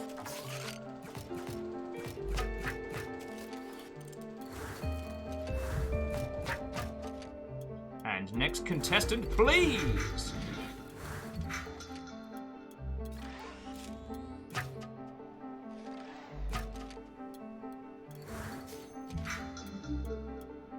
Oh, sorry, if you weren't here earlier, one of the cute features of this is the way in which the progression system is phrased to us is as our character's kind of thinking through the problem. So she just had the idea that all the little bugs that keep like scurrying around and flicking at our feeties when we're trying to get stuff done are a real pain in the butt. What if we could drag them all together and then push them all off, right? Well, she's had that thought and been like, shit, I could create like an attraction system that brings all the bugs together before I yoke them off into space. And that's fucking cool.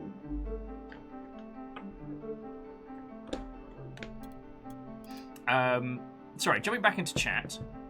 Oh, sorry. Good sleeps is good. Ninja was asking if there's anything that's announced that's been exciting at E3. I mean, pondering it now, so Slime Rancher 2, obviously. There was, is it Returned? The very, very weird looking indie one. And obviously, is it Redfall? Red Cryfall? See what I mean? Wizard with a Gun. Best name of any games this entire E3. Oh, and String of Please, yes. Advance Wars getting a re-announce. I had this young and up in my mentions being all, how can you get excited for Advance Wars? How can you get more excited for Advance Wars than Metroid? And I was like, well, have you played Advance Wars? They're like, no, but I'm like, see, you're right, Breath of the Wild 2, fuck yes, I cannot wait to play that.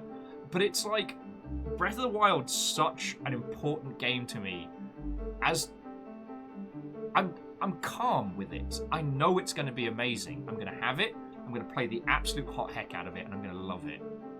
It doesn't need to impress me. It doesn't need to get me all jazzed up.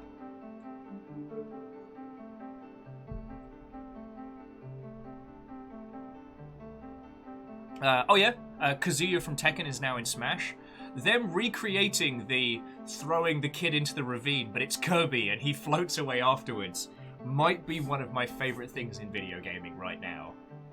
For those of you that didn't play through Tekken 7, the story mode, you play as, what's his name, Heihachi?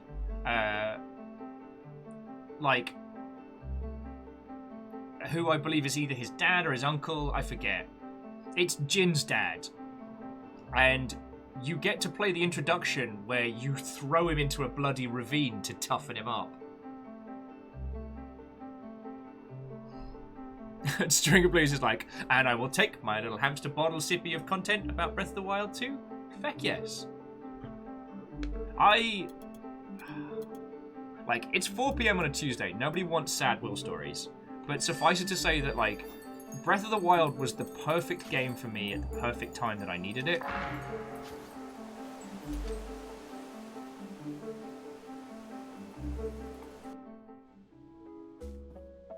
And so... Oh, please tell me I can build the extra arms. Yeah! Look at his little arms! Fucking wee! Fierce. Though it's now more blue than red, so I think we need to get the red back in.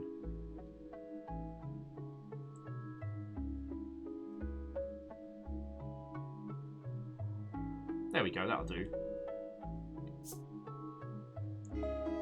But then this can go for more of a sea blue, and then we can have the accent in the hella blue. Yeah! Is it fugly? Little bit. Do I care? Not at all.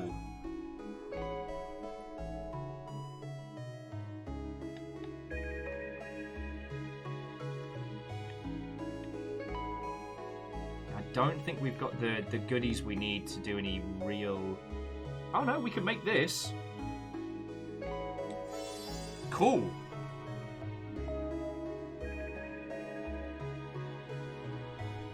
So we can bring all of the little bastards together for then knocking them out. So Stringer, please, if you haven't seen this, this is Stonefly, and you play a mech the size of a bug in a world where no one's really burdened us with too much, like, it was the third age of the bug war. Basically, our dad's a mech mechanic, and we were supposed to go and pick up some extra resources for his shop. I think one of the fuel types, but we forgot. So what we did is we borrowed the sleek kind of like super mech he had in a shed out back. We borrowed that to go get him the stuff he needed. We didn't lock the shed. In fact, we didn't even so much as close it, and it got nicked. So now we're on a quest to go get his robot back because we were a bad child.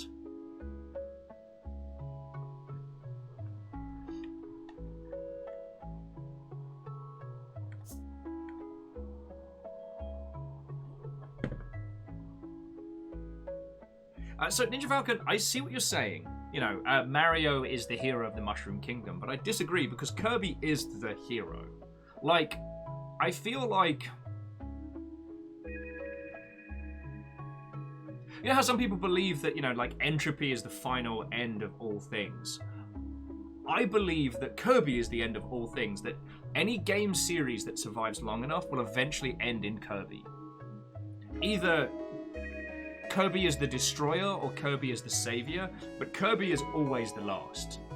Kirby will be the last thing added to Football Manager. And Kirby will be the final narrator for Civilization. When Street Fighter 2023 is announced, the final of the iteration, it'll all be Kirby. Kirby is both the harbinger and the sign. Kirby is without malice and yet terrifying. Every game will eventually be Kirby. It's just a question of when. Yeah, and thus the final words were written in the story of video games. Wheel. Graphite's like, I want the Kirby Civ mod narrator now. Ha ha ha! Well, that's a bit more Link, but yeah.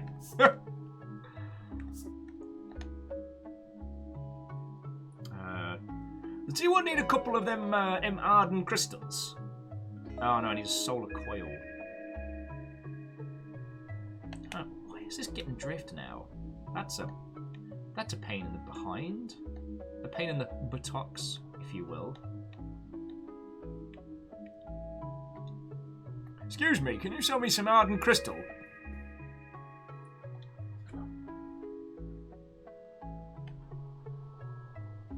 Oh yeah, sure. Gives a couple of those. Save you some sap, some seed casings, and some raw pollen. Although, friends, do not go huffing raw pollen. Like, a lot of people will tell you it's safe, but it's just it gets all up in there, you know.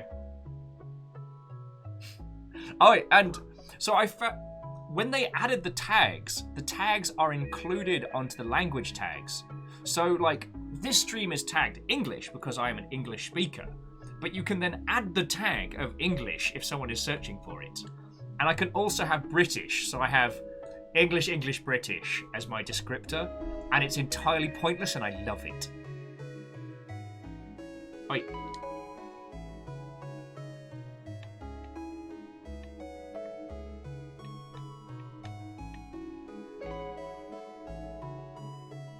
Yeah, so our robot is nice and sturdy. And we've got these little tendrils now. Yeah, I am English, and also English, but also British. I don't make the rules, Mr. Twitch does. Oh yeah, so, Stringer, please, you're right. My speech pattern is considered double English, with a British accent. Like an ice cream topping, but all 3 flavors of vanilla. Sorry, so Stringer, please, how are you doing? How goes it? I'm sorry I haven't blepped at the Healthy Hammer Himbos. I meant to, but I had enough organizational battery to organize coffee hangs with peoples. And I have the inkling that your crew are going to be getting very, very busy very soon. So I don't want to... I don't want to be like, oh hey, you should all take a whole bunch of time out of your life to come shoot some zombies with me, Will Overguard, because I like playing GTFO with you, even though you are all very busy.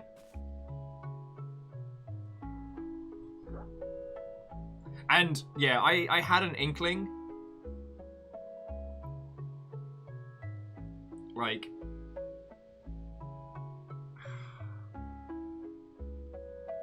because you've got digipacks coming up, and yeah, and stuff and things, and stuff and things.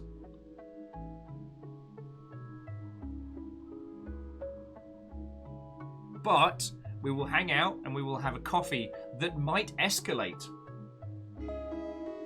into food. That is a thing that we can do. I'm also, after my internal organs held basically a sit-down protest.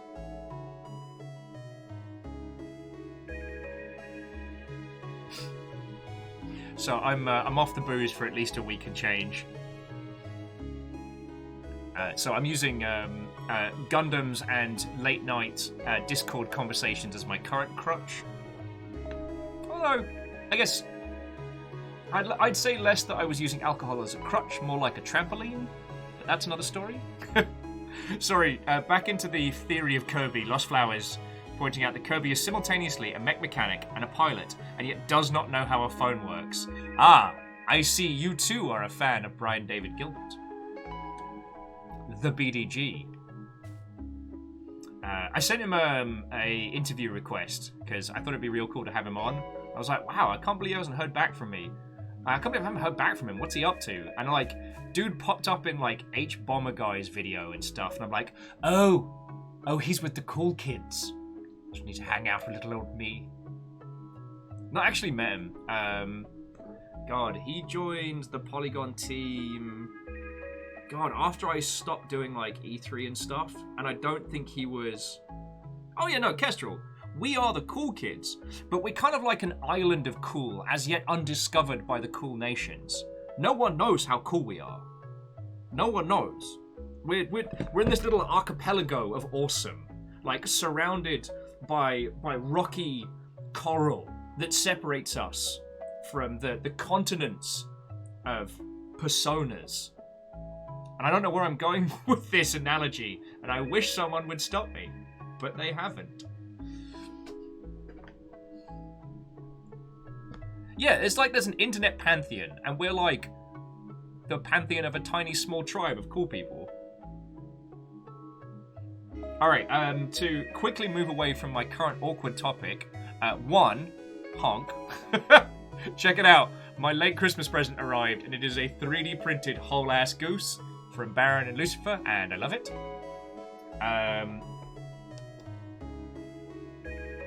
And Iron Imp, we don't talk about Batman right now because canonically, Batman is a selfish lover. And that is the correct use. I'm going to join in on that. It's my show. I'm allowed to honk if I want. Honk!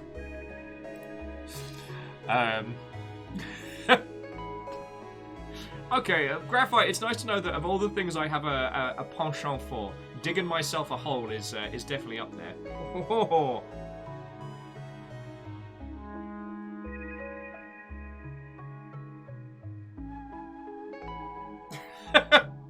Yes, Iron Imp. Beep! What is Space Station 13 for $200? Honk, honk, honk, honk. Implied honk.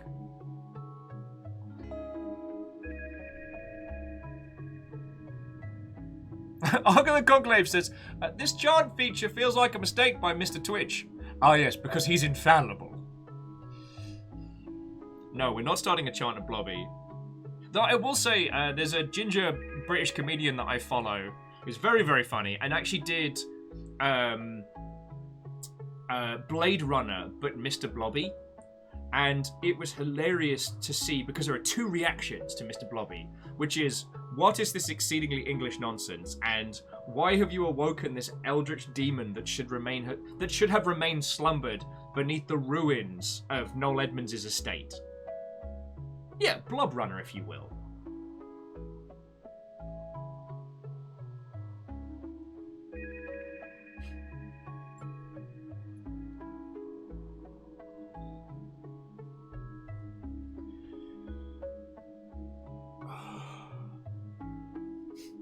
It's fine, it's fine, it's fine.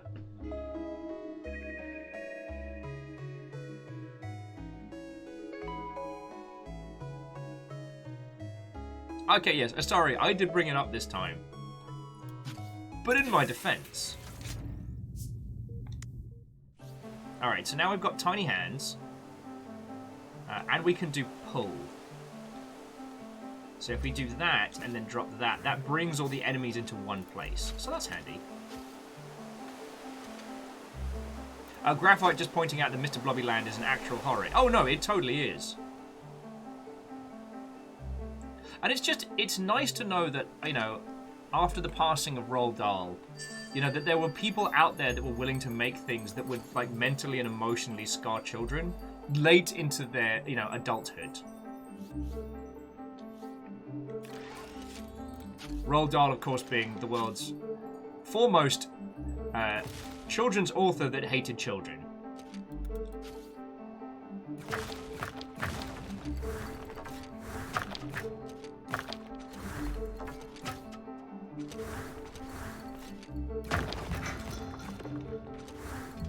Give me roof. Yeah, like Watership Down. A classic example. Children's media designed by people that actively despise children. Oh god. Asari was saying as a child they did visit Blobbyland. Yeah, Tanari Wow, what ho and good evening. Welcome to cute, adorable giant robots, but also horrifying reminders as to the great sins of the British Empire. One of them being entrusting the keeping of the Blobby to one Noel Edmonds. We should have known he wasn't up to the task. Edmonds was out for himself. He wasn't truly going to keep the Blobby contained. He was always going to release the Blob. Oh, and Tenori, I know what you mean. This does have a vaguely Breath of the Wild kind of flavour to it. Oh, speaking of which, we're going to be getting a...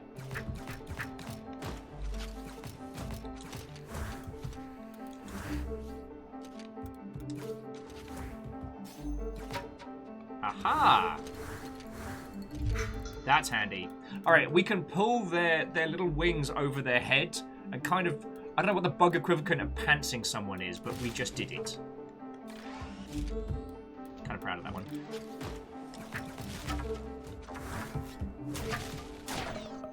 Oh, absolute bad word.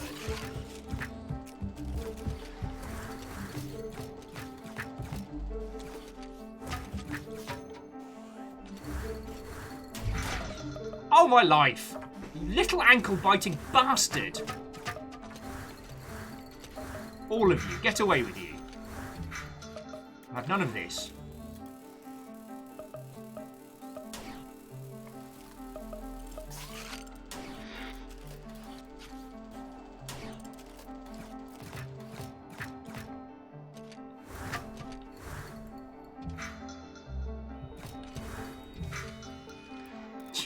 I do like the way that we just managed to learn our next upgrade was by getting the poo kicked out of us by tiny annoying bugs.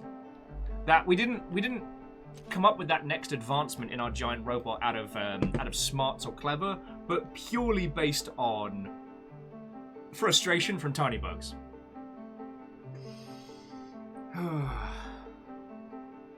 Reactor online. Sensors Hey! online. Weapons online. All systems nominal.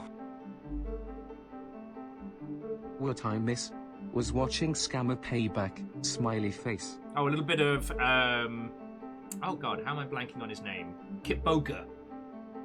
God. I know the reason why we're supposed to enjoy Kit Boga is his ability to scam scammers out of money. But honestly, I watched him do a one-person performance where he was 3 characters simultaneously, all interacting with one person, attempting to rinse this little old lady of her money.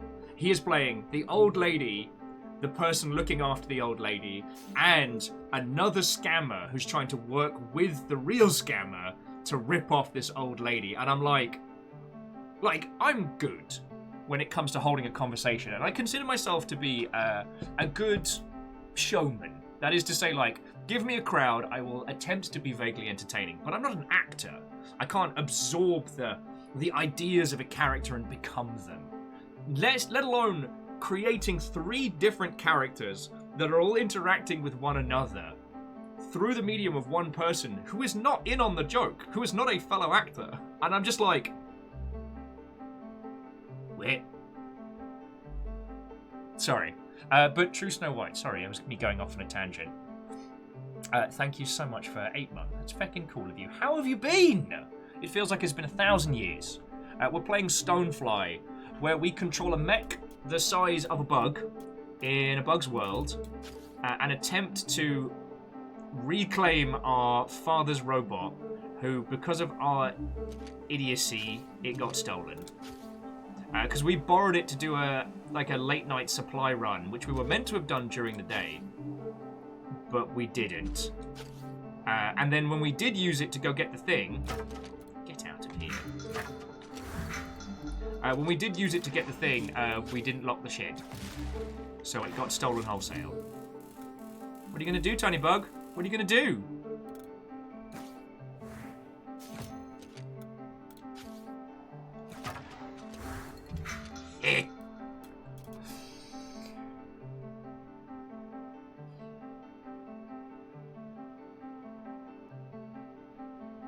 Oh god. Ionit was saying that one thing they saw somewhere in their childhood, etched in their memory, and they don't recall when, was the Secret Adventures of Mark Twain, where the kids met Satan. Huh. Met Satan. Good friend of mine.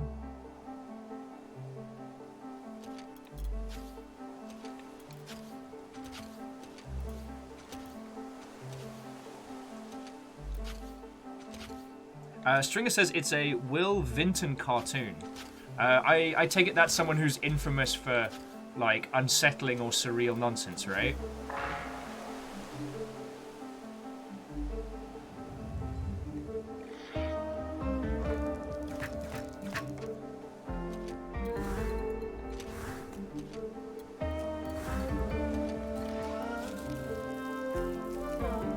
Hoover up the goodies.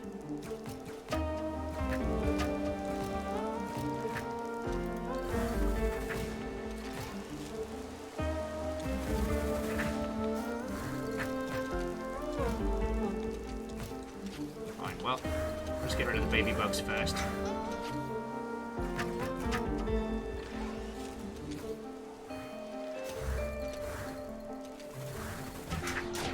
Okay, you did not just. Well, congratulations, you're going to pay for that one.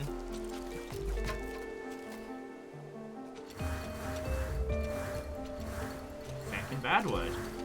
Hope you like going out.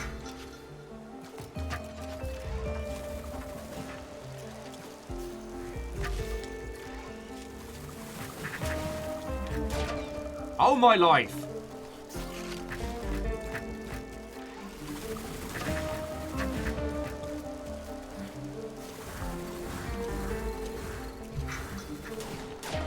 Ah! I'm getting bullied here! Friends, hold that thought.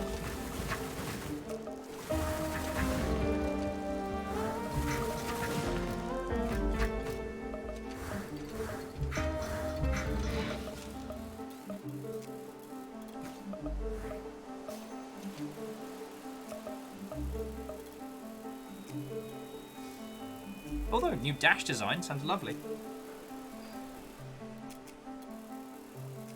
So Will Vinton is a prolific animator who invented claymation by name. Oh, the person who did the California Raisins. Oh god.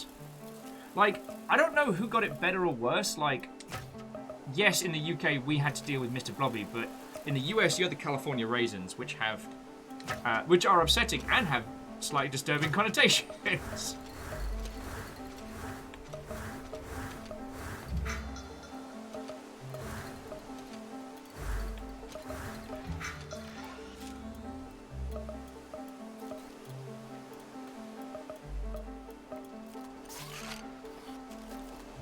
Oh dear lord. Sorry, Stringer Police was saying that the California Raisins had 2 TV specials, both of which they watched on VHS growing up. Oh my word. That's not good.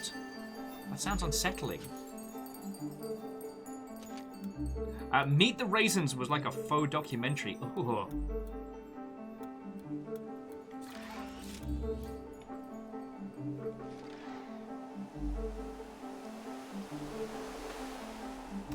Sorry, I was asking who's seen Morph or Pingu. I know Morph. I know Pingu's very, very internationally syndicated, so that's probably more common. I don't know if Morph ever went anywhere else.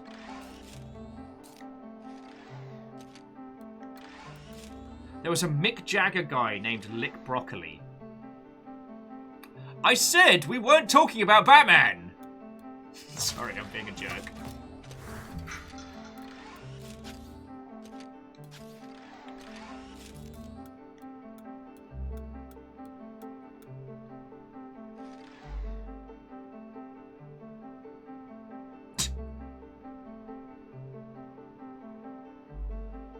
Oh yeah, so Clank was asking if the mech is bug-sized, then why is it so big in camp? Yeah, the people are tiny, but what's glorious?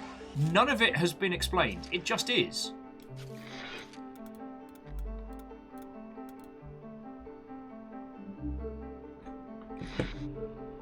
Okay, so this is the person who owns the store. The shoemaking store.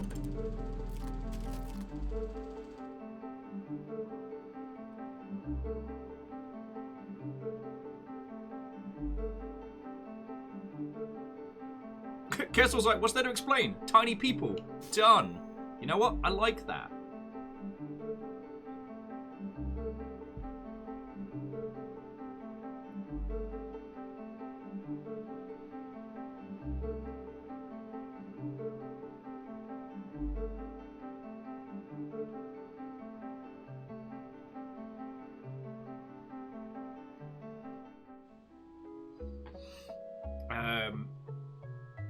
Just I am adding, this is Honey, I Shrunk the Mech. I mean, Grounded gets the Honey, I Shrunk the Kids as a video game, which, honestly, there are so many companies out there that should have made that first. Oh, you better believe I'm making dash. Oh, and mining speed, feckin' yo! I need solar coils. And some other goodies. Alright, so what are you up to? Gonna talk to me now? Nope. Okay, cool, fine. Like your stupid camp anyway. You all got saved by a baby child.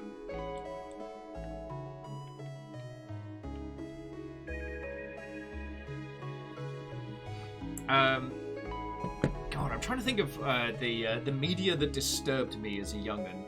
I mean, obviously we got Watership Down. I'm pretty sure I've told you that story 8 times, but it was a rainy day. We had a substitute teacher.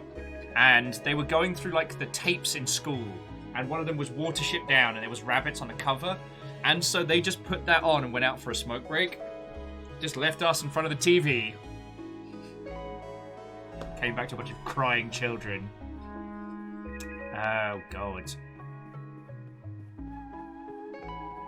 Yeah, it was a good time. J-Post, it was primary, so...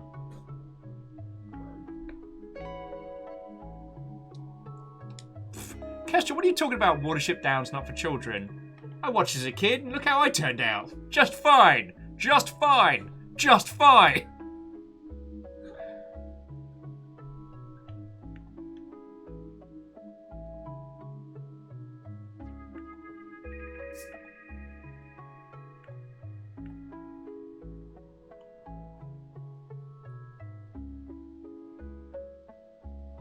Okay. Visit location region to trace down. Visit camp to depart on this mission. Wait, where?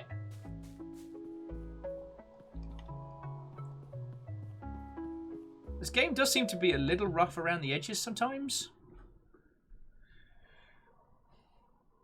Like, I'm going to give our character a rest to see if that helps. God, what else did I see far too young?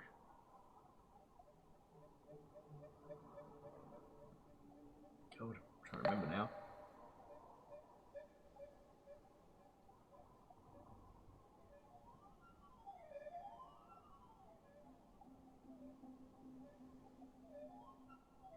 Casual says they watch Wizards way too young.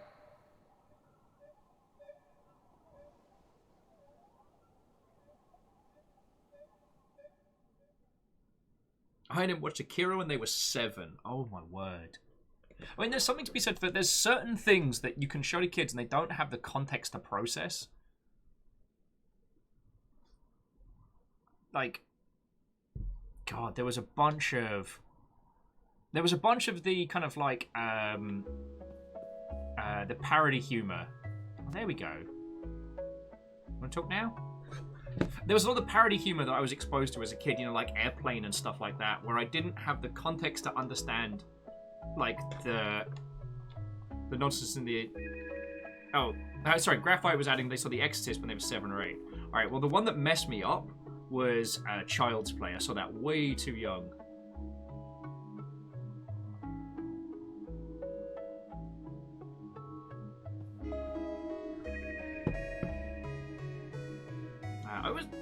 So on the subject of like the California Raisins and all that ilk, I always found claymation to be a particularly haunting style.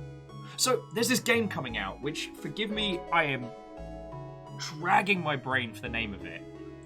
But as I'm sure you've noticed, I'm mostly potato. But there is a game coming out that has done this incredible job of creating a claymation art style.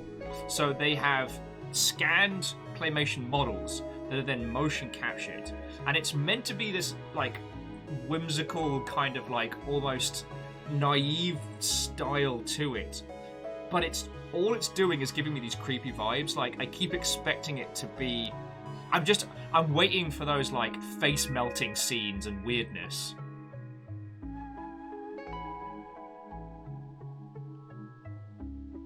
And see, Graphite was saying that they saw that Child's Play affected them up way more than The Exorcist. It's because Chucky is small and quiet and could be anywhere. You know, The Exorcist, you see some horrible things and it's like, ooga booga booga, there's a devil in that girl. But like, oh, you know, like Chucky could be anywhere.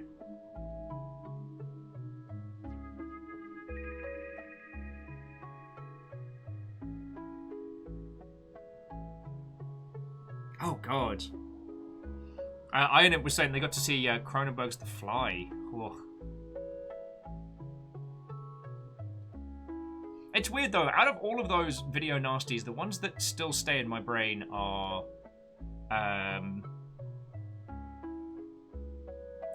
the remake of Invasion of the Body Snatchers, also with Jeff Goldblum. Like, I still think about that even to this day. How it does such a wonderful job if you never know who is and who isn't. And a lot of sci-fi has tried to do the same kind of bounce. Oh, and Bacon Avenger, referring to the OG, we're talking about things that disturbed us as kids. Now, video game-wise, mine was Phantasmagoria. I got shown that way too young because I was allowed to play it. And weirdly, I think it was the PC Engine version of Shadow of the Beast. Had some really haunting nonsense in it.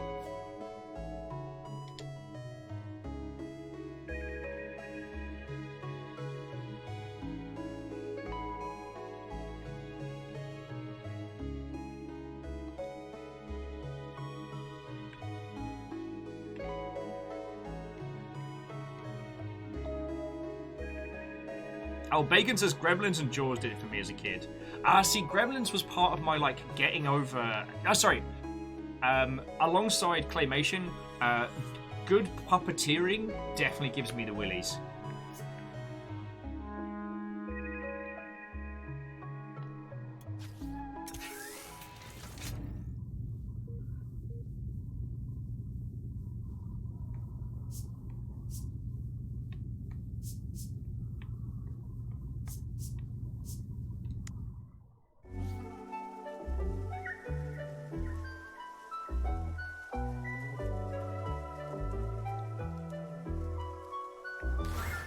Oh, that's cool.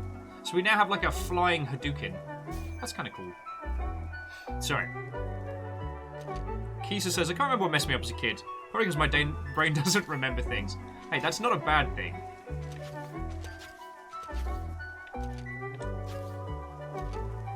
Also, our bug creature's got little hands now, which I'm very okay with.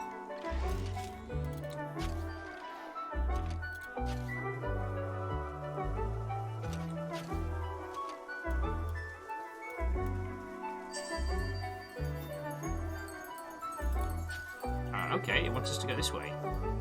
Alright. Game says go this way, we go this way.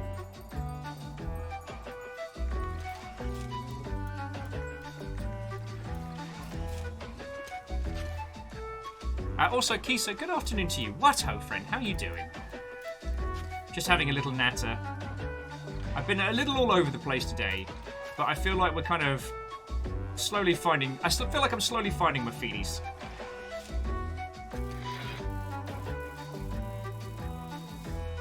Okay. Reactor online. Sensors online. Weapons online. All systems nominal. Greetings, friends. Happy I can drop in today. Harmonious, how are you doing, friends? It's lovely to see you. Coming in, coming in. We're playing Stonefly, which, honestly, I'm mostly going to be faffing about and talking to you lot. This game is lovely. The art style's gorgeous. It's so fun. And it has a combat system which is basically like Bug Sumo, but with cool mech powers. Keys like, I know that feeling. Haven't found my feety. Or my legs. Where's my body gone? Fucking right. I was really under the weather yesterday, so I'm using that as my excuse for now. Which is why I'm being a modicum of a terrible host.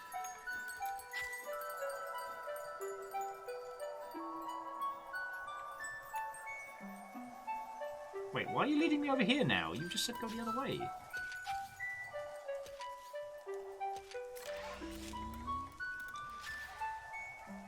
Harmonia says they've finally got internet extended to have decent coverage in the room, so I'll be able to hang out more often.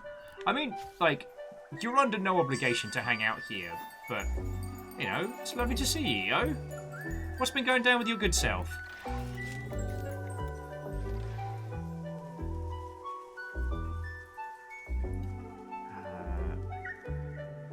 Plutonium, you'll have to tell us what you mean by BG3.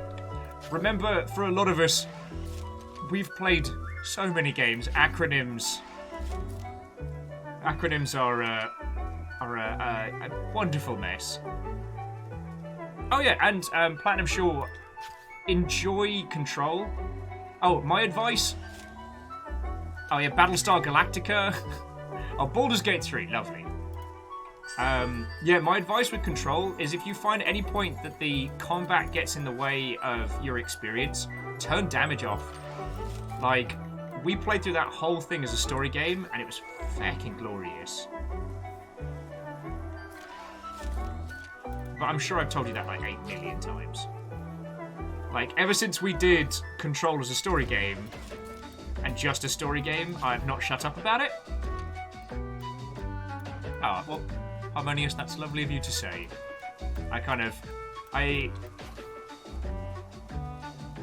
I would never fish for compliments, but, like, thank you. Thank you is what I'm saying.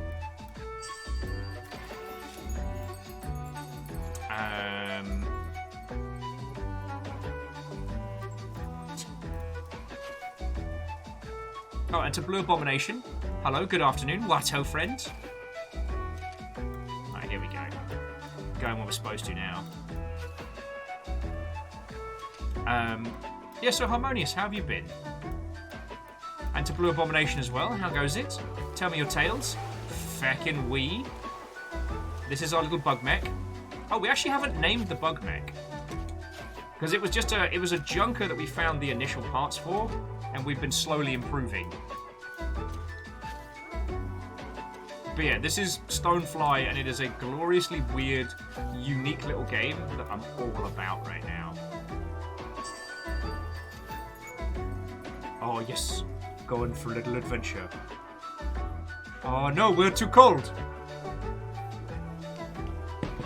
Bacon Avenger's like, hi, yes, I'm here for the alleged punch and pie. Mech Derek! Damn it, Mech Derek! Legs the mech. Oh yeah, so Plutonium Shore, we don't know the reasons behind us being the size we are, but yeah. It's a mech the size of a bug, and we are this tiny person.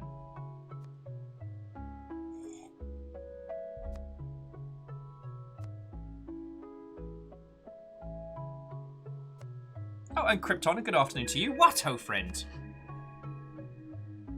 These tiny mechs, we borrowed our dad's mech because we were meant to go to the store and pick up some stuff, but we forgot. So we thought, we'll just borrow his mech, go pick up the stuff ourselves, and then trundle back.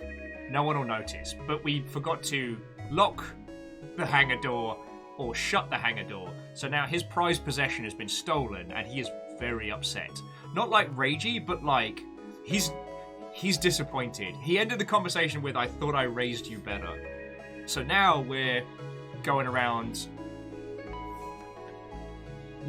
Now we are leaping around trying to follow the trail of the person that stole the mech.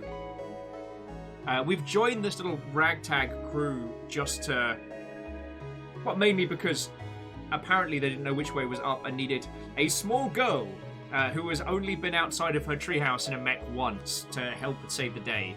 So, okay, that's where we are. But, okay, the game itself is a bug-sized exploration snow shell. Alright, insulate the rig. Okay. So what do we need for the snow shell? Yeah, we need Dianite. The proxy and the hardened crystal we can get now. Yeah, so proxy, hardened crystal, jobs are good. And we can sell that seed casing for some money. But yeah, the overall back and forth of this game has been interesting.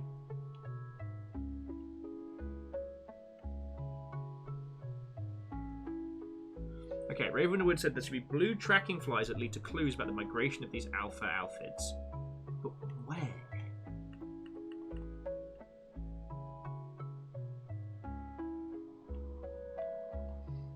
Sorry.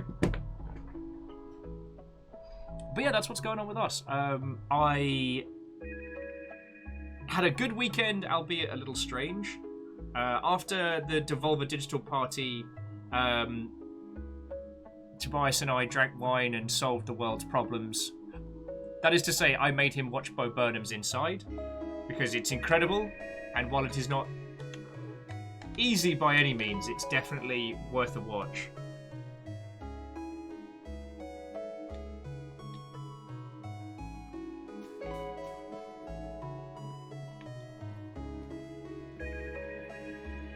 They give the kid another snooze. I feel like our character's supposed to be going for sleeps more intermittently than we've been doing.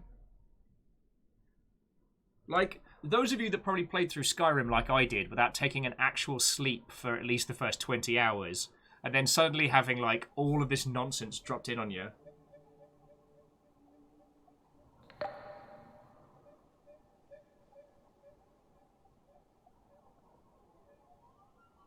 So, Ninja, Fiona would definitely be the person to ask, because I have the tolerance of a British person. That is to say, not at all. The ones that I've tried have been lovely, but Fiona might be able to recommend like brands and strains. Krypton with never sleeping because you're too busy. Sounds realistic to me. I mean, the unrealistic part of games is that I can just go, I'm going to sleep for 6 hours. Does exactly that. That is the biggest fiction that games have sold us. Oh, Gilmar Greyjoy, Watto. Good afternoon to your good self. But yeah, the other thing that's worth mentioning about this game is that it's not thrown a bunch of lore at us. It didn't vomit everything in the kitchen sink at us before we got started.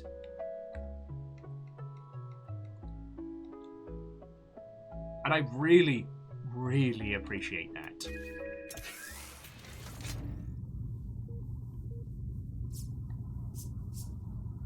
Alright, so we'll start at Withered Rock and see if we can find our way towards, like, aphid migration.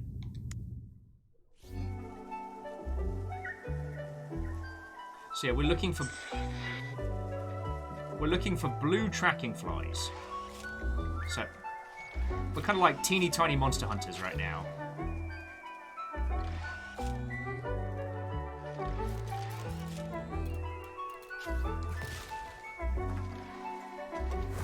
Oh, hang on. Haha! So long!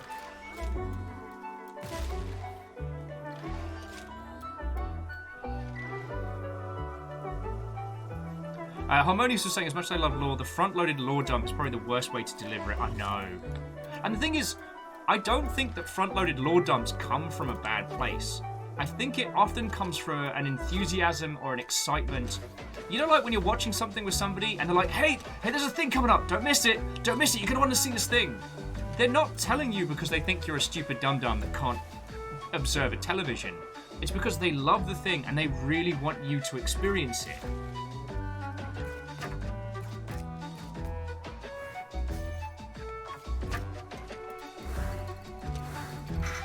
Like, they genuinely want you to observe the thing that they like, and they want you to enjoy it as much as they do.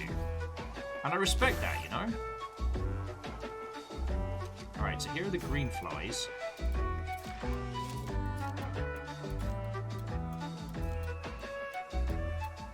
Alright, so we've got a trail.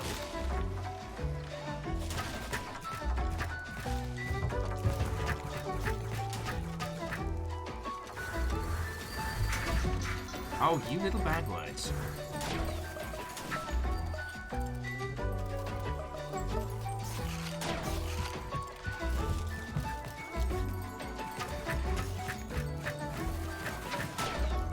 Oh, you little bastards! How do they do that?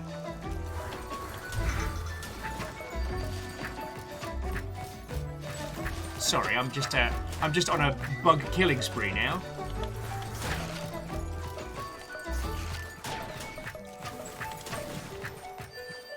Little, like, fighty stag beetles are the bastards.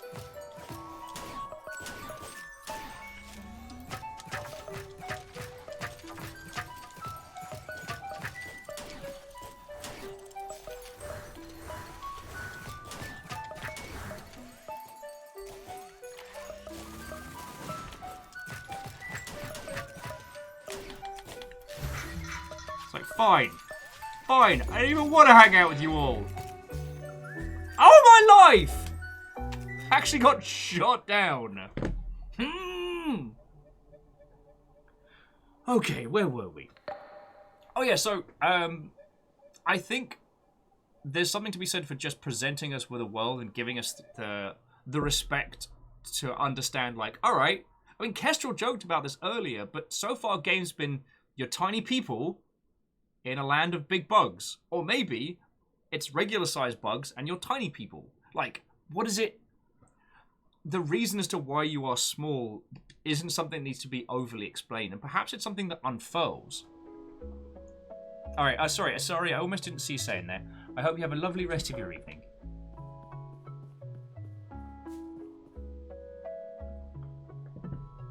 But yeah, sorry, Lyrius. I wholeheartedly know what you mean. I mean, there's a 100 throwaway sayings about stuff like this, like show don't tell, or let the player experience it, yada yada. And it's easier said than done sometimes. Often the fear is that the player will become like confused or disillusioned, or no longer want to be part of the experience.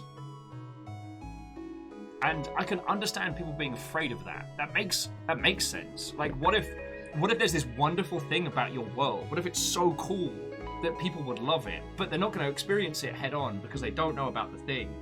Like, that fear can drive you to want to have a big wall of scrolling text before people even start.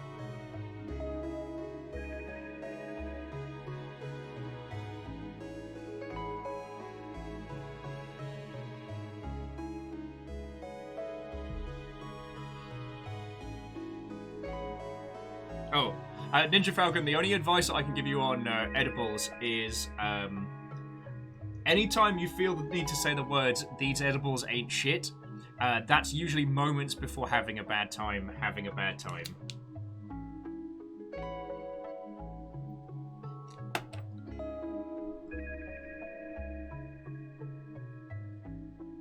And Kisa, it is understandable, because Kisa was saying that they have the fear that someone won't understand what they're doing as a writer when they share it with people, that it just becomes word soup.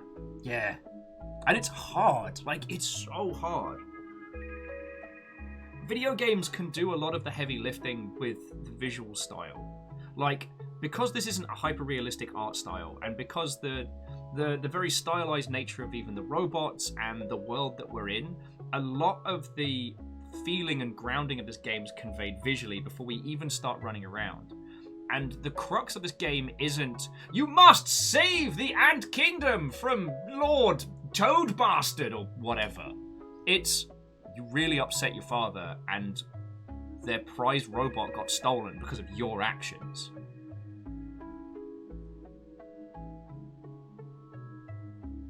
And it means that we're grounded on a human level to this world. And yeah, and damn it, Lord Toad Bastard, he'll probably show up later. Eating all them flies. Oh no, Ninja, I was more like, those are always the famous last words. I did it with space cakes. Homemade brownies. Had one. Nah, this isn't doing anything. I'm gonna have another. Oh boy, that was a night. That was the night where we were in a club and I'm spinning out. And so I felt like if I stood in the corner and nobody touched me, I could stop the spinning. But the thing was, it felt like they were only playing the Gorillaz Feel Good Inc. on loop, even though they weren't. Did me a number.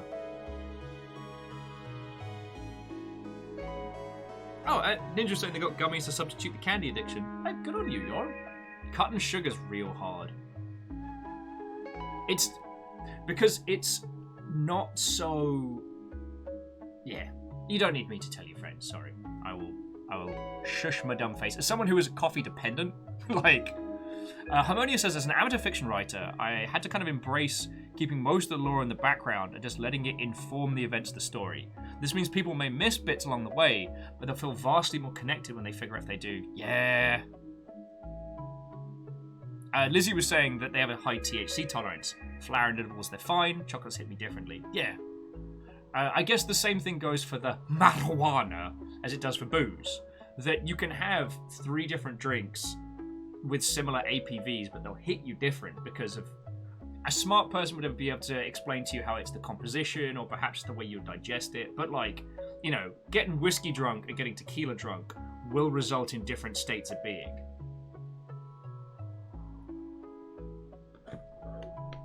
let's go see if we can find these search flies. Like, I'm glad we didn't stop with this.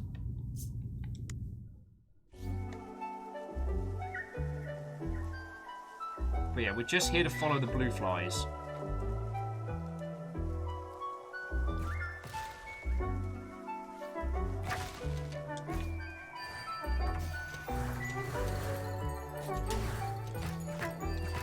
And there's you little shits.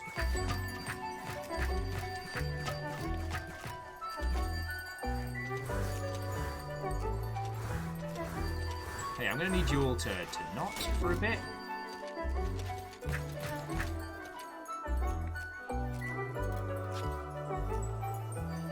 Cool, guess I'm stuck. Stop stealing all my shit, you little bastards!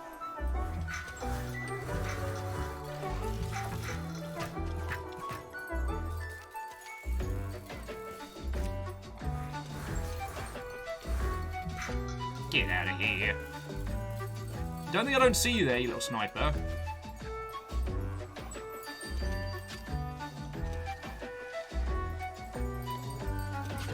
Sorry, where were we?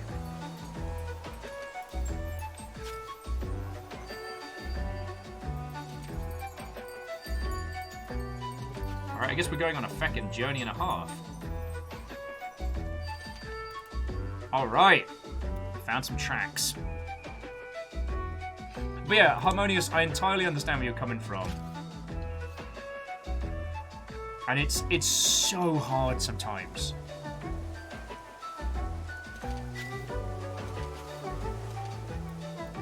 Because it's this idea of, like, to do really good world building, you do want to sit down and craft as much of the world out as possible. But then, to create a good experience out of that, you then need to not tell the player? Like, surely that's counterintuitive.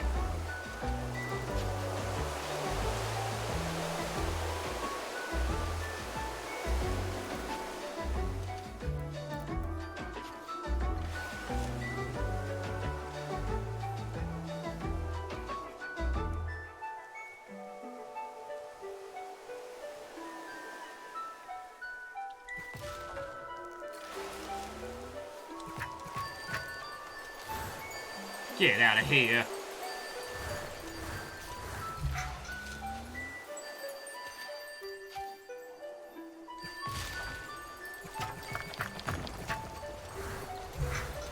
Sorry, I don't even need to kill these bugs. This is just vengeance.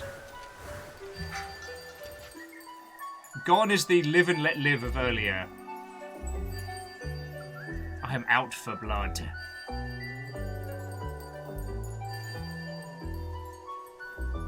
Oh, and Quasi, good afternoon. What ho, friend? How you doing?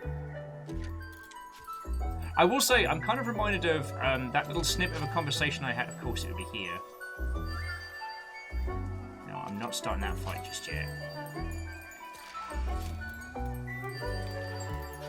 I'm going to get the tracks, then we'll get the goodies.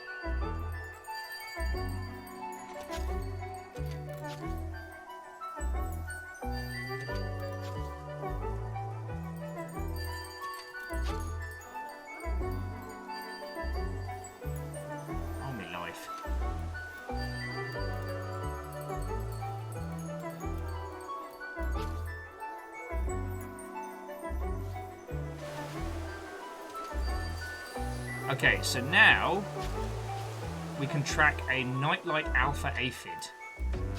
It's easy to say. Oh, sorry. What was I nattering on about? Oh, yeah, we've learned how to make helicopter wings. Okay, that's cool too. No, so, oh, fuck, I had a really cool point. So we were talking about lore dump and letting the player discover... Oh, excuse me. Discover it from themselves, and then we talk about something else. Darn it, I had a really good point. Well, it's dropped out of me ruddy head. Good work, Will, good work.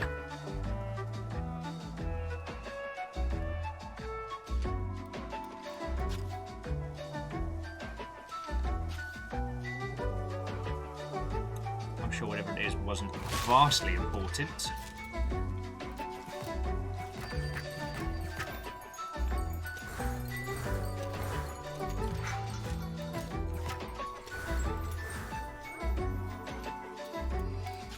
Oh god. Item, I'm glad you're okay.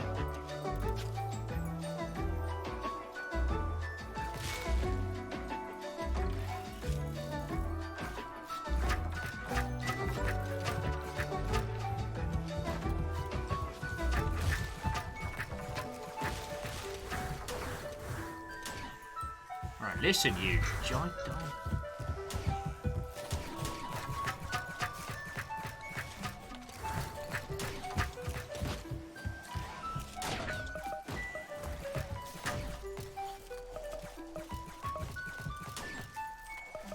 I get my ass kicked again. No! No! Fuck! I'm getting bullied by bugs now. And Harmonious, that sounds feckin' lovely. Like, we do need to do like a Friendos of the Longship hangout soon. So like get everybody that wants to for like a big group hangout at like Skull on a Saturday night or something. Like we'll try and get a table, see how many people want to come along. I've been okay with hanging out with people. I haven't found myself getting any kind of like social anxiety from spending time with a person, and I'm getting more acclimatized to being in a space with humans. It's taken a while, like I still feel like I need to be at arm's length from everybody at least. But I don't feel nervous or worried. But organizing social hangouts is a massive undertaking right now. Oh, and I can just build that now. Feckin' yo.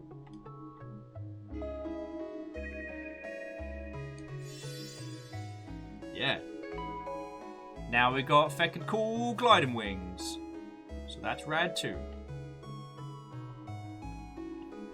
So yeah, I want to do like a let's all hang out at Skull. You know, I can't cover you all, unfortunately. But the idea of like those that don't drink, there's good food there. Those that do drink, there's good drinks there. Like we can have a real cool night of it. I think it's why most of the things I've been doing lately, aside from like the Gundam thing, have been very, very impromptu because, yeah, the planning stage, people being like, hey Will, where are we meeting? What time are we doing things? For some reason, that fucking stresses me out. And all the people that I hang out with are very, very organized, which doesn't suit my disorganized nonsense. Anything around this and you lot, I am like a feckin' pre-planning master. Anything about my life outside of this, nah.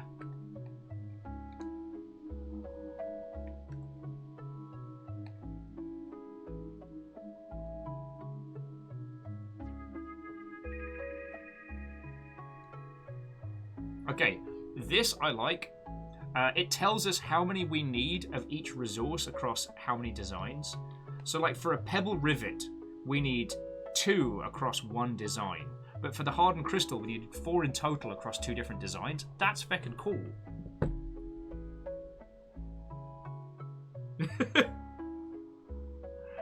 Camille, how are you doing? You also upgraded to Karmic Camille. Congratulations on your levelage. Sorry, Camille's adding, what organized? We're organized? I just call it controlled chaos. Oh, and Clank, it is no worry. It is no worry. And that wasn't as bad because it seems to be something that's been compounded by being indoors for a year and a half.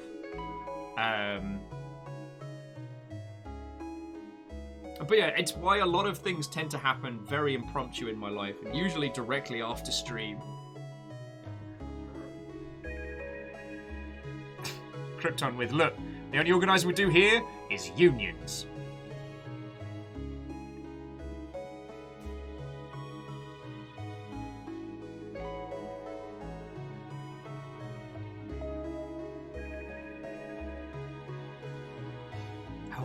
Sorry, but Camille, it's lovely to see you. I mean, and planning to come to see you is something that I really do want to do. I haven't had the chance to see your new place, and I'm sure it's feckin' cool.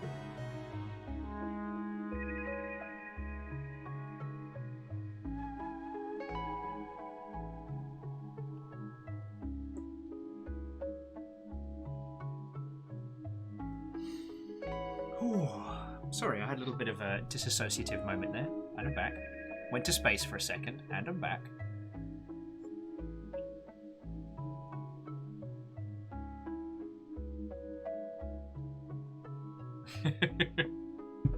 Well, okay, let me put it like this. Like, with so many of you, like, I miss you and I'm looking forward to having a pint with you, or a hangout, or a coffee. Yeah, Krypton, I think I got your message there.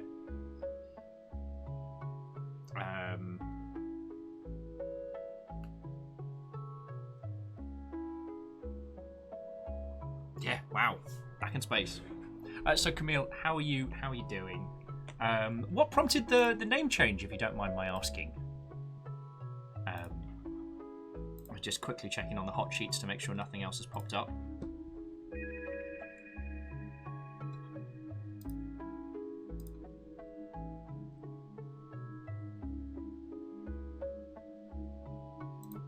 Everyone's being fact cool today, even if I'm not.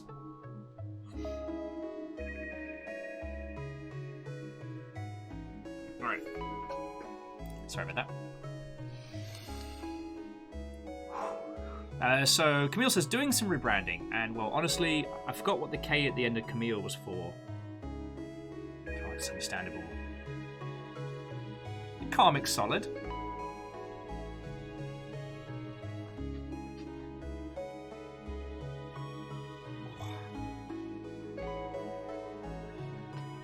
I mean, I know I'm stuck with Viking Blonde until the end of time. I had to explain to the to a lady in a coffee shop who was... You know how you can never tell if someone genuinely wants to hear or if they're just, you know, making conversation because they're being polite in a service industry setting? So I never know when someone goes, oh, so what's your show? And I'm like, well, it's called Viking Blonde. I'm like, it doesn't make a lot of sense. Turns out they had lived a long and varied life, and they explained to me some of their previous band names, which were kind of rad. Oh yeah, and yeah, you will always be Camille in my heart. Like, I'm pretty sure I know your people name, maybe. As in, like, you have either informed me or there is a manner in which I know it. But it would take me a long, like Professor Xavier style think to remember it. Same with like Baron, Stooge and Strager, you know what I mean? So, I don't know, I've talked about this before. It's one of the things that I think is very interesting and very kind of... The monikers that we choose for ourselves in the online spaces and how they become known. Like a lot of people, my first online moniker was an Animu Street Fighter character, but with a color modifier. And God, I'm glad I'm not stuck with that. But then, even that took on its own kind of cadence, and now my entire online presence is named after a dumb joke about being ginger I came up with one time.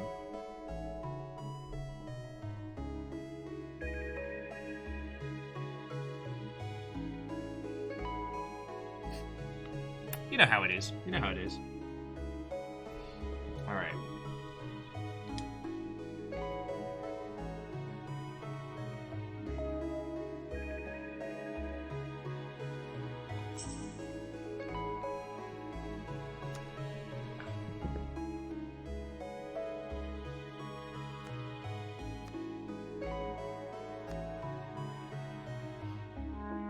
Oh, just Clank adding, it isn't their first online username. But it is their first username.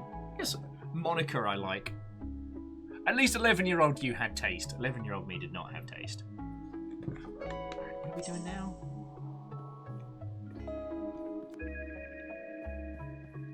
Are we going to do a thing.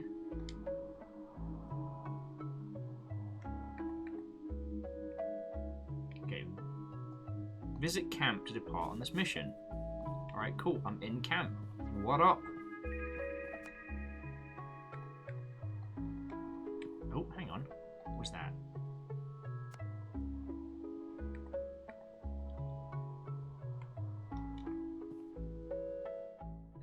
Alright, I'm very confused by this operation. So I guess we'll have a quick nap. It seems to be the solution for a lot of things. Sorry, here's me leaping between different things. And then spacing out. Okay, perhaps I should take a couple of minutes just to get some water and breathe, as I've realised I'm kind of going, whoa. Now that we've managed to solve the map problems in traversing, I don't feel the need to switch us over to a Gundam stream yet. Though I'll probably be working on some Gundams later on. Gotta get this unicorn started. Oh crap, friends! I didn't show you. If we're taking a quick breather, I didn't show you this. So alongside Goose Goose Goose and this cracking Hollow Knight pin and this little Rain World patch. So you can tell there's a feckin' theme here already. I got given. Well, I'm not usually the short sleeve shirt wearing kind of individual, but check this out, because I almost forgot to show you. So, got given this shirt, which will probably cause the bitrate to freak out. But you might be able to see it if I bring it up close enough. Look at that.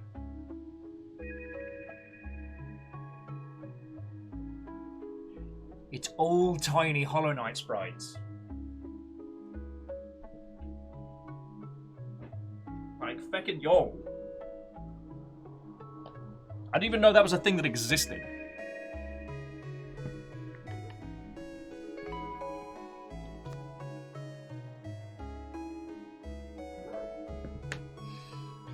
Oh, so friendos, will you forgive me a couple of minutes while I just get myself some water and just have a quick stretch, so I can stop being such a chronicle space case?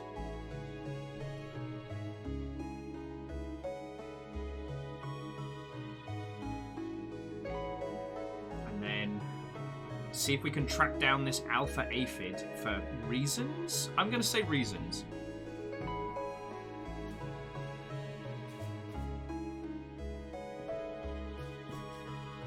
This game is gloriously odd, and one of the things that I do want to say before I go on break is that the difficult thing to convey, especially when it's happening, is how glorious it is to move around this world.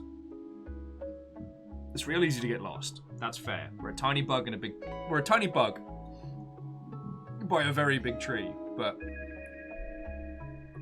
just moving around the world is so glorious. And I wish that's something that I could show better. You know, one of the downsides of video games is you can't always know how fun it is to play until you get hands-on with it, and this is definitely one of those. So, I'm gonna get some water.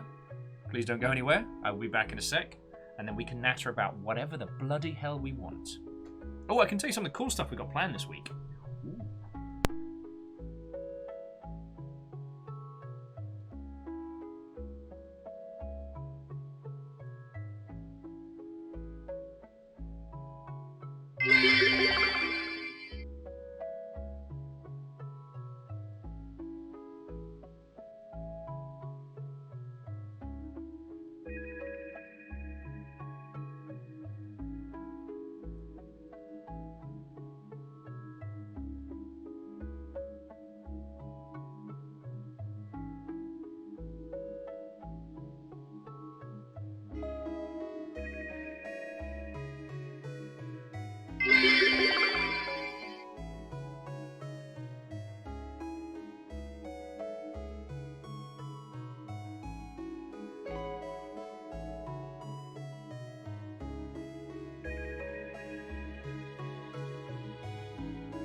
Jarl Snipe.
What are you... Cheeky mother hubbards. Right, so Lyrius, congratulations on taking the Yeldon while I was away. Boomf! Right. Which cheeky mother hubbards? Okay, so Graphite got it started with J Post following up, Vanderbeest for a spot of House Order, and then Sneaky Train. Then Lyrius with the Jarl Snipe, Spooky Ghost with 100, Lyrius fighting it back with some heals, Bacon Avenger with the Sneak Train, Vanderbeest and Lyrius rocking House Order. Oh, and Camille, you're getting, like, super-powered laser eyeballs. That's fucking cool. And, Harmonious. Do you want Eldritch Summons? Because that's how you get them.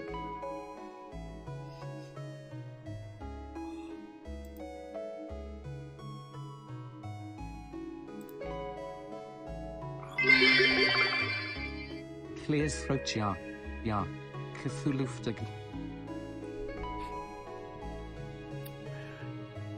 Well, there we go. Incoming Elder Gods, I guess. Oh, and Camille's getting laser eyes. Laser eyes for superpowers.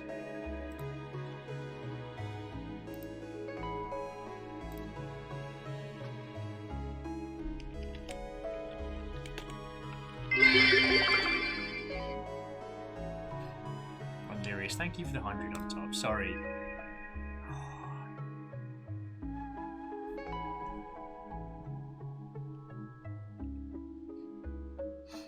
Oh, Bacon Avenger saying cue the Eldritch dating game. Well, last I saw,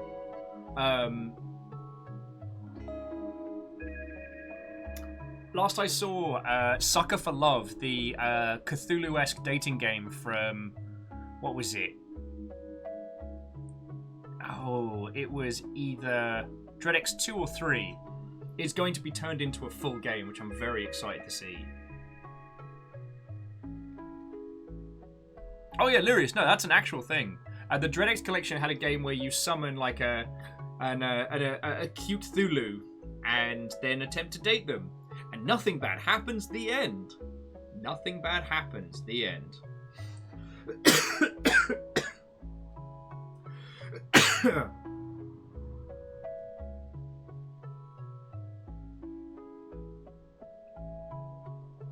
I mean, Harmonious, that gentleman is from Wales, where that's not even, you know, close to the longest thing he's said in a sentence.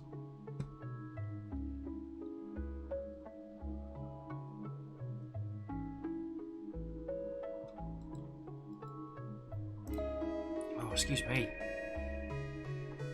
I should have got more water.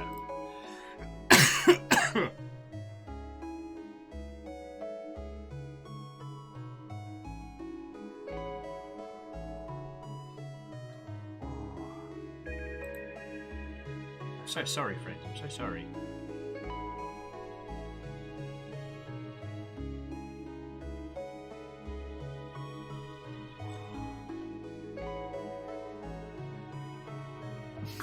I'm not doing so good right now. Thank you for the hope train. I'm just trying to work out if I'm in gut trouble or not. I know, very classy.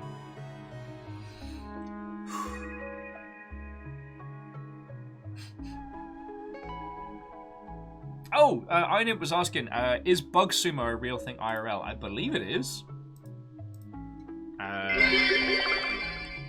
This train is too quiet. It is surprisingly quiet. Now, do you mean the tunes or just the nonsense of?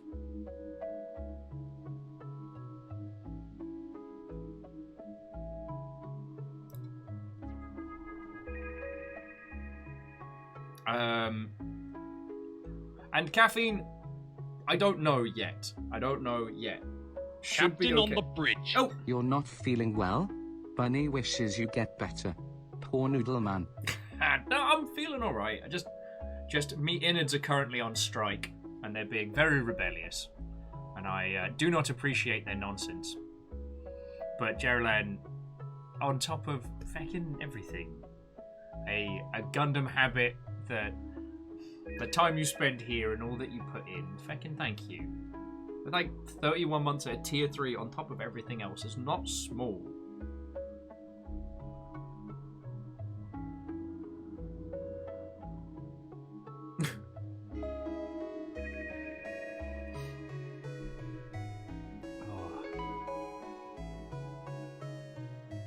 But yeah, sorry friends. The thing that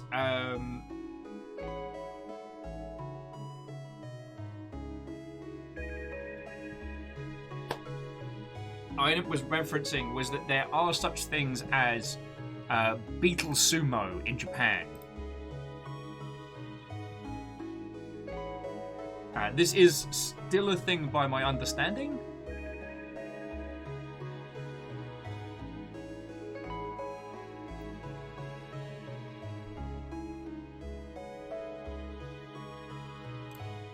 Oh, okay, sorry. And Geraldine, fucking thank you, yo. Graphite, if I need to, promise you I will.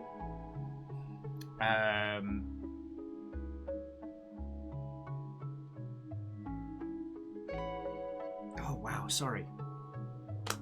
Hello. I made a Gundam last night. Instead of sitting around feeling sorry for myself and lamenting my internal organs are going on strike, I made this chunky lad, the Zaku 2 from War in the Pocket, and it's right fancy. It's right fancy. Quite proud of this one. It's not the most ostentatious, and compared to like the Psycho Zaku or feckin' Murder Goose, it's quite a simplistic design. But sometimes it's nice to go back to that. Did I show you all the pastel pink and gold mech that I did? And for those of you worrying, basically I've just had like gut trouble. Like, feel like my stomach's been like swollen to like 2 sizes, but it's not been painful.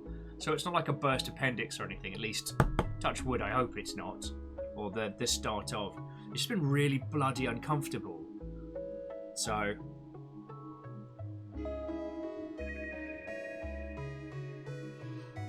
So feckin' yo, if I look a little distracted, that's where I'm at.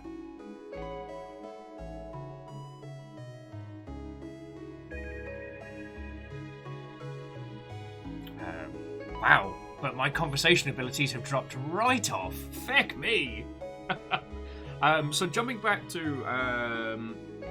who was it who was saying that the Graphite Sparrow. So it isn't just the beetle sumo; it's the whole like the way kids would collect bugs and kind of pit them against each other that inspired a lot of Pokemon. And that's one of the things I really loved about some of those core early Nintendo concepts was they took one aspect of childhood and tried to make it into a game.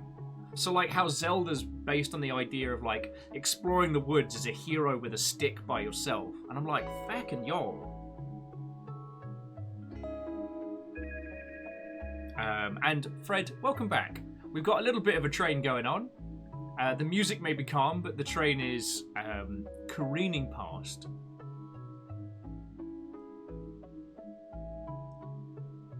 And Vanderbeast, thank you for filling the pint glass again. It's fucking cool of you, yo. Fucking cool of you.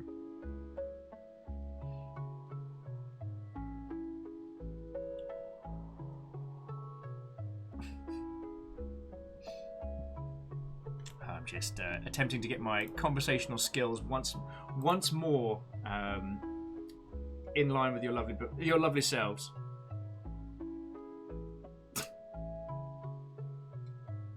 Is it a stealth train? It appears to be very brightly coloured, but no, sorry. Even with my distracted potato, I just want to say thank you again. I think that's the second train of the day. That's fucking cool of you, and thank you. Just thank you all. I know you lot put a lot of time and cash into looking after my dumb ass, and just thank you. I'm not the most coherent of individuals, so I hope. Yeah. Ever since the Bo Burnham special, I'm so worried about sounding contrite because you lot mean the feckin' world to me, and you do so much. Like, sorry, Fred just adding, we could have the Thundercats theme one day. Well, here's a fun random fact for you, Fred. My granddad, also Will Overguard, wrote some episodes of Thundercats. Oh, I'd love to you lot as well. Thank you, alright? Like, I get to do this because you lot are here. It's not the other way around, you know? So, thank you. And Geraldine got a tiny pug face, which I'm very happy about. Or at least, maybe, is that a Frenchie? I think it's a Frenchie.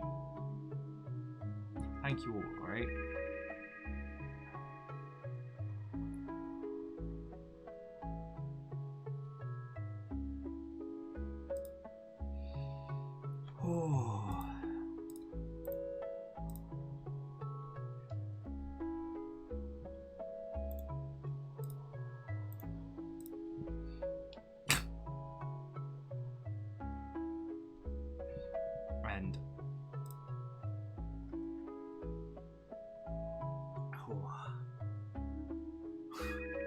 Sorry about this. It's just me just sitting here being like, oh no, I am undone.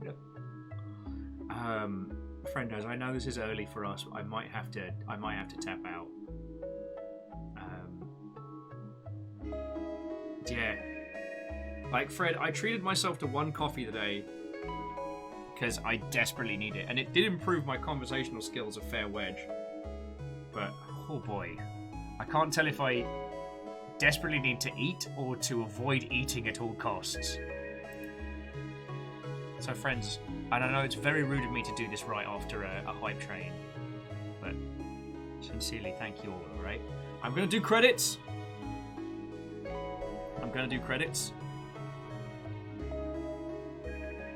Because I have the power to do so.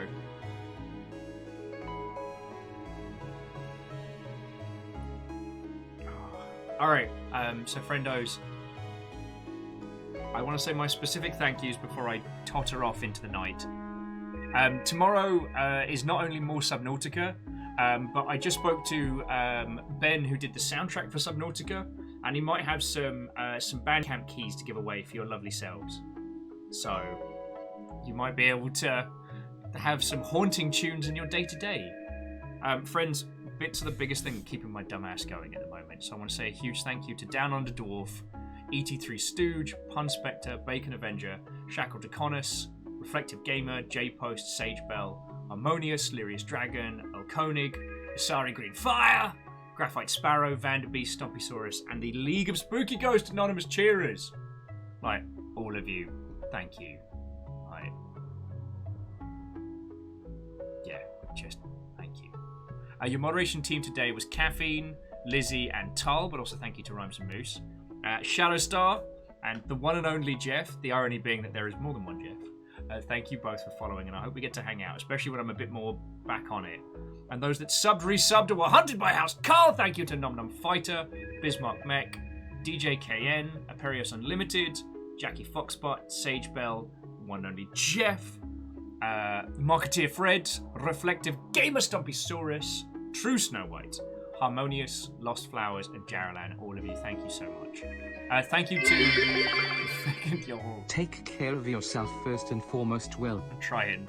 Hey, it's Fiona, Iron Imp, Nom Nom Fighter, and EXO. Thank you for the host, and thank you, Stooge, for the raid.